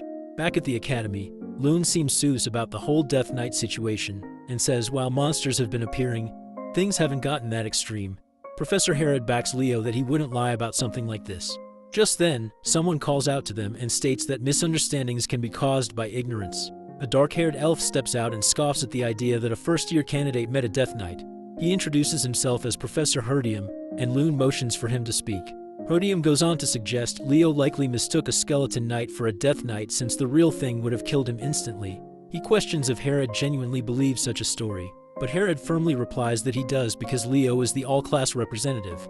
That surprises Herdium, who now considers that Leo might be worth keeping an eye on if he can really change the way Seiren students see things. He then asks Leo if he's skilled in magic as well, and proposes a joint class between Lumern and Seiren. Sometime later, all the students are enjoying themselves at a party, while Carr wonders how grand this event is, but Chelsea adds that it makes sense since the Emperor himself is hosting it. Eliana and Nella buzz with excitement at the thought of experiencing Seiren's teaching firsthand, though Leo remains a bit sus, and figures Herdium is the type who only believes what he sees with his own eyes. His thoughts are interrupted when Runia shows up again and asks if he wants to dance. They move in sync as if they've done it for years, and she gets thrilled to learn that he knows the elven dance to which Leo tells her he learned it long ago.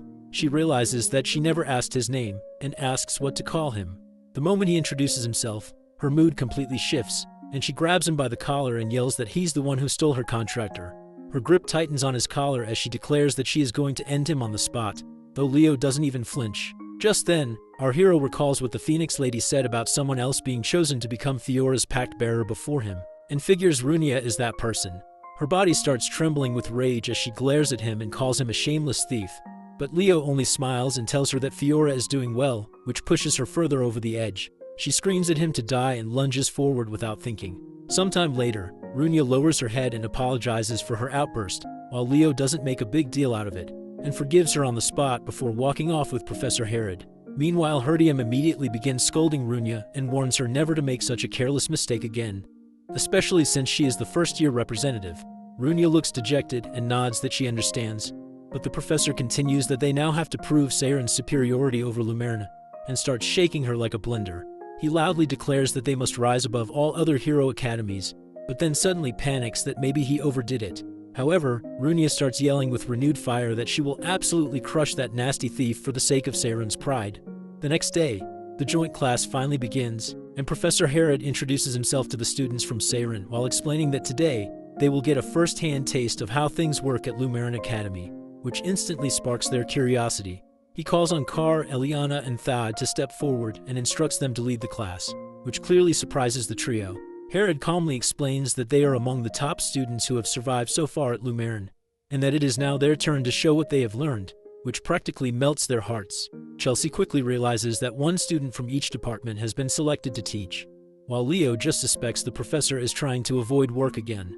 The three begin teaching everything they know about their respective magics, and their enthusiasm easily captures the attention of the elf students, while Professor Herdium smiles faintly and notes that exposure to other races can sometimes unlock entirely new approaches to magic.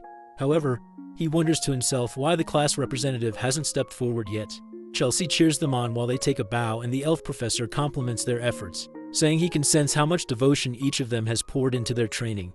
Picking up the chalk, he begins explaining that at Siren they follow a different teaching method, and though elves naturally use magic as a foundation, they make sure not to rely solely on it in order to maintain balance. Leo immediately calls him out in his mind because even though they pretend to teach everything, the curriculum is still soaked in magic. He thinks elves have always been pretentious and nothing really changes. As the professor starts explaining a complex spell theory, Leo starts yawning from boredom, and Herdium silently notes that not only did the boy claim to fight a Death Knight, but now his attitude in class is absolutely trash.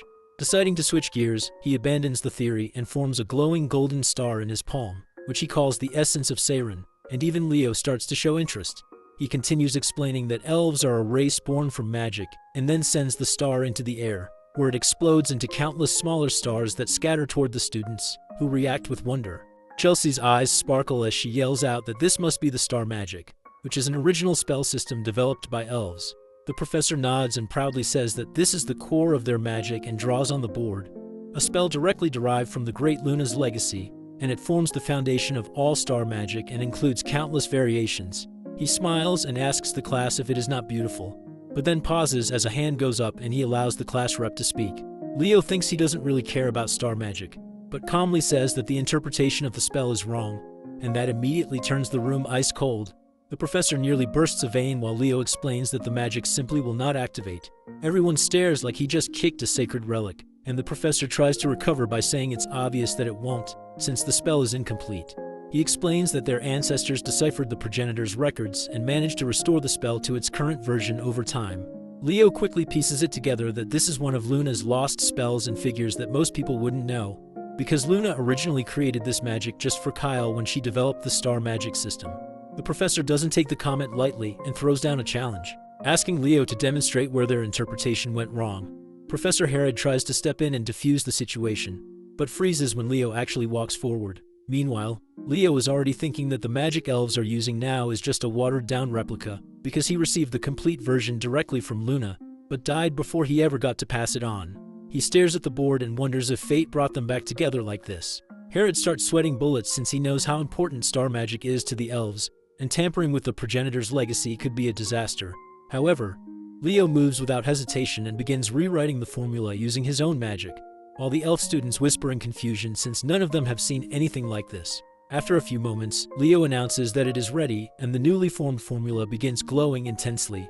The professor stares at the magical pattern with teary eyes, softly asking what kind of spell this is, and if Leo has used it before.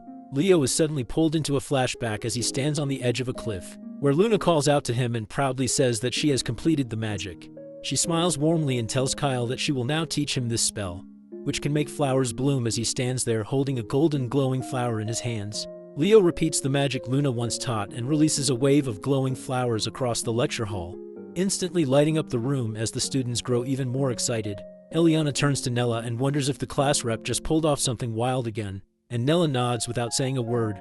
What grabs Runia even more is the professor's stunned reaction, and she starts to question if Leo really just cracked the founder's legacy in front of everyone. The professor drops to his knees in disbelief as he holds a golden flower in his hand, and mutters that he can't believe the magic they've all been using is just a flower blooming spell. Leo calmly corrects him and says it's not that simple. He explains how flowers nearly vanished during the Age of Calamity, and suggests that they probably meant something important to the founder of the nebula. Back then as Kyle, he remembered once telling Luna that this kind of useless magic wouldn't help them survive battles, but she told him that flowers were beautiful, and that someday she wanted to see a world blooming with them. The professor agrees that the founder must have embedded a deeper truth in the spell, and as the flowers start fading, the students begin whispering as they try to figure out who this guy even is. Leo quietly tells the professor that he learned the magic on his own through ancient texts, and that he's a dual-class natural-born mage, but has no elf blood. Professor Herod steps in to apologize for Leo's behavior, and offers to end the joint class for the day. He reasons that it's still too early to judge Leo without any official stance, but before he can finish, Professor Herdium interrupts and grabs his hands out of nowhere. He asks directly if Leo can be transferred to Siren Academy, completely catching Herod off guard as the whole class erupts in chaos. Later on, they return to their lodgings where Chelsea proudly serves a mysterious soup that looks more like a one-way ticket to the afterlife. while Eliana presents a risotto that's just as lethal. The boys immediately start weighing which dish will end them faster, but Eliana doesn't wait and force-feeds Carr a spoonful. He freezes for a second before barfing it up with no hesitation. Loon walks in and finds the whole thing hilarious, but Hera doesn't waste time and pulls Leo aside for a private talk. Loon informs him that the Grand Assembly has reached a decision regarding the Death Knight incident. Meanwhile, Nella sneaks off to eavesdrop as Loon reveals that there have been multiple sightings of undead creatures and even a Death Knight within the fairy forest. He says a formal investigation is being planned and a joint search party will be formed. As the others secretly listen in, Loon adds that the mission will be too dangerous for first years, so they'll be teamed up with Saren seniors, but Leo then asks if that's the only reason Loon showed up. Loon shakes his head and says he actually came for Leo since his granddaughter wanted to see him. Irin steps forward shyly, asks how he's been and says she came because he said she could. Leo turns to introduce her to the others, but the girls immediately dive in and start fangirling over how adorable she is. Irin gets overwhelmed and runs upstairs while apologizing to everyone. The girls wonder if they messed up somehow, and Loon informs Leo that he's counting on him. Without a word, Leo heads upstairs and finds Irin curled up silently on the balcony.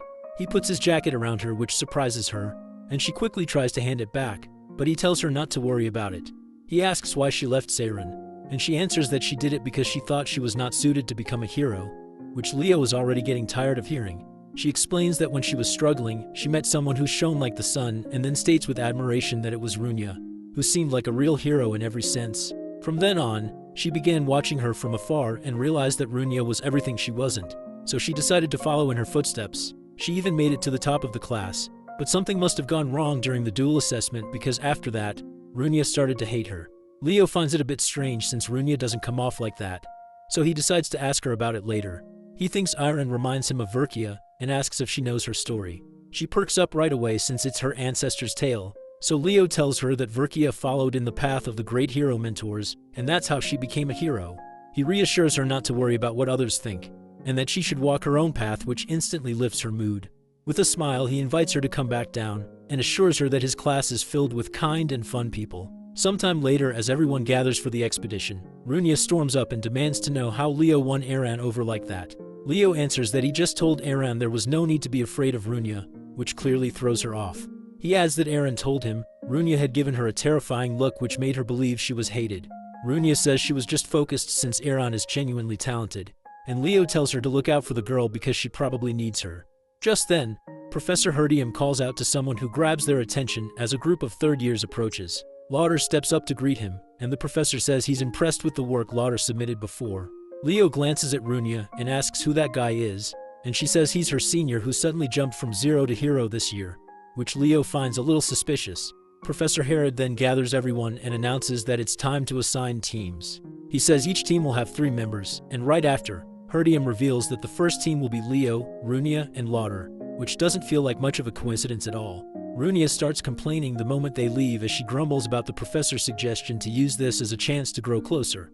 Leo throws in a jab about the thief comment, which instantly sets her off again as she snaps that she still hasn't acknowledged him. But he just ignores her like he's tuning out background noise. Instead, she looks around and wonders where Lauder went since they're supposed to be moving in teams, and Leo recalls that Lauder said he'd go separately, guessing he must have something else in mind. Placing his hand on the ground, Leo suddenly senses that something feels off, and Runya comments that for all the ground they've covered, they haven't seen a single undead yet. But Leo is caught up with something else as he notices the surface around them doesn't seem any different from before, and remembers the conversation he had with Kieran. There's a curse of the dead laid over this land, but only someone like him who lived through the age of catastrophe can feel it. The Death King Hellkaiser was Erebus's most loyal follower and the Legion commander of Tartarus. Leo doubts he came personally and believes that instead he sent Kargor, the Death Knight, as his agent. Standing up, Leo figures out that beyond this point lies something inside the fairy lord that Silrod is desperately trying to guard. Runya looks at him in confusion and asks if he sensed something, but before he can answer, the sound of footsteps breaks the silence as they realize someone is heading their way. Leo instinctively points his sword forward, only to be met by Lauder, who casually asks how the investigation is going. He checks if they've run into any undead, which they deny, and then asks if Leo was the one who first reported the presence of a Death Knight. Leo confirms and shakes his hand, though he notices something strange about the black ring Lauder is wearing. Lauder then claims Leo may have jumped to conclusions and suggests that he might have gotten too hyped up as a first-year student. He asks if they're aware that high-level undead like Death Knights can't stay summoned without a necromancer feeding them mana, which is why demonic summoners usually accompany them. Runia realizes that if that's true, there must be a demon hidden somewhere in the forest. But Lauder argues back that this is the capital of Elselbekia and reminds her that as a Seiren student, she should know about the star magic that surrounds Berkia. Runia agrees, but Leo cuts in with a firm tone and says, "There's no rule that states the necromancer must be a demon. Other races are fully capable of using dark magic, including elves." Lauder laughs and fires back that elves are way too prideful to stoop that low. He drops the argument there and tells them to just finish the investigation. Though Leo can tell he's searching for something, even Runia starts picking up on how off his behavior feels. Later that evening, the students gather to compare notes, and everyone agrees they didn't even spot a single undead, let alone a Death Knight. Chelsea immediately finds it suspicious how everything just disappeared the second they started investigating. Carr tries to dip out early and pretends he's going to bed, but Chelsea drags him back anyway. Meanwhile, a certain someone who clearly has nothing good planned jumps out of his dorm window and lands without a sound. Leo makes his way to the academy dorms and slips into Lauder's room like a professional. He already guessed Lauder would sneak out, but once inside, he spots a strange map with the entrance to the fairyland clearly marked. Just then, Runia barges in and shouts at Leo as she demands to know what the hell he's doing here. Leo immediately clamps her mouth shut until she calms down and explains that he's here for the same reason she is, though Lauder has already left. Before they can argue more, voices echo from outside asking if Lauder's asleep, and Leo grabs Runia without warning as he jumps straight out the window. Irin hears a noise and peeks out just in time to see Leo holding Runia in his arms. Her face turns crimson, and she drops her book in a panic as her brain fills in every possible romance scenario. Meanwhile, the two disappear into the woods, and Leo finally asks how long Runia plans to tail him. Runia demands to know if he still believes Lauder is involved, especially since he only arrived that morning and Leo saw the Death Knight days ago. Her thoughts get cut off when someone else's voice joins them as Irin turns up, who was chasing after them this entire time. Runia looks like she's about to short-circuit and asks how long she's been following them, while Leo casually admits he already knew. With a bright red face, she suddenly yells that dating is strictly forbidden between students, which catches both of them completely off guard. She nervously explains that she saw them sneak out of the dorm and starts rambling about how beautiful and cool they both are. But this is still wrong. Leo holds his head and mutters that she's got it all wrong, then asks Runia to help clear up the misunderstanding. But Runia is just as red and barely manages to stutter out that it isn't what she thinks. Just then, Leo freezes as he senses something dangerous, and a decaying hand bursts from the earth as one by one, the undead begin to rise. Leo doesn't hesitate and draws his sword immediately as a chilling voice greets them with a slow welcome to the fairy forest. As the dead begin to rise, Leo pulls out his weapon and warns the others to stay sharp since they're facing high-ranking undead knights. He calls out behind him to check if Runia is ready, and she slams her hand onto the ground, summoning flames in response. She activates Firestorm and lights up the entire area, grinning proudly as she asks how she did while being completely unaware that a knight is still charging straight for her. Leo notices too late to stop it, but Irin suddenly jumps in and blocks the attack like a true Amazonian warrior, making our boy realize she's wearing animus armor. She wastes no time and cuts straight through the skeleton and turns it into another victim of sudden head loss syndrome. Runia cheers on the shy elf, who starts blushing hard, while Leo casually adds that she looked just like Berkia, which pretty much sends her to heaven. But then the shy elf switches gears and asks what they were even doing here all alone. Runia finally starts speaking properly, as she explains that they were sneaking into the third-year dorm to investigate something. She gets flustered again and declares that any sort of love drama would only get in the way of her studies, making Leo do a solid bruh moment. Irin doesn't let that slide and says that Miss Runia will always be the #1 student because she's going to be a hero. That hits Runia hard as she realizes Irin always saw her that way. Her mind drifts back to the duel they had where Irin barely blocked her attack using a mana shield. Runia smirked in response as she realized that only Irin is strong enough to be her rival, so decides to go all out while channeling a powerful fire spell. However, Runia's angry face scares Iran, who drops her guard. But by then it's already too late as the fire spell goes off and collides into her in an explosion. And now she finally realizes what Iran's look meant. She lets out a sigh as she realizes it was her fault that Irin stopped showing up, to which she tells Irin that she wants her to come back to school because she is her friend. The shy elf looks unsure, but Runia hits her with full confidence, saying they're absolutely friends and wants her to keep competing against her as a rival. Right after that, Irin suddenly hesitates again and asks if Runia is really sure they're not a couple, which makes Leo deadpan on the spot. Runia gets completely flustered and shuts that down fast, while Leo just acts like a wise old grandpa and calls them kids. Meanwhile, in an unknown place, The Death Knight growls that the mage has hit his limit as intruders are crawling all over the place, but the cloaked mage snaps back that it's the knight's problem, not his. The hood comes off and the person is revealed to be none other than Lauder, who the skeleton calls a brat.